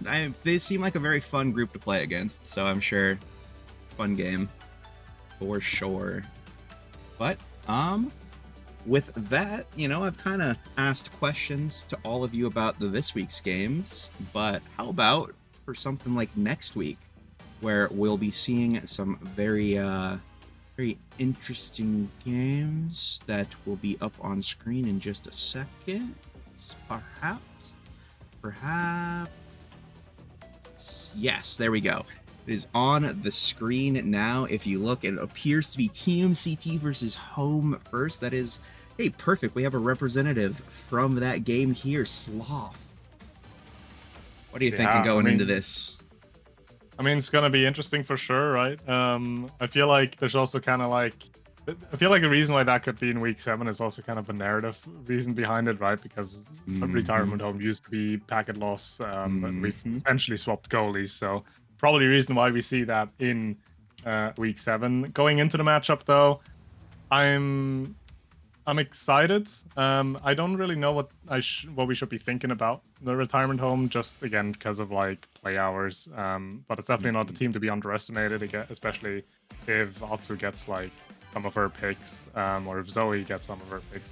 Even with Lila, if she gets her comfort, it's not going to be an easy task. But I feel like overall we're still going to go into that week with a head held up high and expecting to take a win. Yeah, well, hey, well said. Absolutely. Hope it is an exciting game for both of you, and you're absolutely right. The storyline is going to be absolute cinema. I cannot wait. Cannot wait. Unfortunately, we don't quite have anybody from Fridge or Eclipse with us today, so I'll just take a one-sentence little feeling, vibe check from the three of you. SMG, what do you think's going to happen in this game? You think it's going to be fun, or do you think it's going to be a blowout? I think it's definitely favored to the Fridge, but I think Eclipse showed quite a strong performance today, so if they get a favorable start, I see chances for them. Let's go. Sloth, what are you thinking? I think this is going to be a match that comes down to preparation. If whoever gets a better prep against an enemy team is probably going to be favored in my eyes, as I can see winning avenues for both of them. Cool. Hey, like to hear that if you're either team. Posey, what are you thinking? Fridge Eclipse. I mean, I'm praying for an Eclipse win, but Nero's getting older every week, so it's looking very rough. But, crazy. I'm just praying. I'm praying for them. Rage in the chat for Nero and his time running out, I guess. I don't know. But as we get into Flames Kittens versus 3 Germans. SMG. Looking forward to this match. Got any thoughts on the Germans? Yeah, definitely an important match for us. You know, if we win it, I'm pretty sure we're secured playoffs. I think I'm very confident we're going to win, but of course I don't want to underestimate them. I think Lucas definitely the threatening player on that team, but I think we're just better, so we'll win. Like that, I love the confidence. That's what I love to hear. We'll see next week. Hey, 3 Germans. You heard it here. You got something to prove? Prove it. But match 4, Fierce Fury versus the Tripod Fish. Fozy, you're standing in front of... Well, I guess this giant has been felled so far this season, so maybe... What are you thinking? Think there's a chance for you? Looking good? I mean, before we talk about that, I just want to say, save Lucas. I'm praying for them. Like, please win a game. Yes. God bless you soul. Versus Fierce Fury, I'm going on vacation. I'm not playing. I don't want to play. We'll see what happens. But I mean, we can beat them if we decide to like actually prepare and like practice and try hard. But we'll see what happens. I might not even be playing. So. Hey, I believe in you, and if I was a goalie player, I would also want to run if I had to face off against Sake. But, you know, that's next week. But for the entirety of the season, mini games have been going over every week, and now we are looking at starting to really get into playoffs, right? They are pretty, it's seeming locked in for a couple of teams, right? There are some teams that are very close, and where some games matter less, some games matter more, but we're really looking at, I believe it is Flames Kittens, Retirement Home, and The Fridge that are all competing for these playoffs and all want the others to lose, essentially. Home and Fridge especially want Flames Kittens to lose, if I've understood correctly, because if Flames Kittens wins, it's going to be very hard for Home and Fridge to win. Am I correct on my understanding of that, Sloth? Yeah, you are. And I don't even think it's only a direct, like, hard for them to get in. I think if Flames Kittens win, they just do lock in that 4th slot for playoffs. Mainly going around based off of the fact that they're going to be finishing, if they find a win against 3 Germans next week, they're going to be finishing up group stage being 4-3. Fridge already cannot match that scoreline anymore, so they're out. And Retirement Home could also get a win against TMCT to go 4-3 as well. However, then head-to-head ruling would give the favor to Flames Kittens instead of Retirement Home. So, as Flames Kittens have beaten Retirement Home today. So, Flames Kittens win immediately means Flames Kittens is the 4th team for playoffs. The other 3 being, of course, TMCT, Fury, and Tribal Fish that have currently locked themselves in playoffs for certain. Very, what's the word I'm looking for? What a very scary line to walk if you're any of those teams, I will say. I mean, SMG, there's a lot riding on Flames Kittens next week, it seems. No pressure. Yeah, we don't feel pressure. It's all good. Let's From go. the start, we were on pre-show. Everyone was doubting, but I always trusted the Kittens. Well, let me take a look-see real quick and see. I believe I can tell you at least who is TMCT and Fierce Fury, right? Those are guarantees. I believe is After Today Fish is also a guarantee? Is that correct? Yes. After Today right. Fish is also locked in. Well. We've got quite the lineup coming here. So, I mean, so I'll ask, this will be about the last question that I'll finish off with, because, you know, I need a very pretty infographic if I'm going to be talking about statistics and about playoff chances, so I won't try. But what I will try to do is just talk about the 3 teams that have already qualified, who are locked in. And I'll ask just real quick, the 3 of you, you know, is this the top 3 that you expected, that you were thinking you'd see? TMCT, Fierce Fury, Tripod Fish? Let's start with you, SMG. What is this surprising to you? What do you think? Yeah, I'm a bit surprised that Fish is top 3 instead of us, but I did expect the TMCT and and Fierce Fury will be there. Yeah, that is. Hey, I'll be honest. I am surprised at the order that they're in. TMCT, Fierce Fury, not the other way around. This is an exciting season for sure. Sloth, as the CEO of the goalie position for TMCT, you're in first place for playoffs. It must feel pretty good. Yeah, I mean, it definitely feels good, right? We had our game against Fury in week 2 already, right? So pretty much from that point onward, we were kind of aware that if we now don't mess up any of our future games, we should be able to lock down this first seed. And so far, it's been able to work out. And I think at this point also, it's locked in for certain. Even if we happen to lose against Retirement Home, we're gonna match Fury's score, which would give us a head-to-head win still. We have that first seed. We're happy to have it. In terms of the other top 3 teams, Fury and Fish, I feel like is what we would have expected going into the season to be the top 3. A little not certain if I personally would have been able to say with full confidence that we're going to be first after groups, but always happy that we were able to make it. I'm not quite cookies. I'm not gonna chest out say that we always knew we were gonna be first, but happy to finish group stage like this. And again, I feel like top 3 were pretty expected. I do love the humility, the humbleness. So, it is good. I like that. Well, hey, Bozy, Flames Kittens potentially in the running, to be playing in playoffs with these 3 teams. So. What are you thinking? I mean, they're a good team. They're like on par with us. But I mean, I'm quite confused about Fierce Fury being here. Because I think Lucas gaps everyone on that team. Like, Fierce Fury is only Sake. Glory took Sake on top. But like, Lucas is just the best player in the game. So I'm kind of surprised he's not up here, but it happens. Gotcha. It does indeed. Well, I don't think I've got anything else prepared for the 3 of you. Hey, if you got any questions for me, I am happy to fire back some answers. But otherwise, hands out, down to shake on, calling the post show here, saying, hey, can't wait to see you next week. So, anything else that you 3 would want to say? I just want to give a quick shout out to yourself, by the way, for doing so much of the streaming and everything. You're holding up the league on your own almost. So thank you very much. Well, you know what?